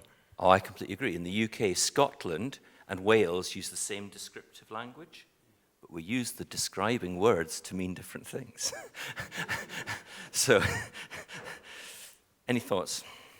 I think the infrastructure should be as open as possible, basically, so that many people can use it for whatever they want. I mean, societal impact can be from very big public efforts, such as the one you mentioned, or you guys have mentioned as well in response to COVID and other things. We also work with companies that have now decided to actually use completely different types of ingredients for the products so that they are biodegradable. As far as I'm concerned, that's a very massive impact on society as well. So this infrastructure should be available to all, and also the way I think that one of the big issues that's been mentioned is the data. Format is one thing, but also to structure it so that even within a company, everyone can access it. I'm not sure companies themselves actually have answers to that. It's actually a very tough problem, and that's possibly where the industry also, the HPC side and governments could drive some of that as well. Yeah, I think that's a very good point. I think that one of the challenges with data, if anybody's trying to do an AI project, is the actual training algorithms are really quite simple. You know, these large language models, if you could just go and download and read the main paper in which large language models are built on, and it's really easy to read, and it's a very simple idea, it's just chopping data up and tokenizing it. But the preparation that these big companies, these billion-dollar, trillion-dollar companies are doing on this data is just out of the reach of governments, of other smaller companies, and of academia. And we really do need to think quite carefully about what that means, actually, I think, for the world going forward. So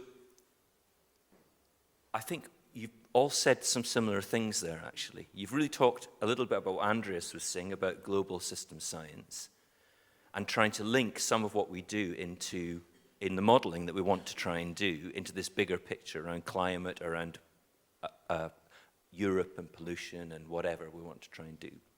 So just to round up in the last 3 or 4 minutes, if I was to hand you 400 million euros, what would you buy?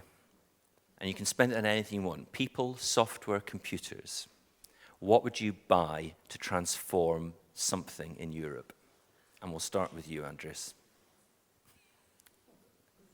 Yeah, let's say my gut feeling would be to invest in people, to be honest. I think we have very powerful infrastructure if it's used in the right way. Yeah. I think especially the run for exascale, I mean, it's important on the one hand, but maybe sometimes we could do other things with the money. I think you mentioned Fugaku for a higher society purpose or so, but also I think they spend even more money than that. Yeah.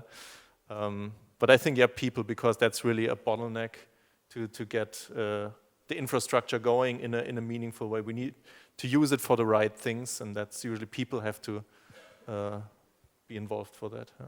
Ralph? Well, I think, so I'll go with that one with regards to the infrastructure. I wouldn't put it on the infrastructure, but I would split it a little bit around people, making the software, make it much more accessible. So rather than doing everything from the shell, that you can actually make it much more usable by the average user. So software, the experts that need to develop the software, and then building public data libraries that you can use the stuff on. I think that is a very important point. If you look at the world of AI, they use Python largely for this. It's not very efficient, but where they have won is the simplicity by which you can glue things together. And it's something we have never learned in the last 40 years in HPC, I have to say. Final comment to you. Well, I think, yeah, going kind of along the same lines, and possibly something that's not being done now, or exactly in the way things have been framed over these last 2 days. But that's kind of picking back also on a comment that, or a question that Gert asked yesterday, and I was thinking fairly similarly. A lot of the discussions, and maybe more so yesterday, were around HPC, but kind of thinking, well, actually, it's more like digitalization. And so how far, where do you put the boundary about taking someone to HPC? Where do you start? If someone actually is not even using really, say, simulation software to stick with the more classic things. And so maybe let's invest 400 million in education much earlier on.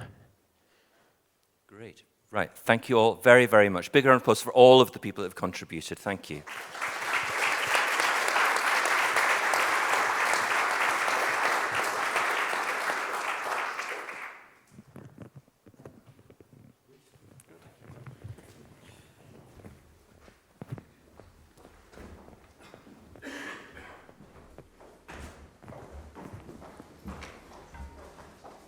Thank you very much, also from my side. Thank you, Mark, for leading the session.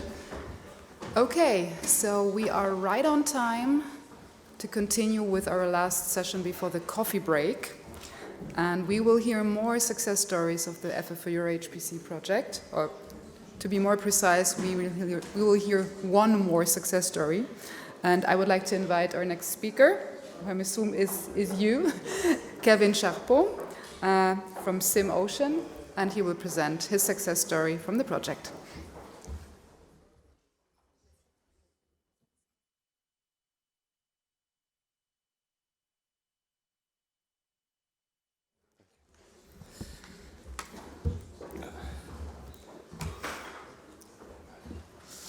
Good afternoon, everyone.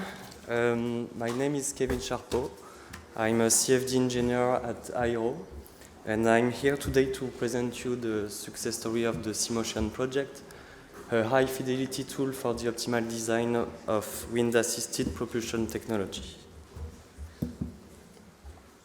So I stand before you to unveil the project that represents a pivotal leap forward in the maritime industry's quest for sustainability. The SimOcean project is not just a collaboration. It's a groundbreaking initiative aimed at crafting a numerical tool for the optimal design of wind-assisted propulsion technology. In a world that grapples with the environmental impact of maritime activities, the SimOcean project takes center stage, offering a beacon of hope for a more sustainable future. With a crucial focus on addressing sustainability in the maritime sector, this project emerged as a testament to our commitment to a greener, cleaner future. Now let's talk about the driving force behind this innovation. The key partners who have come together to address diverse SME needs and propel this project towards success. Each partner plays a unique role, bringing specialized expertise to the table. Firstly, Aero, a trailblazer in ocean wind technology, lends its invaluable insights into wind and boat design. Then Politecnico di Milano, or Polimi, contributes advanced computational fluid dynamic simulation. Their expertise is the backbone of our numerical tool, ensuring that our simulation and optimization are grounded in robust scientific principles. ToolsPulse enters the scene with a customizable workflow editor for Bayesian optimization. You see, with their integration of surrogate modeling techniques, brings precision and accuracy to our predictive model. Last but certainly not least, Cineca provides the high-performance computing resources that power our simulations. As we embark on this journey, the logos of the partners stand as symbols of collaboration, innovation, and a shared vision for a sustainable maritime future. Let me take you on a voyage of innovation and sustainability as we discover Aero, a French industrial startup that's been charting new waters since its founding in 2018. Aero stands at the forefront of green technology, designing, manufacturing, and marketing a revolutionary solution, the ocean wings. These are not just wing sails, they are the embodiment of commitment to a sustainable future for the maritime industry. These sails, meticulously crafted for installation on merchant ships and yachts, play a pivotal role in our global mission to reduce CO2 emissions. How? By significantly cutting down on fossil fuel consumption. Picture this, a fleet of ships and yachts adorned with ocean wings, harnessing the power of the wind to propel them forward. It's not just a vision, it's a reality that Aero is actively contributing to. Aero's headquarters are nestled in the heart of Paris, in France. But the heart of their operation extends beyond the cityscape. In Caen, in Normandy, Aero has a manufacturing site, a hub of creativity and precision where the ocean wing takes shape. The image before you captures more than just the product. It encapsulates a vision.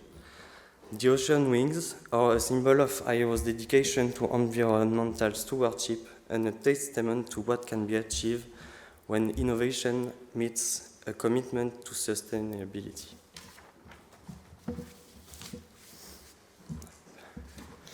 Now let's delve into the heart of the challenge. Our slide today paints a vivid picture of the hurdles faced, the goals and visions, and the determination to navigate the seas of change. The challenge. Aero embarked on a journey that resonates with the wider global need, enhancing ship efficiency while simultaneously reducing emissions. It's not merely a task, it's a profound mission in today's world, a mission that echoes the urgent call for sustainability in the maritime sector. Why is this important? The significance lies in meeting not just internal objectives, but broader sustainability goals. In an industry often associated with environmental impact, Aero's challenge was to redefine norms, ensuring that their operation aligned with global sustainability objectives. Now let's delve into the specific business challenges faced by Aero. Limited expertise. The seas of optimization are vast and complex. High simulation costs, a barrier that many companies face in the pursuit of innovation. And computational resource constraints, the limitation that can impede the realization of ambitious projects.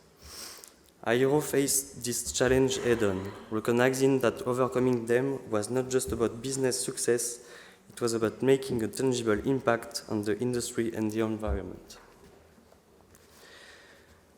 And as we navigate this challenge, let's look at the image before you. On one side, we see the conventional cargo ship, a symbol of the maritime industry's conventional practices, often associated with pollution and environmental concerns.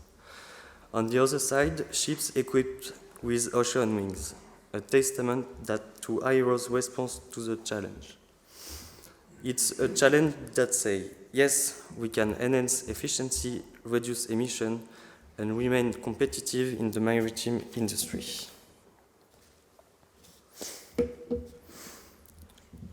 Now, let's now explore the intricate problem that Aero faced in their pursuit of optimizing the performance of ocean wings. The slide before us captured the essence of this challenge. Picture, if you will, the vastness of the high seas where winds are ever-changing, offering an infinite combination of variables. Now, visualize a ship navigating through this dynamic environment, and around its wings there is a cloud, an intricate dance of wind and sail, a complex ballet that holds the key to unlocking the full potential of ocean wings. As you see in the image, it's not about the ships, it's about the environment it sails through. The cloud around the wings symbolizes the challenge. How do we harness the unpredictable winds of the high seas to optimize the performance of ocean wings? It's a question that demands not just technical expertise, but a deep understanding of fluid dynamics, wind patterns, and maritime propulsion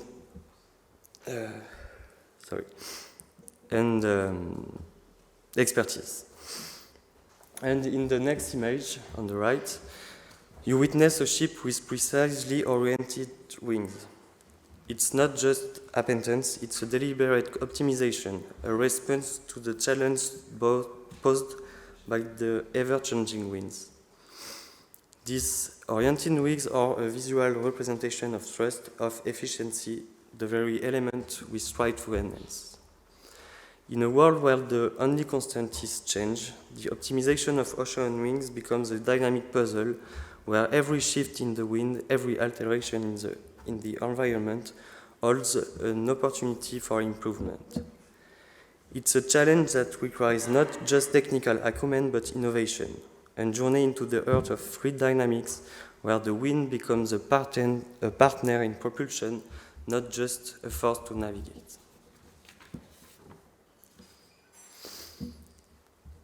Let's delve into the heart of the challenge.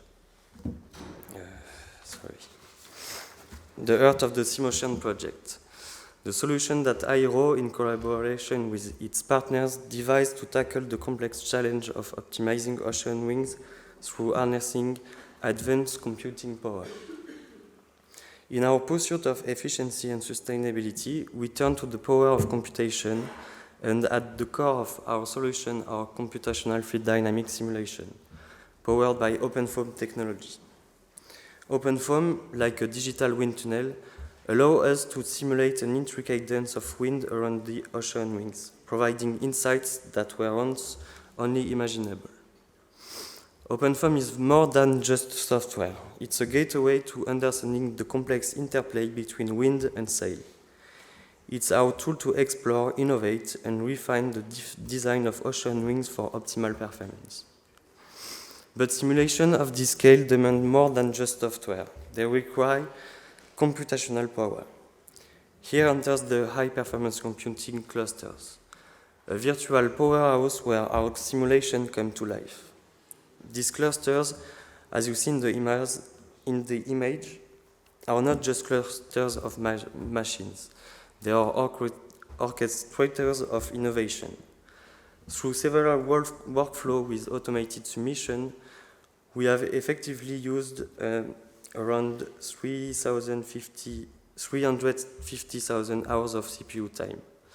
It's not just computing, it's a symphony of algorithms, a convergence of digital and maritime expertise. As you look at the image of the cluster, imagine it as the beating heart of our endeavor, where each pulse represents a step closer to unlocking the full potential of ocean wings. And now let's talk about the art of optimization, the science of refining our designs.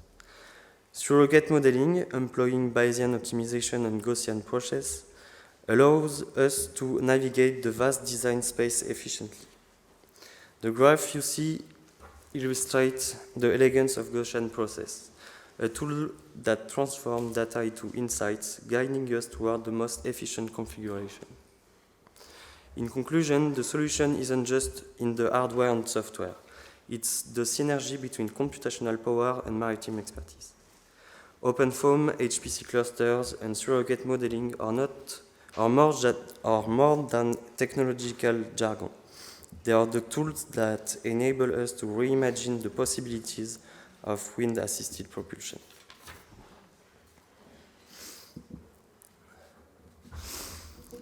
Let's now explore the major achievements of the SimOcean project, milestones that were reached through collaborative efforts and a commitment to pushing the boundaries of what's possible. At the heart of our success lies collaboration. We brought together minds from different domains, design, simulation, optimization, to work seamlessly towards a common goal. Look at the image on the right of people in a meeting. It's not just a meeting, it's a convergence of expertise, a space where ideas were born and solutions sculpted.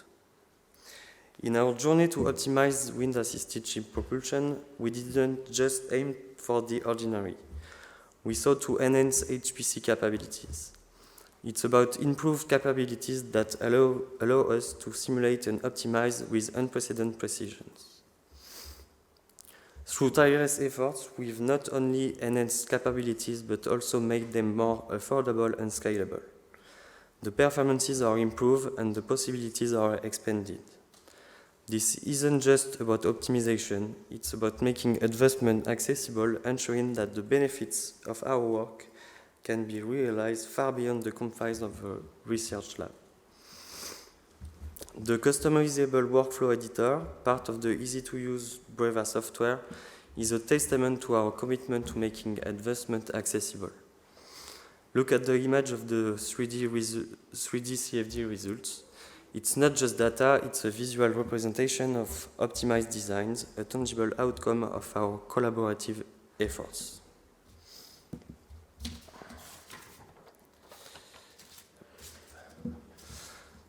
The impacts. Our journey with SimOcean isn't just about technological advancement, as I was saying. It's also about real-world impacts on businesses, economies, and innovation. The primary impact is the enhancement of competitiveness and significant cost saving. Aero is not merely optimizing ship designs, it's elevating its competitive edge in the maritime industry. The optimized wind-assisted ship propulsion systems aren't just about reducing emission. They are about positioning Aero as a front-runner in the industry. This enhancement translates into tangible business benefits. Aero anticipates an additional annual turnover of 300,000 euros. The growth doesn't stop there. Our projection indicates a remarkable 300% increase in wing sales-related turnover by 2030.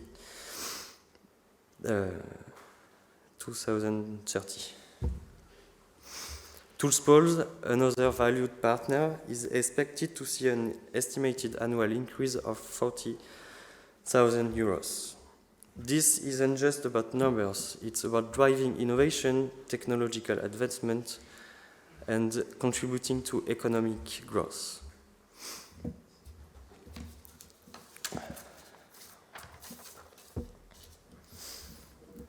Let's continue our voyage through the impacts of the SimOcean project, exploring not only the benefits of businesses, but also the broader positive changes we are catalyzing in the maritime industry.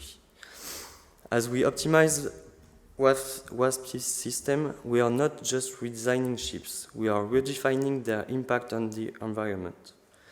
The SimOcean project is a beacon of sustainability. Through our collaborative efforts, we are steering towards greener, more efficient ships that are at the forefront of reducing emissions. This isn't just a project, it's a commitment to a more sustainable maritime future. Our actions extend beyond Aero and individual businesses. They resonate throughout the maritime industry. The ships we are optimizing aren't just vessels. They are symbols of cleaner, more sustainable transportation. By aligning with sustainability goals, we are contributing to a maritime industry that complies with regulations, respects the environment, and envisions a future where ships are not just carriers of goods, but stewards for our oceans. These achievements aren't solo performances. They are the result of harmonious collaboration. Our partnerships have been instrumental in driving these positive changes. The SimOcean project isn't just a testament to technological advancement. It's a testament to what we can achieve when we pool our expertise and resources. The positive environmental impacts and business benefits we are witnessing are the direct result of collaboration. The visual on this slide captured the essence of our journey. From a ship of the 20th century symbolizing conventional practices to a ship of the 21st century equipped with ocean wings representing innovation, sustainability, and a commitment to a cleaner future.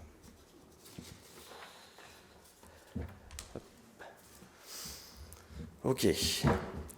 As we navigate through the final moment of the presentation, I want to emphasize the key takeaways from the SimOcean project.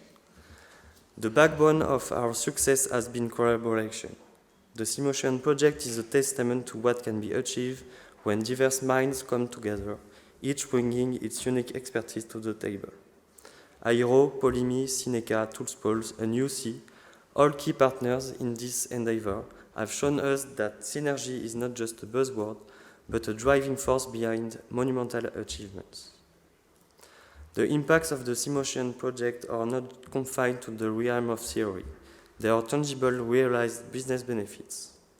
From enhanced competitiveness to significant cost savings, the project has provided a roadmap for businesses like Aero to not only survive in a competitive landscape, but to thrive.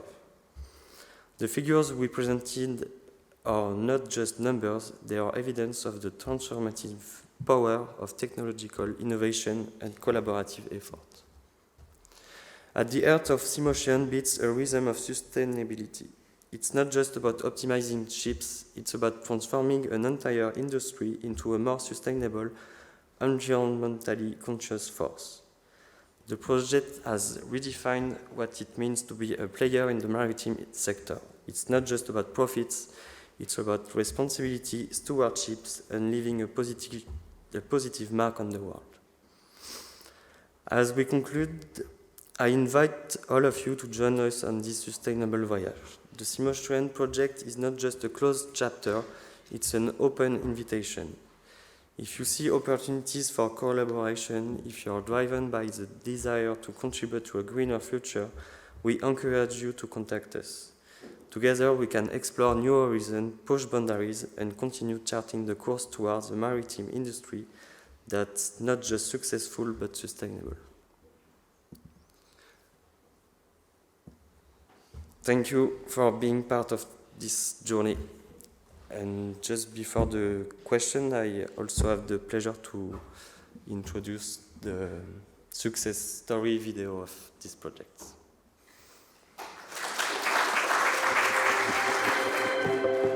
FF4EuroHPC is the successor to the prior Fortissimo projects. It successfully demonstrates the business benefits of using high-performance computing, artificial intelligence, machine learning, and high-performance data analytics technologies for business in diverse industrial sectors, such as manufacturing, healthcare, energy, e-commerce, environment transportation, engineering, and aeronautics.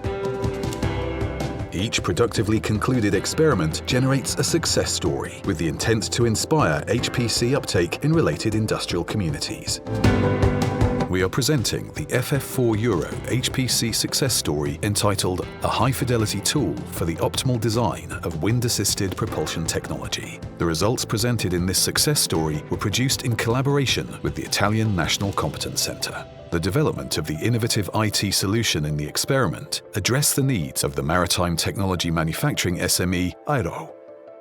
Aero is a French SME that has created a patented rigid wing technology, Ocean Wings, that solves the environmental and economic dilemma facing ship owners, reducing their environmental footprint while remaining competitive and profitable. The Ocean Wings consists of a two-element articulated wing sail generating forward thrust through aerodynamic lift.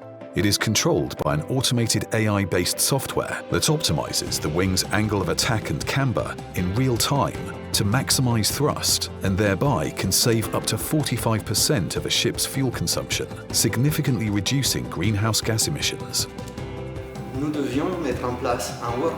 Aero needed a workflow for fast and reliable evaluation of the aerodynamic characteristics of different combinations of ocean wings optimized for installation on different ships in order to overcome the limitations of a non-scalable workflow around the commercial simulation software.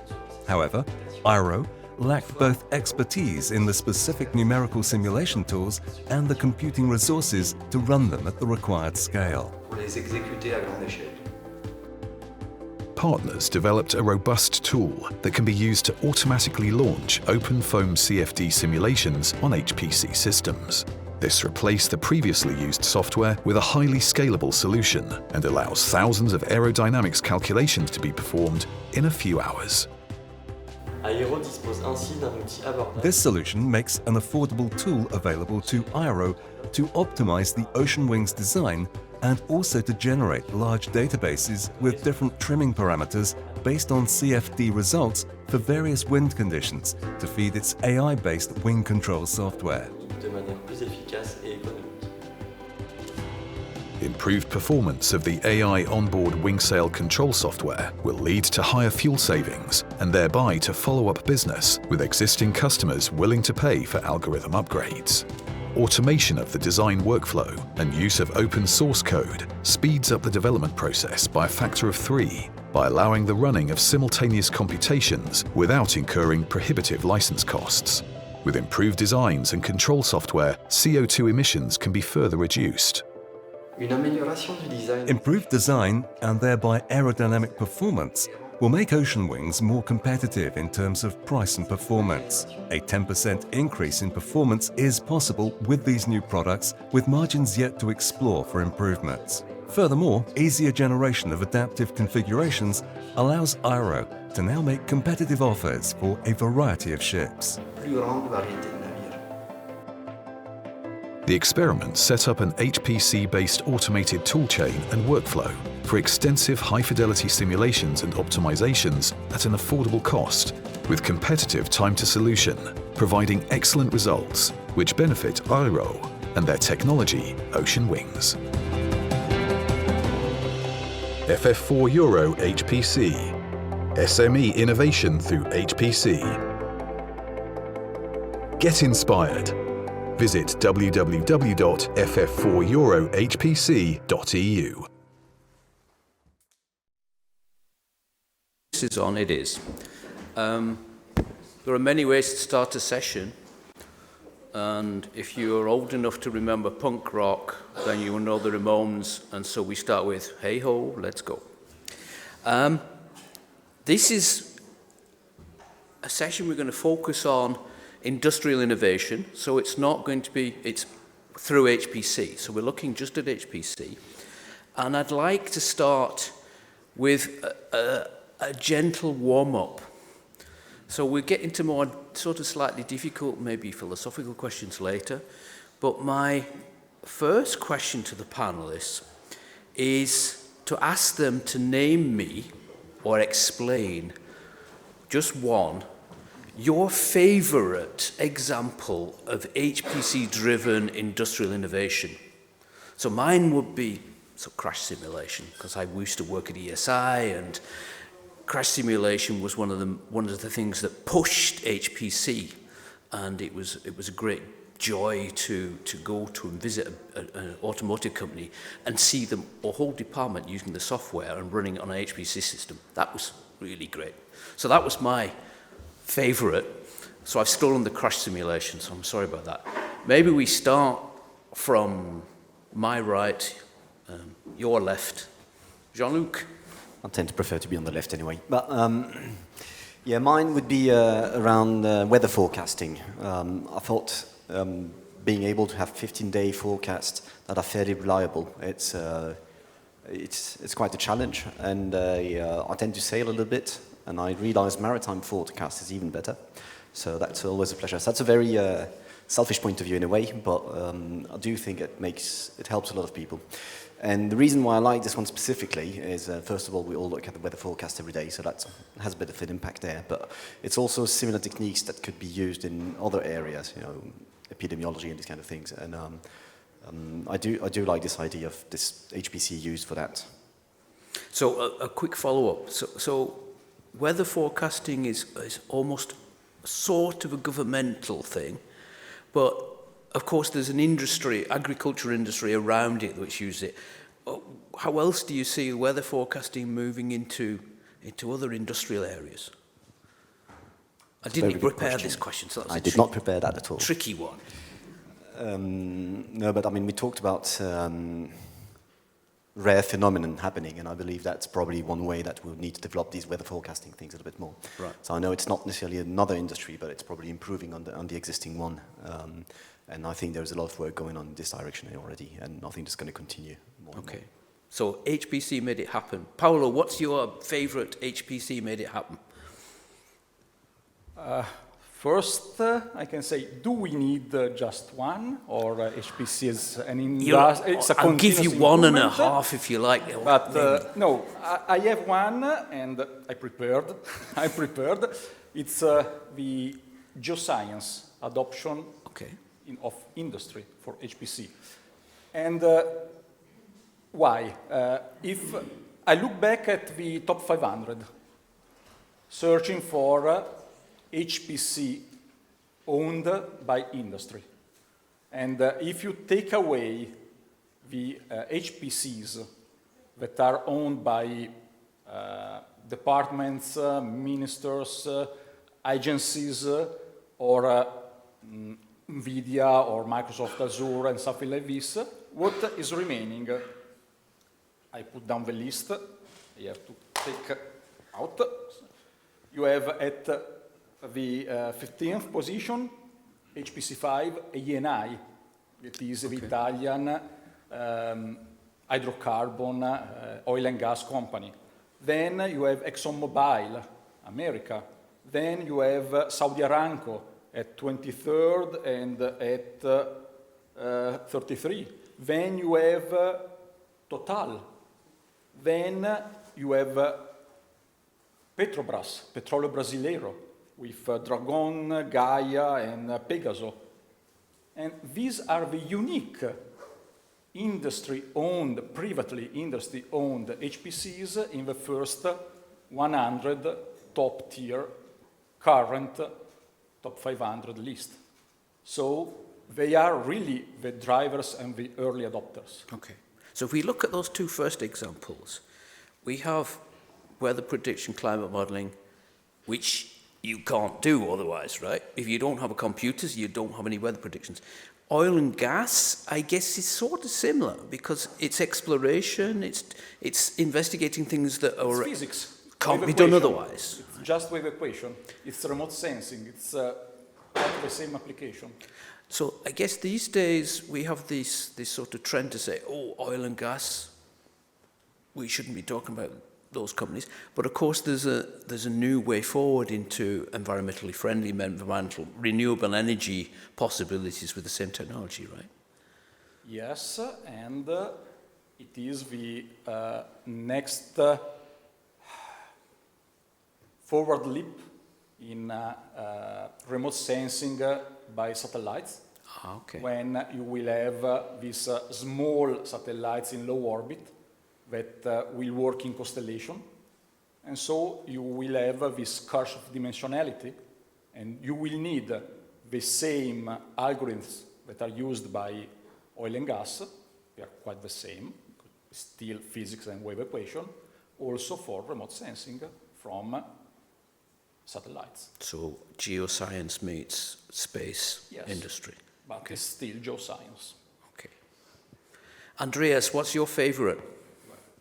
When I looked at the question you sent us, first thing that came to my mind actually was crash simulation. No, that's fine. So I'm happy. Actually, I looked at it and I thought, is that really HPC? Because it doesn't scale that high. But being from Stuttgart, an automotive area, I kind of, and this is again politically incorrect, I came to the combustion engine. The background for this is when I had to do my PhD, when I did the PhD in Stuttgart, I had to visit also some lectures from the engineers because I was a mathematician before, so they wanted to check whether I'm good enough, and that was already a combustion. And it's really complicated. I think in such a combustion process, I think there are more than 1,000 reactions, and the simulation models they cover probably 20 or 30 at that time. Although kind of combustion is at the end of its life cycle, in order to be still, if you compare the engines now to what has been there 30, 40 years ago, they are much, much, much cleaner. And this is industrial innovation. It's kind of, there's a lot of innovation in there, but it's not so visible. But without simulation, I'm sure we would have much less, economically friendly engines. They are not at all basically, but it could be much worse. And it's also a good example for even how HPC can contribute to environmental improvement. Because if you optimize a combustion engine that sold millions of time, if you save, let's say, even 10% CO2 in one, it, for example, comes up for all the CO2 you spend with the calculations. So I think it's an example that's going to be outdated probably in 10 years, but I think there's really a lot of innovation there which wouldn't be possible, wouldn't have been possible without HPC. All right. Thanks. Nicholas?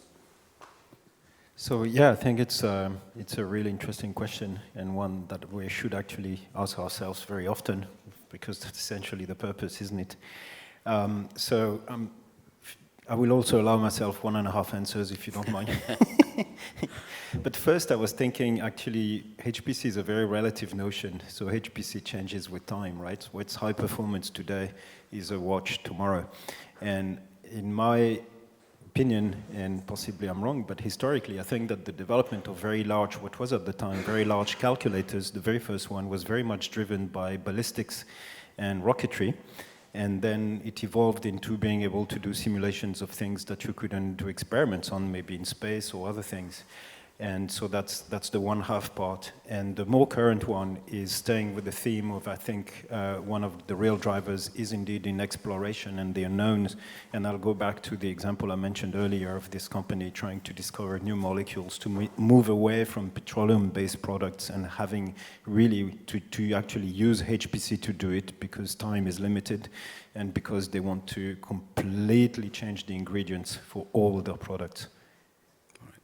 So we've seen a number of examples where we're saying what your favorite innovation, industrial innovation. So the first answer is HPC was and is the driver for industrial innovation. So we just asking them, you come up with a lot of examples. But of course there are also challenges. So now we're getting a bit deeper. What are the challenges of integrating HPC into industrial business practices? So maybe we start from a provider view. So Nicholas and Andreas, you're essentially providers. Andreas, you're looking for users for the HPC center systems. Nicholas is providing on-demand solutions. So how do you see the issues of integrating HPC solutions and technologies into the industrial business practice? So maybe we start with Andreas. I look at it there are 2 points for me. The first one is, are they able to do the simulation? So that's something they have the know-how, the people, the licensing, everything. But that's something I cannot influence that much. Where I think I can do more is the workflow integration. And I think this is important for the large companies as well as for the smaller ones. So Porsche, for example, is doing a lot of their computations on the HLRS systems. And they have spent quite an amount of money to integrate this compute resource into their workflow, you could say seamless. Yeah? So for the engineer, actually they don't know anymore that this is happening somewhere else. They are still working with scripts, so no GUI yet, although I think that's coming soon. But they just start the job. Yeah? Of course, they know that it's bigger and has more cores and whatever, but that's really important. And on the administrative, on the provider side, again, there's the accounting process. So there must be an accounting, for example, that's project-oriented, so that they know how much they computed. And those things, they are not sexy at all. Yeah? They don't have to do with the real computation, which scales whatever and solves the world problems. But if you don't do this workflow integration and this administrative integration the right way, they will simply don't do it, because if it's too complicated, it outweighs the benefits, at least as they are perceived by management. So that's really a very important part of it. So workflow and business process integration. So yeah. Nicholas, you provide your business is providing the mechanisms to integrate into the customer's business process. Where do you see the challenges? So yeah, I think my answers would be very similar to Andreas, and the main point is that it's actually it's quite a complex problem, and it includes very many different people. As you said correctly, we are an external provider, so we're talking about people trying to access HPC from outside and maybe to merge it within the HPC, either as a way of bursting out on a regular basis, or as a replacement, or as a completely new capacity that they didn't have. So obviously the ROI is very important, but also we have to talk to people who are, so let's call them the clients, so the people who are interested in the first place and would hopefully know what they want to run and what applications, although we also have to do some hand-holding on that. But also their IT, which can be very reluctant at sometimes just a personal level even, because they see this as their activity, and why should anyone talk to somebody else about anything having to do with computing within the company. Security is very important as well, and they will have their own way of thinking, and hugely importantly, and exactly as Andreas said, invoicing and budget. Companies are organized differently. They may not have just a general pot of money from which everyone can take money to pay for computations. It might be on a project basis. It can be on POs. Then they might need to have a user who actually is a different group but needs to work on the same project for HPC. So where's the financing coming from? And this sort of things can take a long time to sort out. So you mentioned ROI, return on investment. So and Andre said it has to be integrated into the system and the accounting system.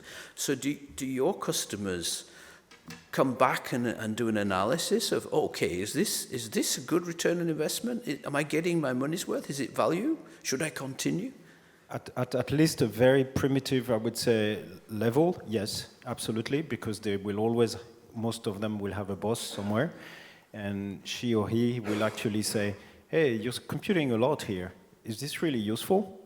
I'll take an example which is a little bit more extreme, but I promise you it's the truth. We presented to a large company, and this was a meeting that they had with different offices around the world, and there was this person. She was a board member calling from the US, and she looked at what we were doing, and she said, oh my God, this is like the Star Trek computer. You can just ask a question and it will give you an answer. This is very dangerous. Should we really give it to everyone? Okay.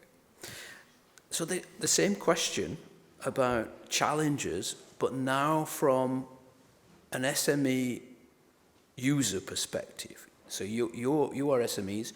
You've developed wonderful experiments within FF4EuroHPC with great success stories, and you've been able to integrate it. But what are the challenges for you as a user? Maybe we start with you, Jean-Luc.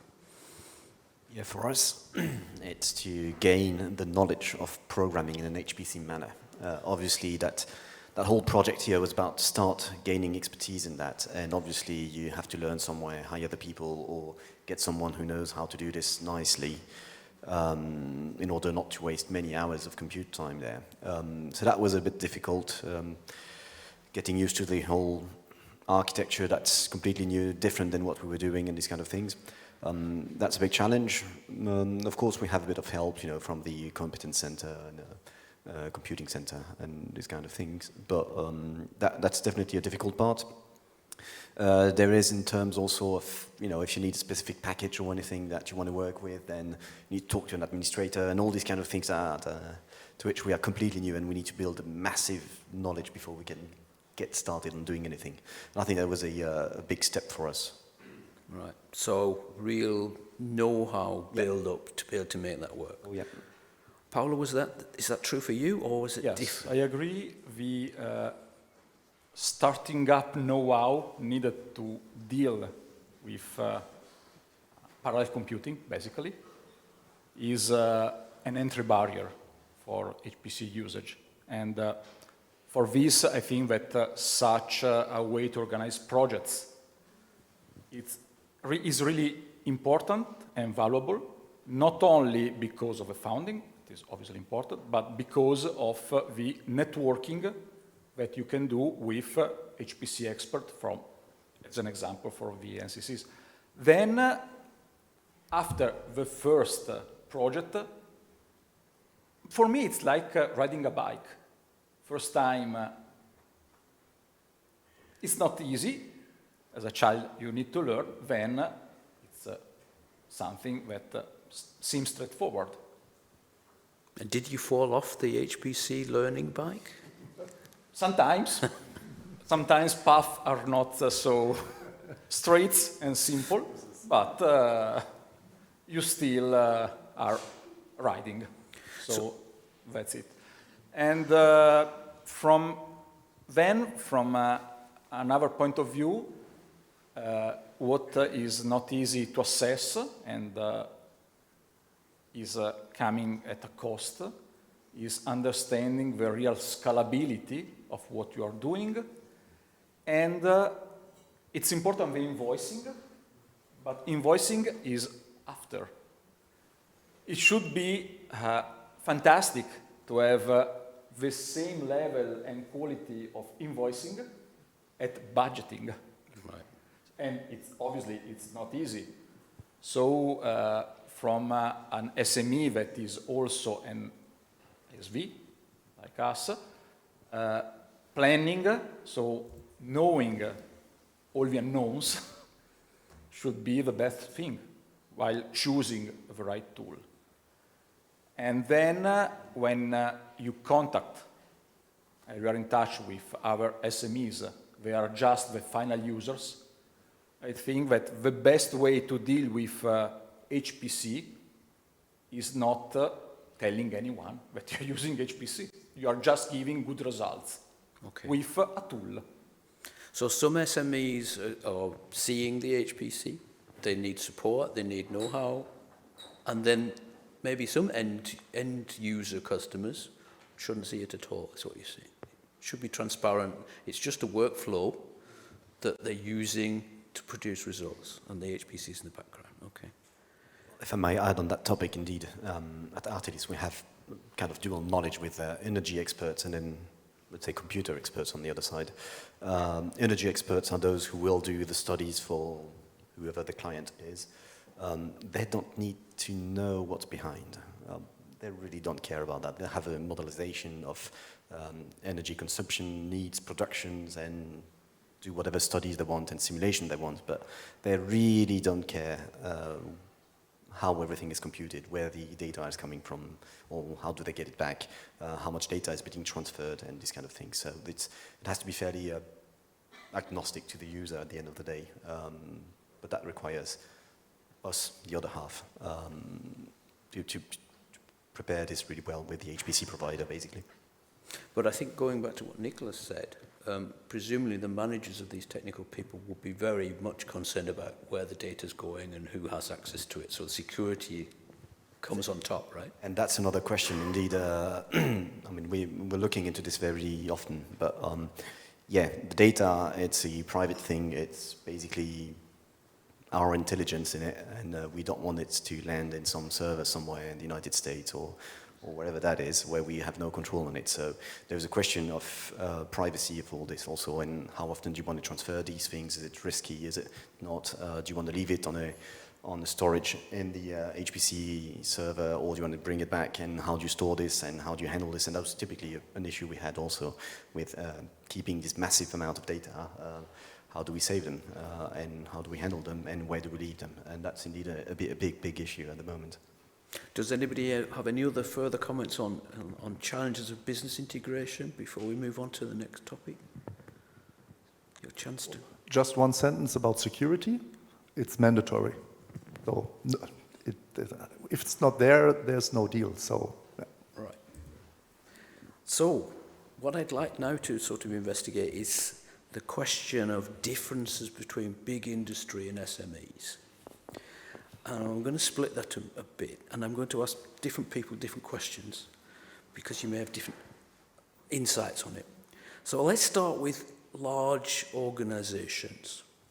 My first thought when I was thinking about this was, oh, actually it's a done deal. It's already established. The likes of automotive companies, oil and gas companies, Airbus, as we heard earlier, that's deployed, used, it's just given.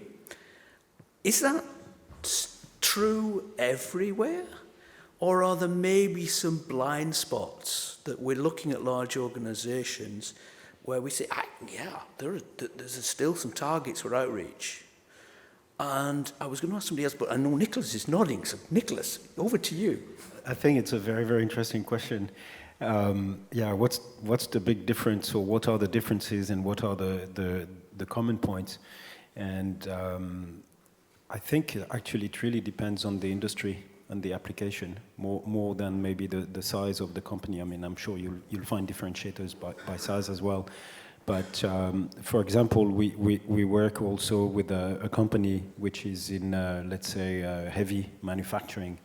They make enormous cast and different things. And they have an enormous reluctance within their own experts, or let's use the cliched word stakeholders, just to convince people that something is worth doing on a computer in the first place. And so you have to start with them with absolutely minuscule steps, which you could actually, if you just, if you sort of thought as HPC as using many cores over maybe, generating a lot of data and all of that would absolutely not qualify as HPC, but just I would say maybe generalize it to digitalization. And I think there's many industries like that. Okay, so the first takeaway from that is, don't think all large industries are already there and you doing it. There's still something to be done there. Yes, in my experience, absolutely. Yeah. Paolo, I was going to ask you, I know you're an SME, but you work with big organizations like ESA, right? So what's your take on the large industries? I see a difference between SMEs and large industries. But in reality, I think that the big issue where you can divide SMEs and large industries is not on the dimension of the industry, but on the age gap of the people that is involved in taking decisions. So I think that usually when you are dealing with, let's call younger people, they are more aware of the possible solution and potentialities of simulation by computation, by HPC, and so on, because they have seen them during their studies. While older people, not only in management, but also in technical roles, may prefer to, I think about in oil and gas geologists, may prefer to really touch and look at rocks. So it's really difficult to try to convince them. So I spotted this age gap, not only related on the age, but on the roles and so on. So you can be young but older inside, let's say. Both in SMEs and big organization.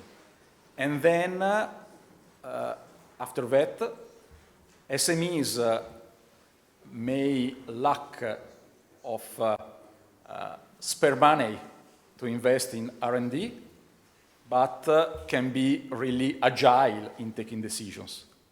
While big organizations like ESA, like oil and gas industries, may have R&D projects and let's call it spare money to take risks, but there is a lot of inertia in taking decisions. So light and dark sides in both small and big organizations. But to address the age issue, I guess there's also outreach and information, availability information, and giving the message, right, is part of it. And Andreas, I know that you spend a lot of time trying to reach out to SMEs, but do you also have experience with, as Nicola said, there are large industrial organisations out there they're in the blind spot, they're not being looked at before. What's your take on it? So I agree with what you both said, and I think looking at the big picture, it depends a lot on the competitive situation.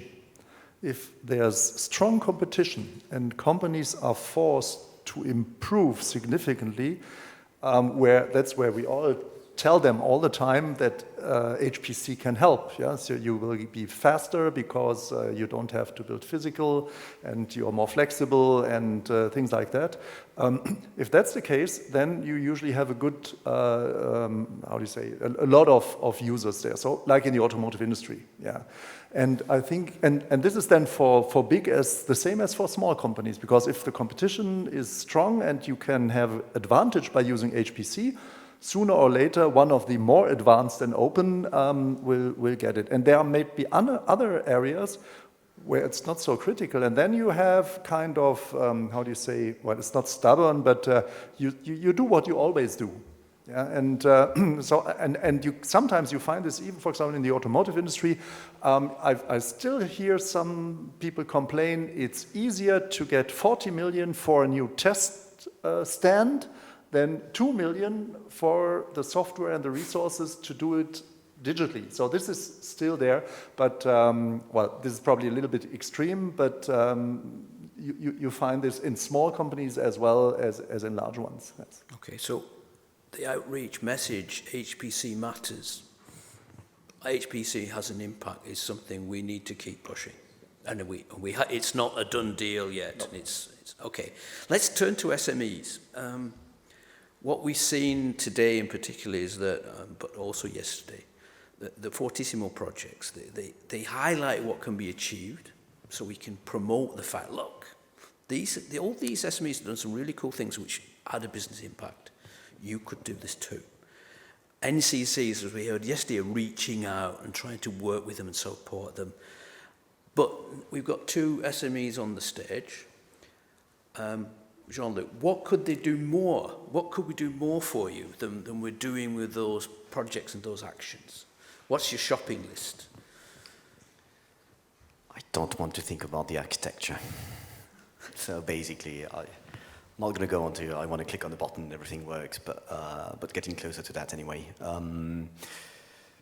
It's difficult when you just get started in knowing what type of machines do you need, how much memory, how many compute hours do you expect, how many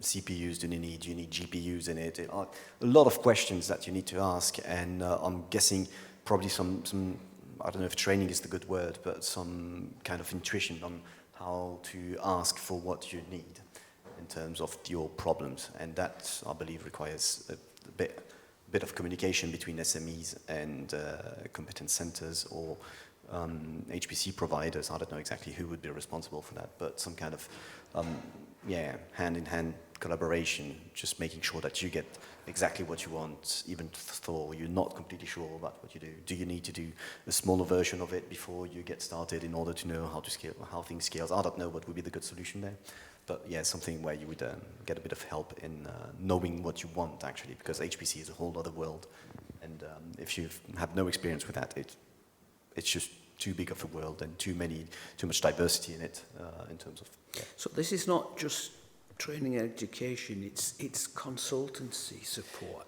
right? There's probably a bit of that in it, yeah. Right. Yeah. I mean, SMEs.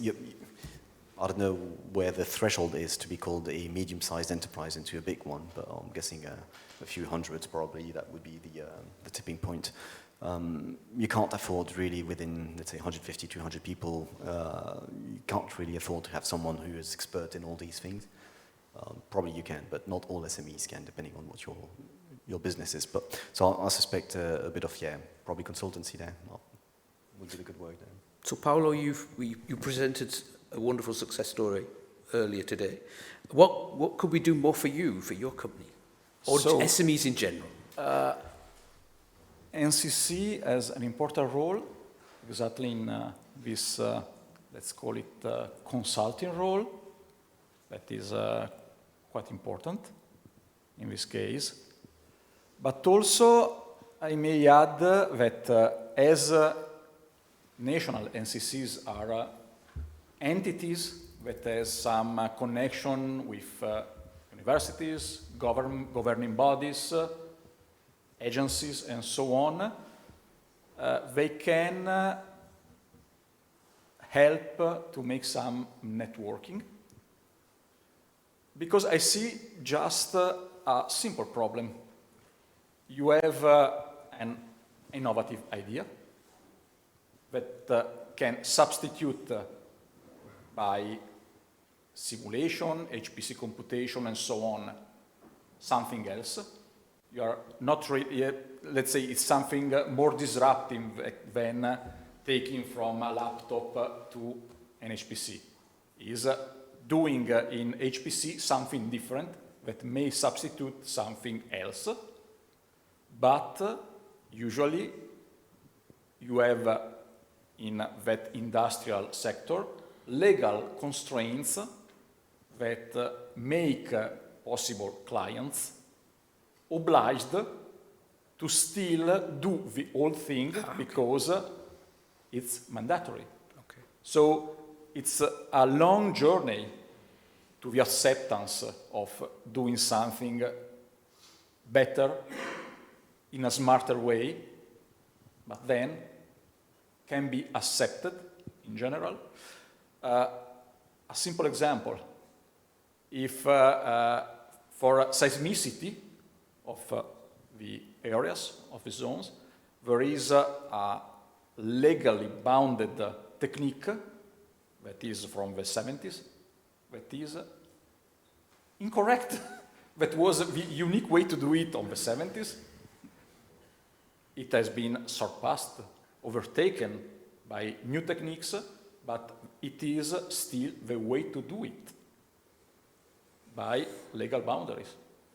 And obviously, as an SME, you cannot change with things, but NCC as a higher entity can help networking with agencies, governing bodies, and so on to advertise that new way to do things are there.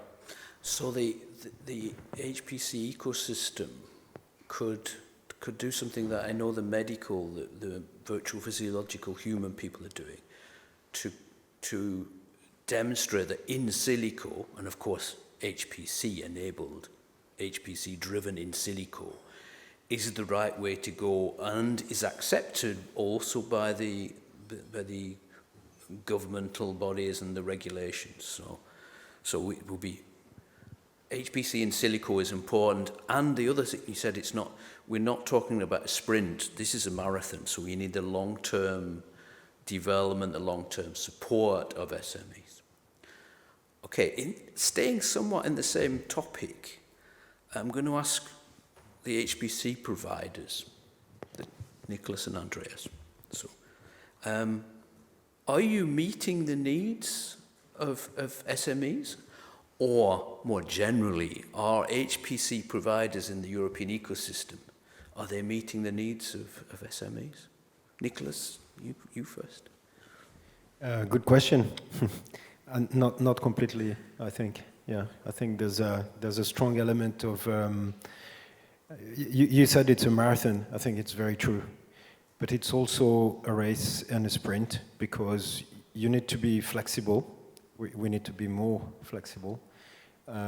Listen better, more reactive. You need to react fast. People need solutions, not just eternal talks and all of that. But as you said, you also need to be there in support, and you have to understand that you, in the end, I think you have to deliver for something which empowers a company.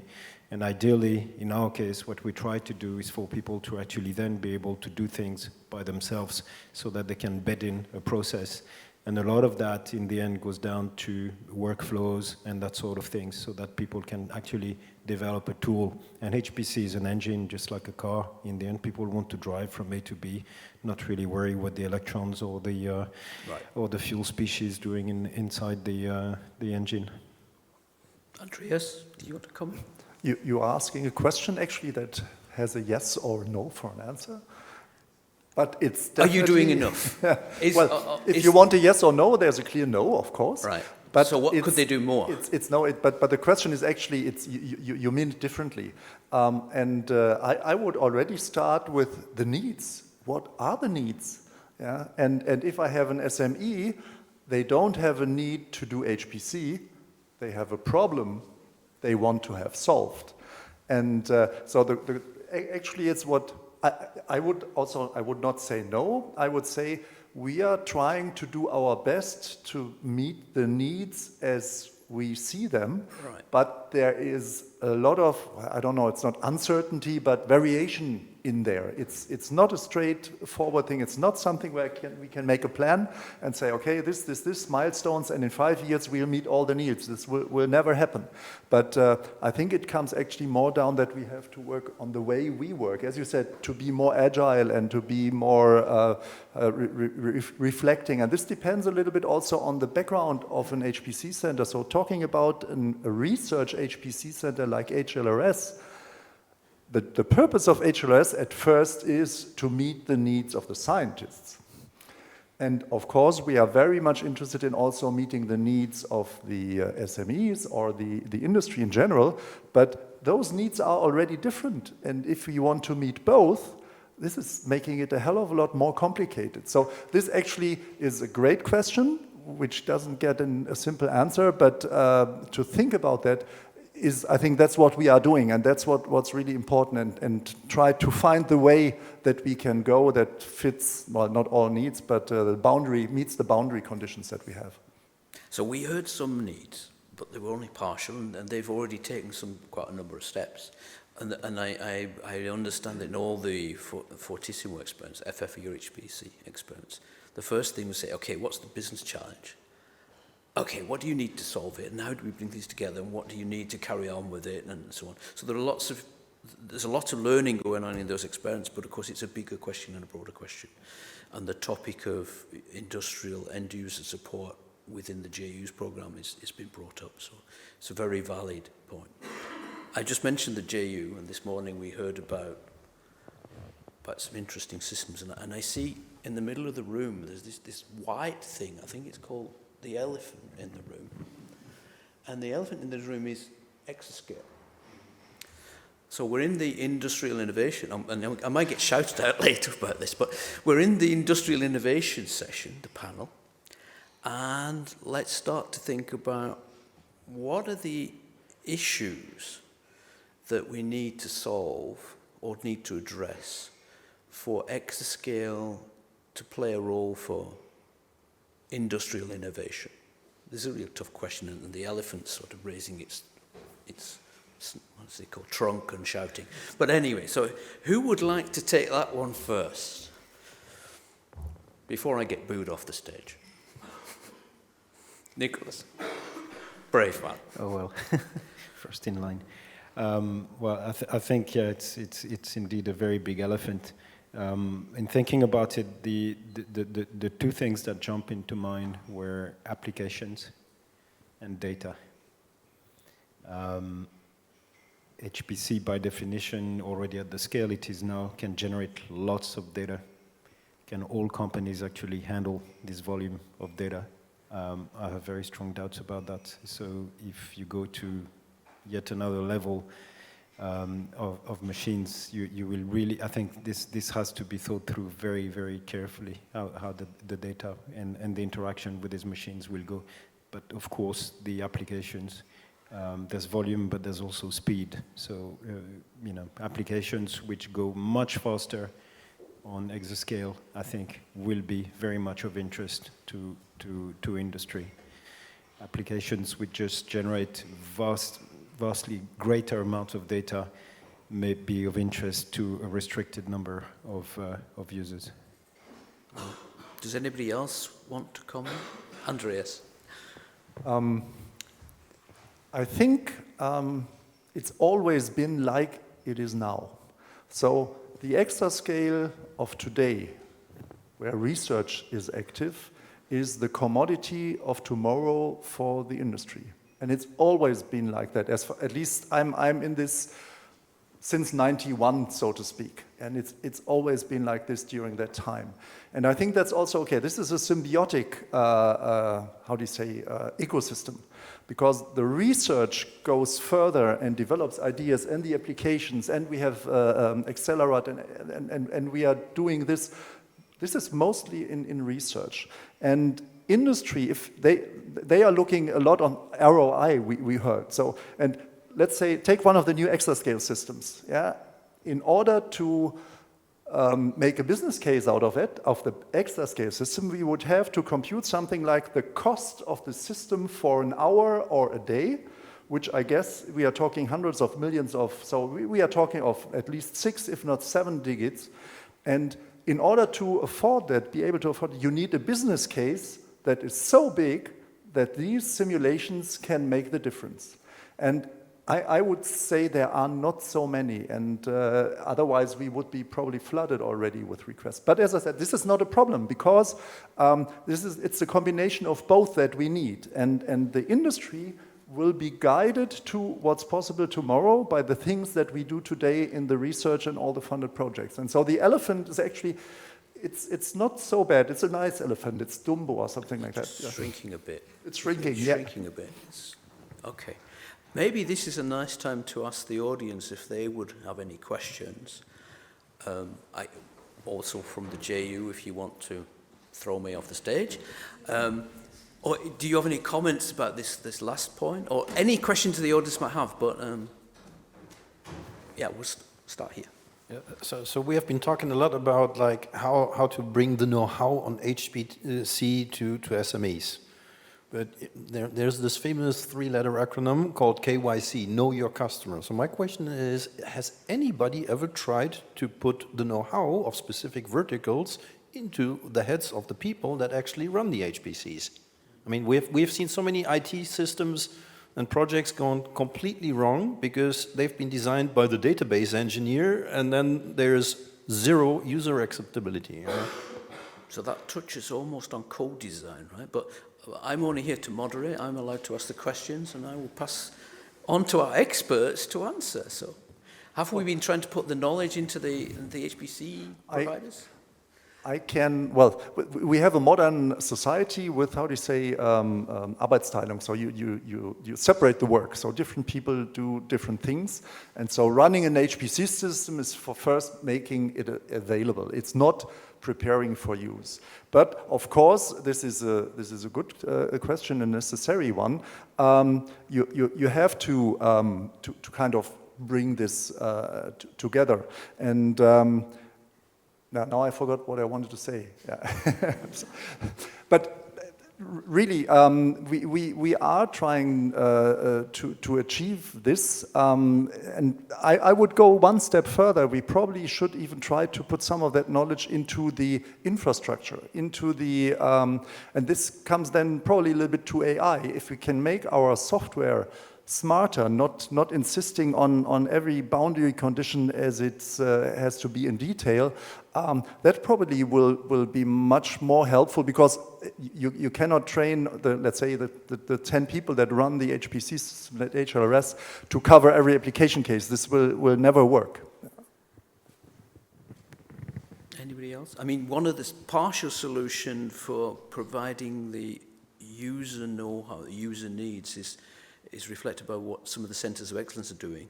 And their application codes, yeah, they're targeting big science, but they can be used for other applications, industrial applications. So we know quite a number of COEs, centers of excellence, looking at exascale deployment, also have industrial potential use. But anybody else want to comment? So, as a comment, maybe I can say that not all projects can have the same success, and you learn also from errors. But then usability and reliability of the HPC environment, it's of utmost importance, but come at a price. That is, you should not push every project to all the possible optimizations, in the sense that you are trying to reuse frameworks or offer frameworks that maybe are not the real optimal solution, but you are reaching the 90% of what hypothetically you can reach with less effort and in a reliable and more, let's call, standard way. So I think that a good exercise is when you compare the need of skilled people, engineers, IT engineers, data specialists, and so on, and the cost of an HPC, you should compare them by price. So if you need a lot of human months to optimize something and gain just a small percentage, please use more CPUs. You have HPCs. And then if you are waiting 1 year to have a solution because you are really pushing hard to make the best solution, you will come up with something that will have to deal with next generation HPCs that will have an hourly rate that is less. So basically, I'm passionate when I try to make things optimized. Is something like with myself, I'm proud of obtaining the 1% better, but is just unuseful. So, and well, HPC is not a marathon, maybe not a sprint. I would like to make a comparison with mountain climbing. Sometimes the linear and direct way to the peak is not the best one. Sometimes you have to make some lateral movements and to adjust. Thank you. Are there any questions from the audience for our panelists? At the back.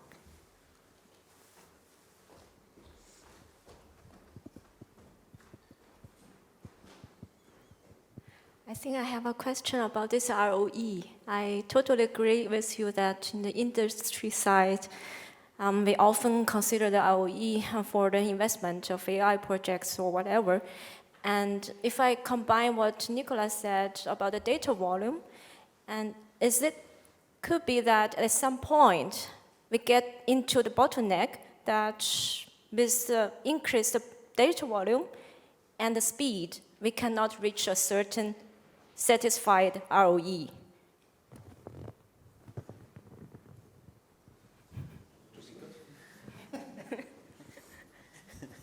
It's an interesting question. I have never thought of it directly that way, in the sense of the direct relationship. But I'll use a side door and come back to the discussion earlier on in the Fishbowl.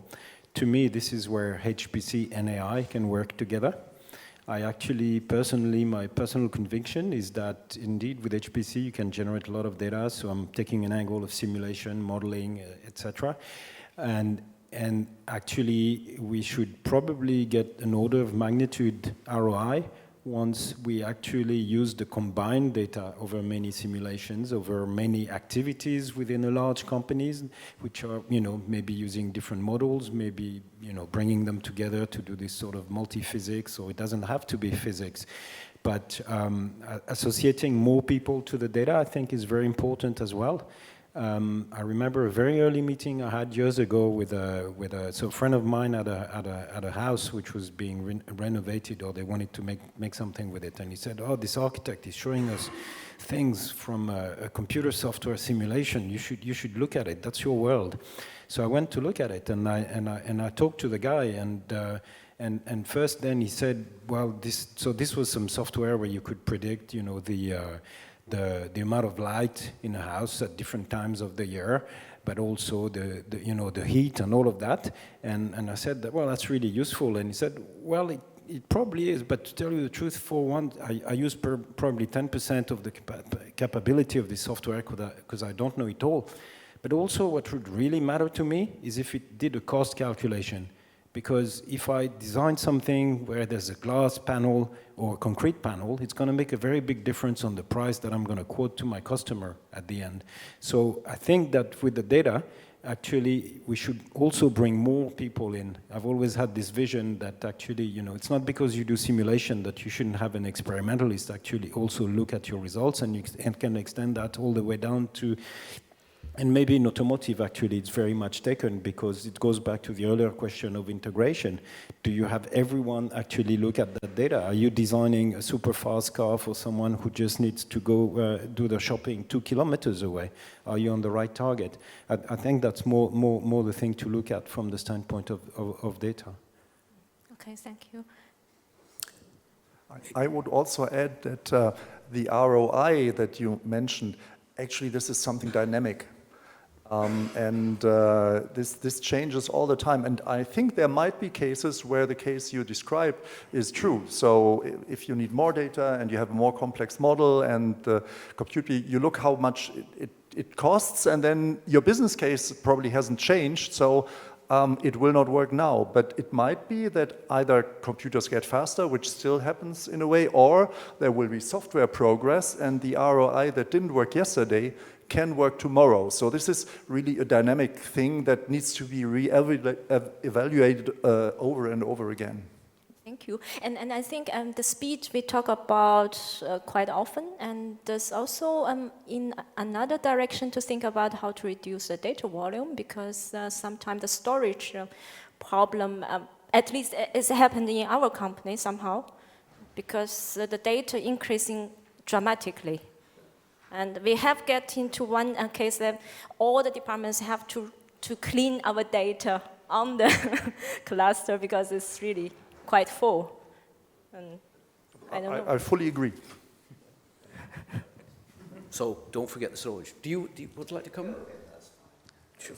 I was going to say it's going back also to the users not really knowing how in HPC work, and I have seen this in my past life and my current life where people just run things again and again and again, just changing one parameter, then adding something else, and then changing again, and then storing all things, saying, well, I'm going to look at it later and do some analysis on it, and then eventually you just like blow the storage there. And it's just, yeah, there is definitely an issue with that in terms of end users, where because it's a distant machine, it feels like it's open-ended. It's like, yeah, just go ahead, you have plenty of storage. Run 400 simulations at the same time. It's just, but yeah, there is a bit of an issue on that. And at one point, you just have to be smart on what you do. That's my opinion. But Paolo? And then may I add that AI, or in general deep learning, and multiphysics, or simulation, have really different requirements on data. So with AI, it is quite true that the more the complete is the dataset, best result you can have in your training, but after that you can delete all and do just inferences. Sometimes solving complex inverse problems with HPC, they really require number crunching machines, can leverage the need of a huge amount of data. You need less data, but good data in the exact and correct positions or of good quality. And so if you use the classical way to compute things, you are trying to have not so much data, and it's important, especially when acquiring this data come with a big cost. So data are important, are the real value, not only the algorithm, but data are the real value and asset. But dimensionality is a problem for some algorithm today, but not tomorrow. So let's say just some years ago, 1 terabyte was something huge. Now you have small keys for your laptop that are quite 1 terabyte. So with an eye on the, I think the clock just went tick. The summary upward, things are going to get better. Industrial innovation will continue. ROI will change over time, and it may be not feasible now, but it was going to get better. Exascale can be on the timeline for industry at some point, and don't forget the storage. Thank you very much to our panelists. I'd like to thank you very much. And with that, I'll hand back over to our chair lady.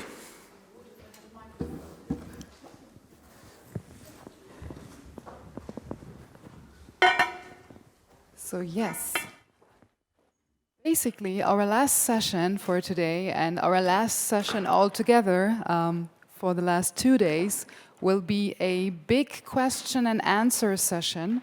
So I would like to invite all of our previous speakers for today, so our expert speakers from today, also our keynote speakers who are still here, to join us on the stage. And you have the last chance of this conference to ask any questions you would like to direct either to the experts or to our keynote speakers. And yes, I get a wave from from the back of the room. We do still have success story booklets, and since we do not want to take them back, neither to Slovenia nor to Stuttgart, we would be really, really happy if you took them with you and distributed them via all the channels you have. So yeah, so I would like to invite all the speakers who can still stay for this half hour. I know that many of you have connecting flights, trains, and some of you have to leave, but whoever is still here, we would like to have this last session as interactive as possible. So I would also like to invite Bastian Koller, who is hiding in the back.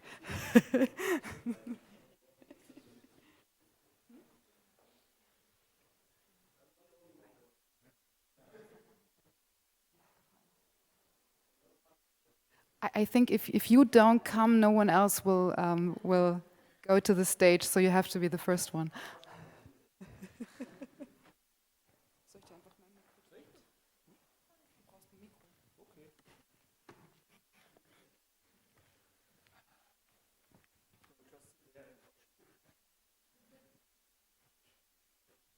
Yeah, look.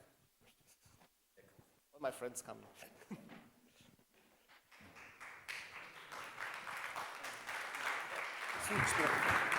Replicate for the names.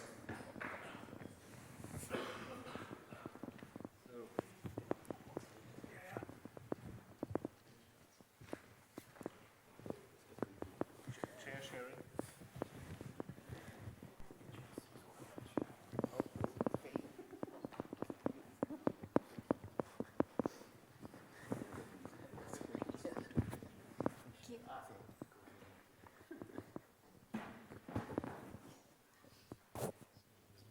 So now you have the last chance to ask all the questions you always wanted to ask about HPC, AI, HPDA, about industry, SMEs. We open the floor. So let's say that way, if you don't ask a question, you will find at least 10 booklets in your luggage later. We will change the key code to your luggage, so you won't get rid of this.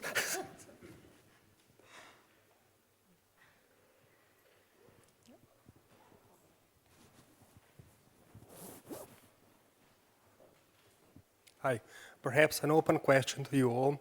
So HPC and cloud computing, two different things, But if you take a look where we are or where we are going, what you can do on HPC or on cloud computer, it's a total different game.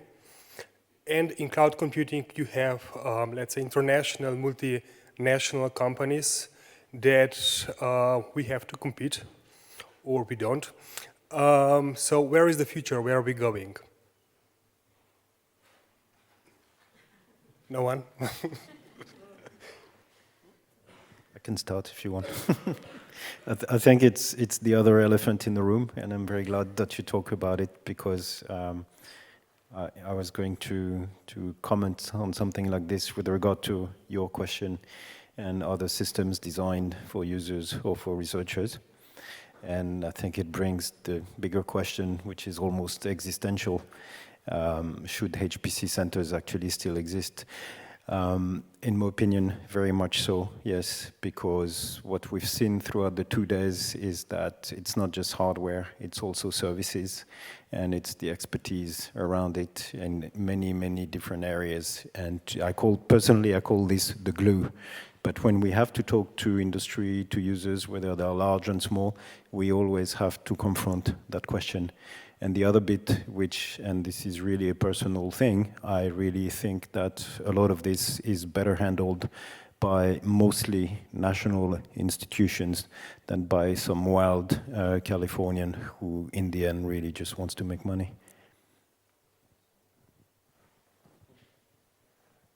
Yeah, a little bit of view from my side, and we had discussed inside of Airbus all this topic long time ago. One point, if you look to the hyperscalers, I would recommend you should analyze what they talk HPC and what is in the background. Most of the hyperscalers tell you they're running HPC, but in reality, they have multiple somewhere connected computers, what is far away from HPC. Think about this and analyze a little bit more in detail, and don't believe on the glossy business slides. One point we had discussed on this point in Airbus. And another view on this, the cloud providers are only another way to provide you hardware for a very limited time. It's nothing different, because you don't get anything from the cloud providers directly, except a little bit hardware, which are not usable 24/7. It's only for a limited time, and they like to make a business out of this. So they potentially sell something to you where you spend more than you own the infrastructure, but it's really depending on the case you have. A little bit on the cloud, you should think about this, because there is a huge difference what is the purpose and how you use it.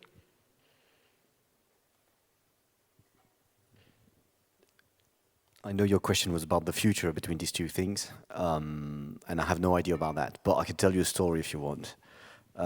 We were trying things like this recently, and we used a provider for online things that start with an A, and it cost us quite a bit of money just to do this. However, and that's the interesting part as of today, we do sell studies and software to people, and we got to be sexy. Cloud computing is sexy. HPC is not. And that's the status today. So if we use a cloud-based solution, we have more customers. So whether that will drive the trend in one direction or another, I don't know. But it's something to keep in mind. So at one point, HPC is old school. It's a bunch of nerds working in server rooms or something like this. Cloud is sexy. That's good. It's the way to go.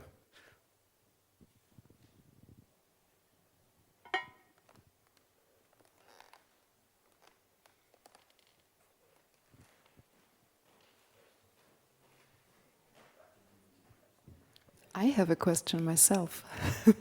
It's actually one that we've already heard today. It was one that Mark Parsons posted in the Fishbowl.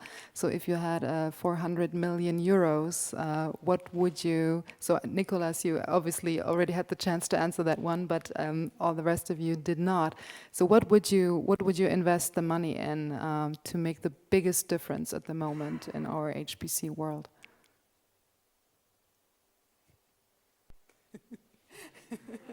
He has 400 million, so he invests already. Yeah, it's his work program. That's unfair.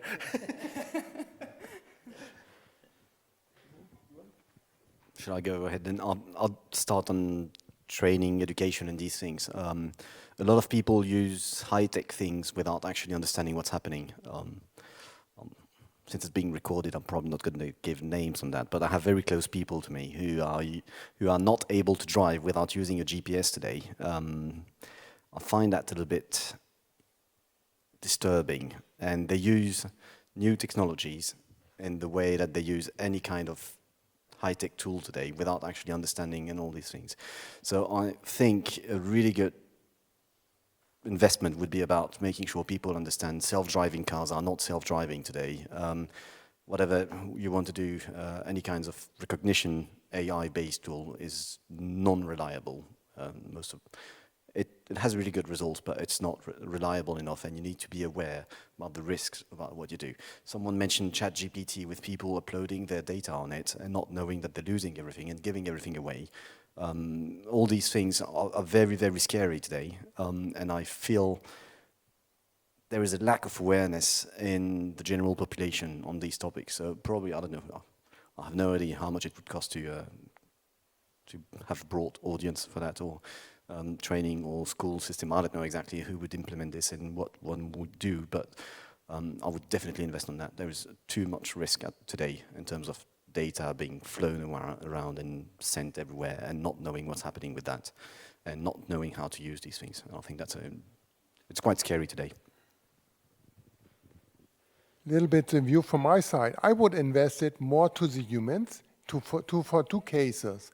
One, have better users at the HPC side and providing better software. When I'm looking to the current ecosystem we spend a lot on the hardware side, what is necessary, but basically with the improvement we have since longer time, you see my gray hairs, I know this a little bit longer, we have less and less capability by core. So that means we have to scale out software and to optimize software to multi-core architectures more and more, and the core become weaker and weaker over time, so slowing down the systems. And the only way to overcome this is to think about the software stack, and therefore you need some human brain. It cannot be done automatically.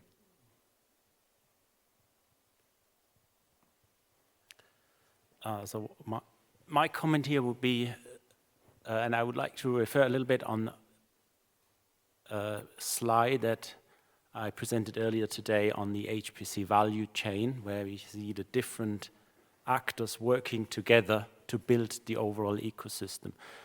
And this needs to be sufficiently balanced. So it's not helpful to have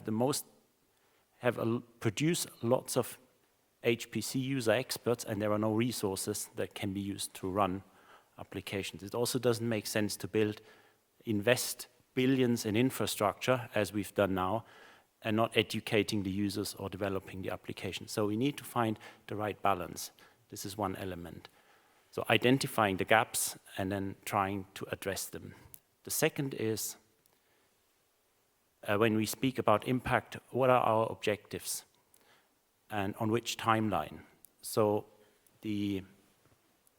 for example, our investments in European microprocessor technology, this is a long-term strategic investment towards a more autonomous European supply chain. This doesn't create immediate impact. We could buy all the technology from NVIDIA, use their software stack. That would create results on a much faster scale. So it's maybe not as simple as it looks like. We just educate a few more users and then we see quickly results.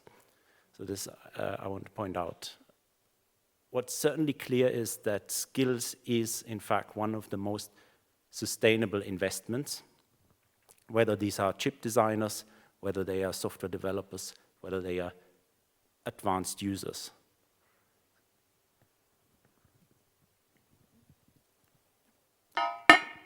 I agree, and I think that the creation of frameworks or middleware that can hide some complexity and just learn from the AI stuff that seems easy because you have TensorFlow Keras. Anyone in 5 minutes can make his own working example of a neural network. Behind you have a lot of machinery, but from a user point of view, it's really easy and straightforward. You can teach it in lower grade schools.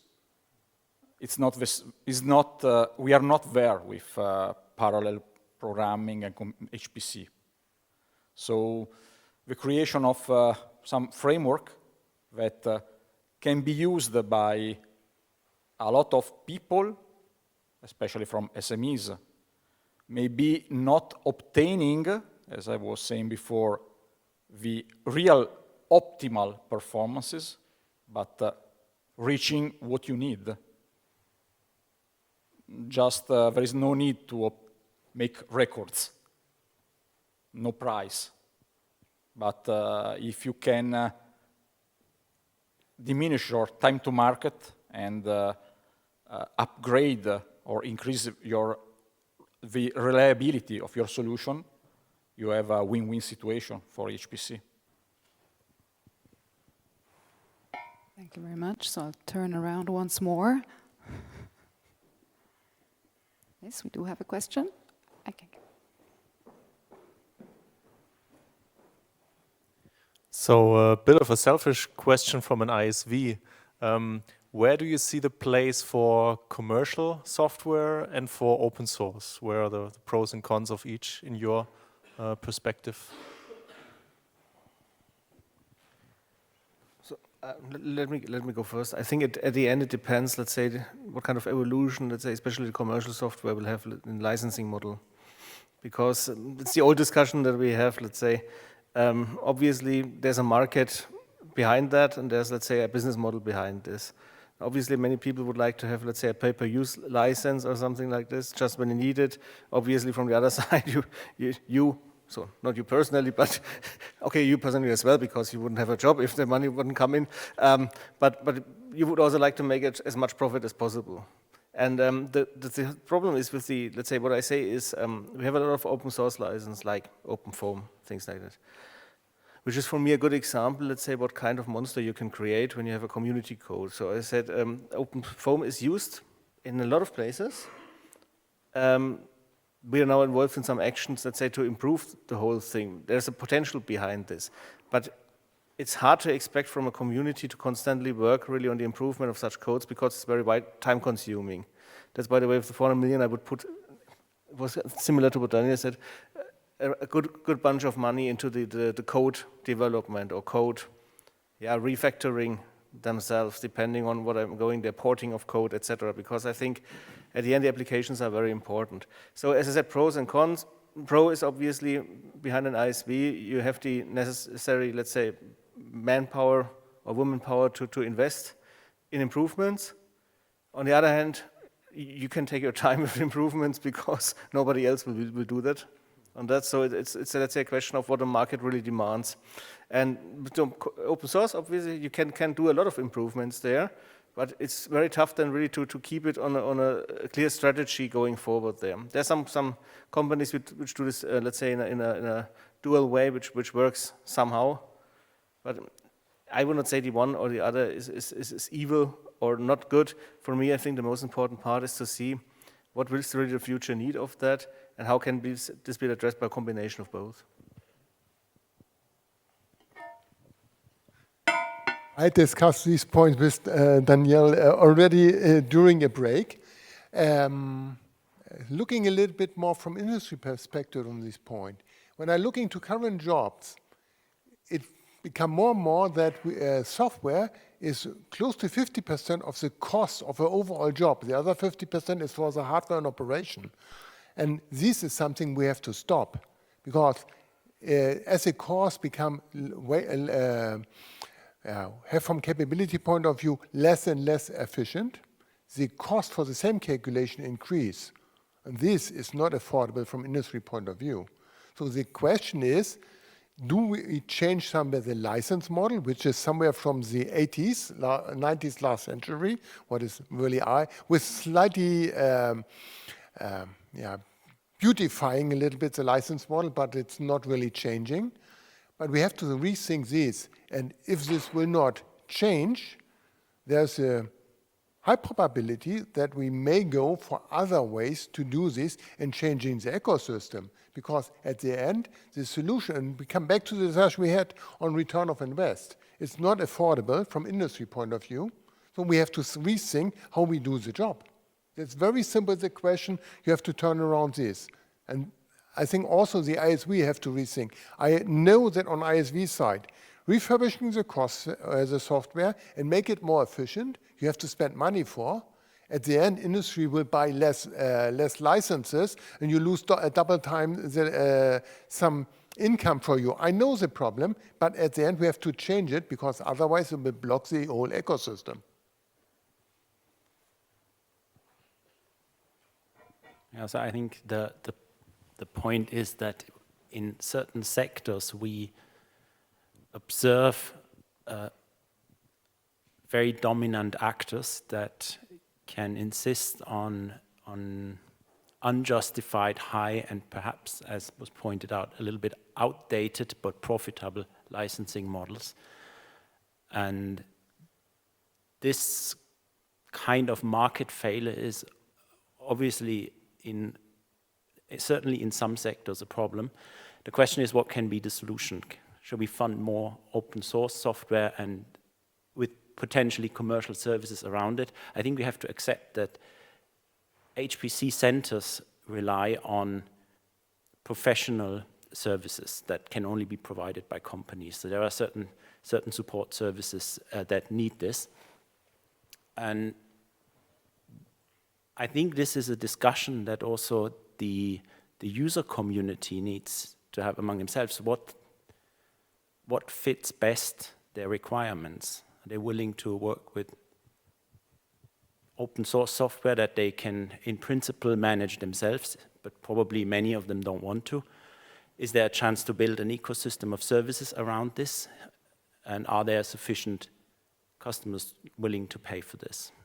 And of course, from the perspective of a funding agency, this can to a certain extent be supported, but at some point it needs to become self-sustained. There's probably also a bit of a scale thing, in my opinion. So we talked briefly about exascale computing, and typically I would expect the applications of exascale computing or computers to not be just Zalando or Amazon recommender system things. So in other words, probably a bigger interest for the whole humankind. And typically you'll have a lot of cancer research going on in these things. And this, in my opinion, it would require more open collaboration, open science, open software. And that's definitely the direction I see happening at the moment. I mean, there are already a lot of libraries, E4S, COCOS, and these kind of things that are developed for exascale computers and that are open source and helping the scientific community overall. But this is for exascale because I don't expect a lot of very small thing to require exascale computers, but at least in this direction I would expect a massive open policy on these things. I was stating before during my presentation that, as an example, European Space Agency is pushing towards open science. That means that the next official processors for scientific missions, like the new biomass mission that is to monitor the greenery and the above-ground biomass in the Earth, will be open and will be on GitLab for everyone. But this obviously doesn't mean that open software is free or built for free. Someone is paying. So while in the 90s, open software meant a geek on his computer pushing something on the initial internet for everyone, without any funding. By now, open software is something really serious with organization. And can we call it the next generation of licensing policy or licensing structure? It's just another opportunity for ISVs, in my opinion. Thank you very much as well. I just have a quick look at the clock and around the room whether we do have any more questions. Yes, we do. So I went in the wrong direction. Hi.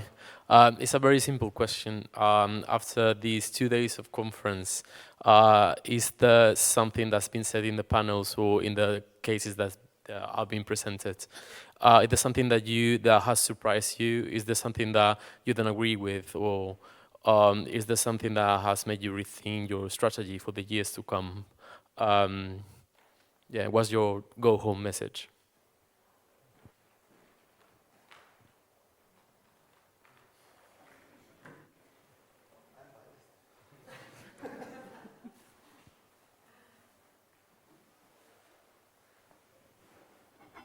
Let me start, even if I'm completely biased, because I was very much, let's say, liking this event. But for me, it's I think it's a format we should continue from my viewpoint. We have heard a lot of knowns, but it's important to get, let's say, this view not only from the usual suspects which say this, but also, let's say, to interact with others. Let's say we had a good mixture here between industrial people. We had, let's say, politicians here, or still have politicians here.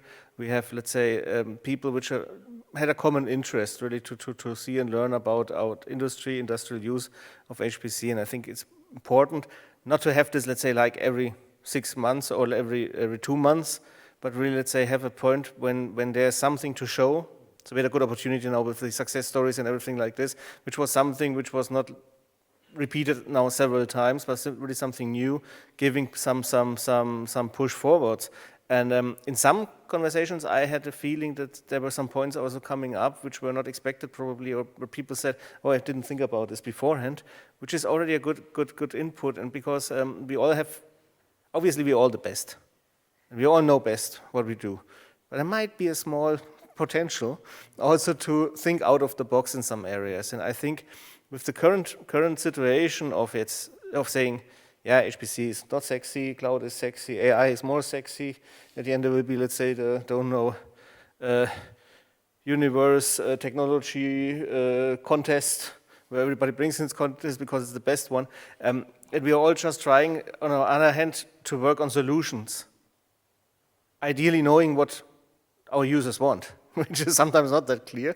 And we try to find this out. On the one hand, having, let's say, this trendy discussion, so you have to do AI, you have to do quantum, whatever it means, to be honest. I remember the old cloud times. I think when you asked the 10 persons what is a cloud, you got 12 opinions.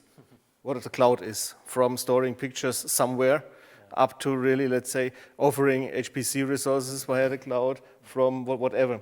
So I think the important part is that we all come back to the point which we want to raise here. It's for the users. In that case, we focus on industrial users, but also, let's say, we have other stakeholders, public administration. We talked about the CIRSO project. It's public administration against things different. Even if we would say, look, here's the entry point, we also need to educate them how to use the machines. Yeah, if I have my nerd group together, just give them access, they will do whatever they want, and they know partially exactly what they want to do. Yeah? But at the end, I think we have the ecosystem is much bigger than just having machines, and Daniel said it correctly. It's machines, it's the applications, it's the knowledge how to use it. It's really, everything around is training. What I take away also is we have probably to go to schools on a higher level, ensure, but also not just giving them the plain message, but giving them hands-on. Somehow get a first feeling for that, and because we have the lack of experts. Why don't people come back? So why don't people go to get a specialist in HPC, or AI, or quantum? Rather, they get currently AI and quantum specialists because it's more sexy. Yeah, but you were right about this. So yeah, that's my takeaway, which was somehow now a shortcut of what I heard the last days. So probably somebody else has a takeaway, or I think we have miserably failed. You have a takeaway? I can only second what you said. I think it's the best thing indeed is to get people in the room and to talk, and it also reveals as you said, that there are actually differences of opinions and different ideas that you can learn from. So maybe it should be repeated and expanded very much. And I think throughout also indeed a story which is related is that we all need to do a better job at explaining HPC and why actually it is there and what it can do in a way that people can understand.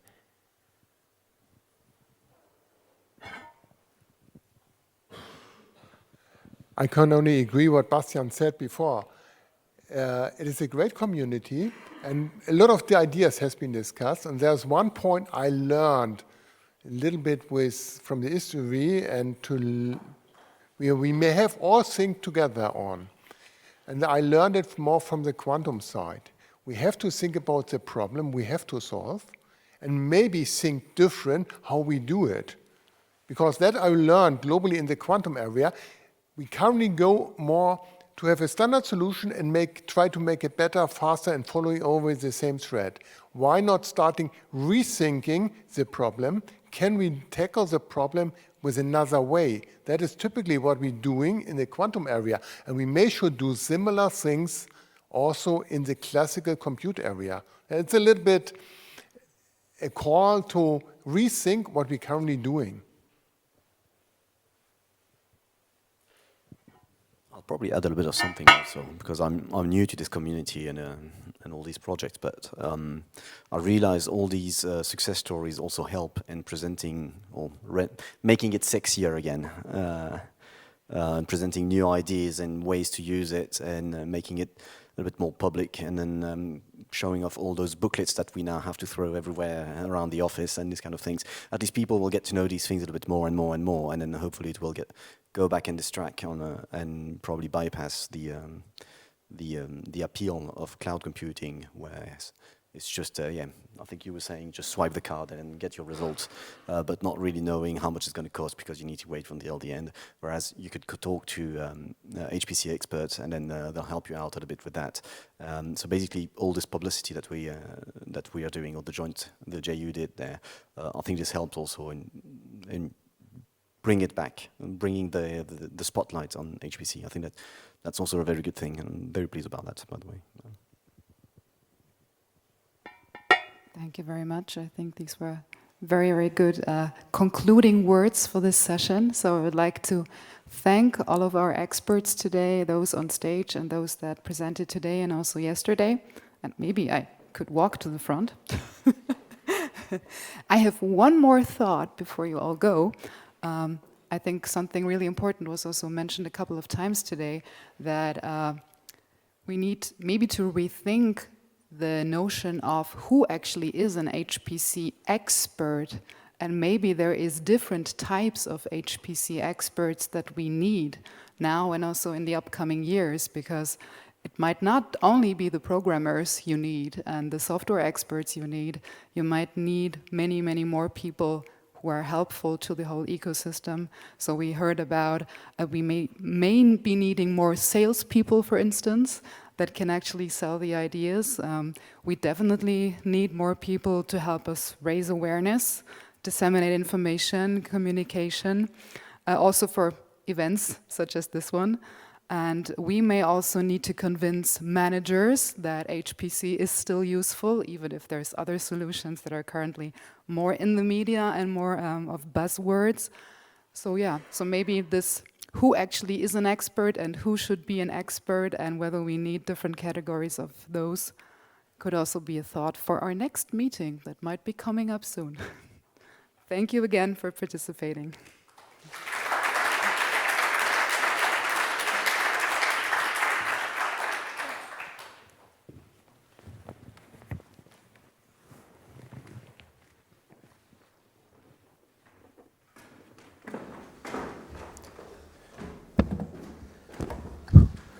And before you know, all run away immediately because you're somehow free again. Just let me so I made already a conclusion, so lucky you don't have to hear this twice. For me, it was very excellent, let's say, 2 days, because again, it was not only the things we've seen on stage, or let's say discussions we've seen on stage or on the screen, but it was also when I watched, let's say, people interacting between each other, something I said yesterday already, I wanted to have the networking aspect here.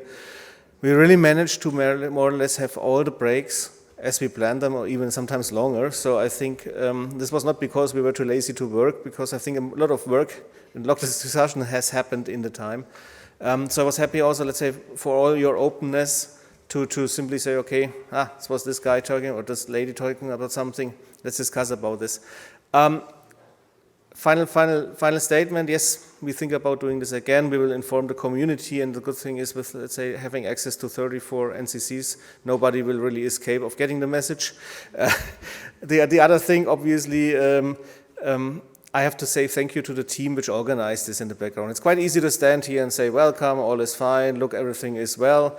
We've seen this yesterday, even if we had some, let's say, Google trouble, we managed to come back with things, and it would not have been possible with, let's say, the staff or the team behind that. Here at the location still we have Tina from Arctur, which did an excellent job.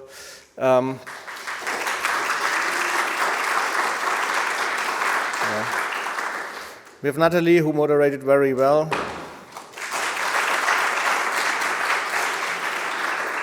Jessica was always everywhere, which is good.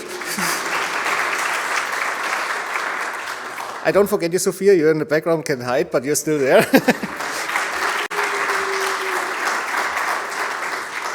So I'm just looking at who else is there. Also, let's say, to the people, the staff here at the Technic, etc., because they're doing an excellent job. They were really calm when we messed up everything. So, so thanks a lot to the team from this location here, the technical team sitting there. Did I forget somebody? I don't thank myself. Every day I'm thankful for myself. No, bit of megalomania. No. From my side, I was happy. To be honest, yesterday I was quite nervous to see, let's say, if this will work, what we planned here. The Fishbowl was a challenge, worked very well. Thank you for coming here to this location, to the people online. Thank you for watching. If you have feedback, just throw it to us. You have the contacts. There's always room for improvement. I was happy about this. After this, I'm now happy about after this 2 days. I think everybody who goes now for a beer has well deserved it. And I wish you all, let's say, if you stay here, a lovely rainy evening in Berlin. If you fly home, or let's say take the train. Train is always in Germany a bit of luck, so good luck with that. Flights might work well. And take care, and I hope to see you at the next occasion. It doesn't need to be, let's say, the next event of this. I think some of us will meet earlier at Supercomputing or other places. Thank you very much for coming here. I hope you enjoyed the show, and see you soon.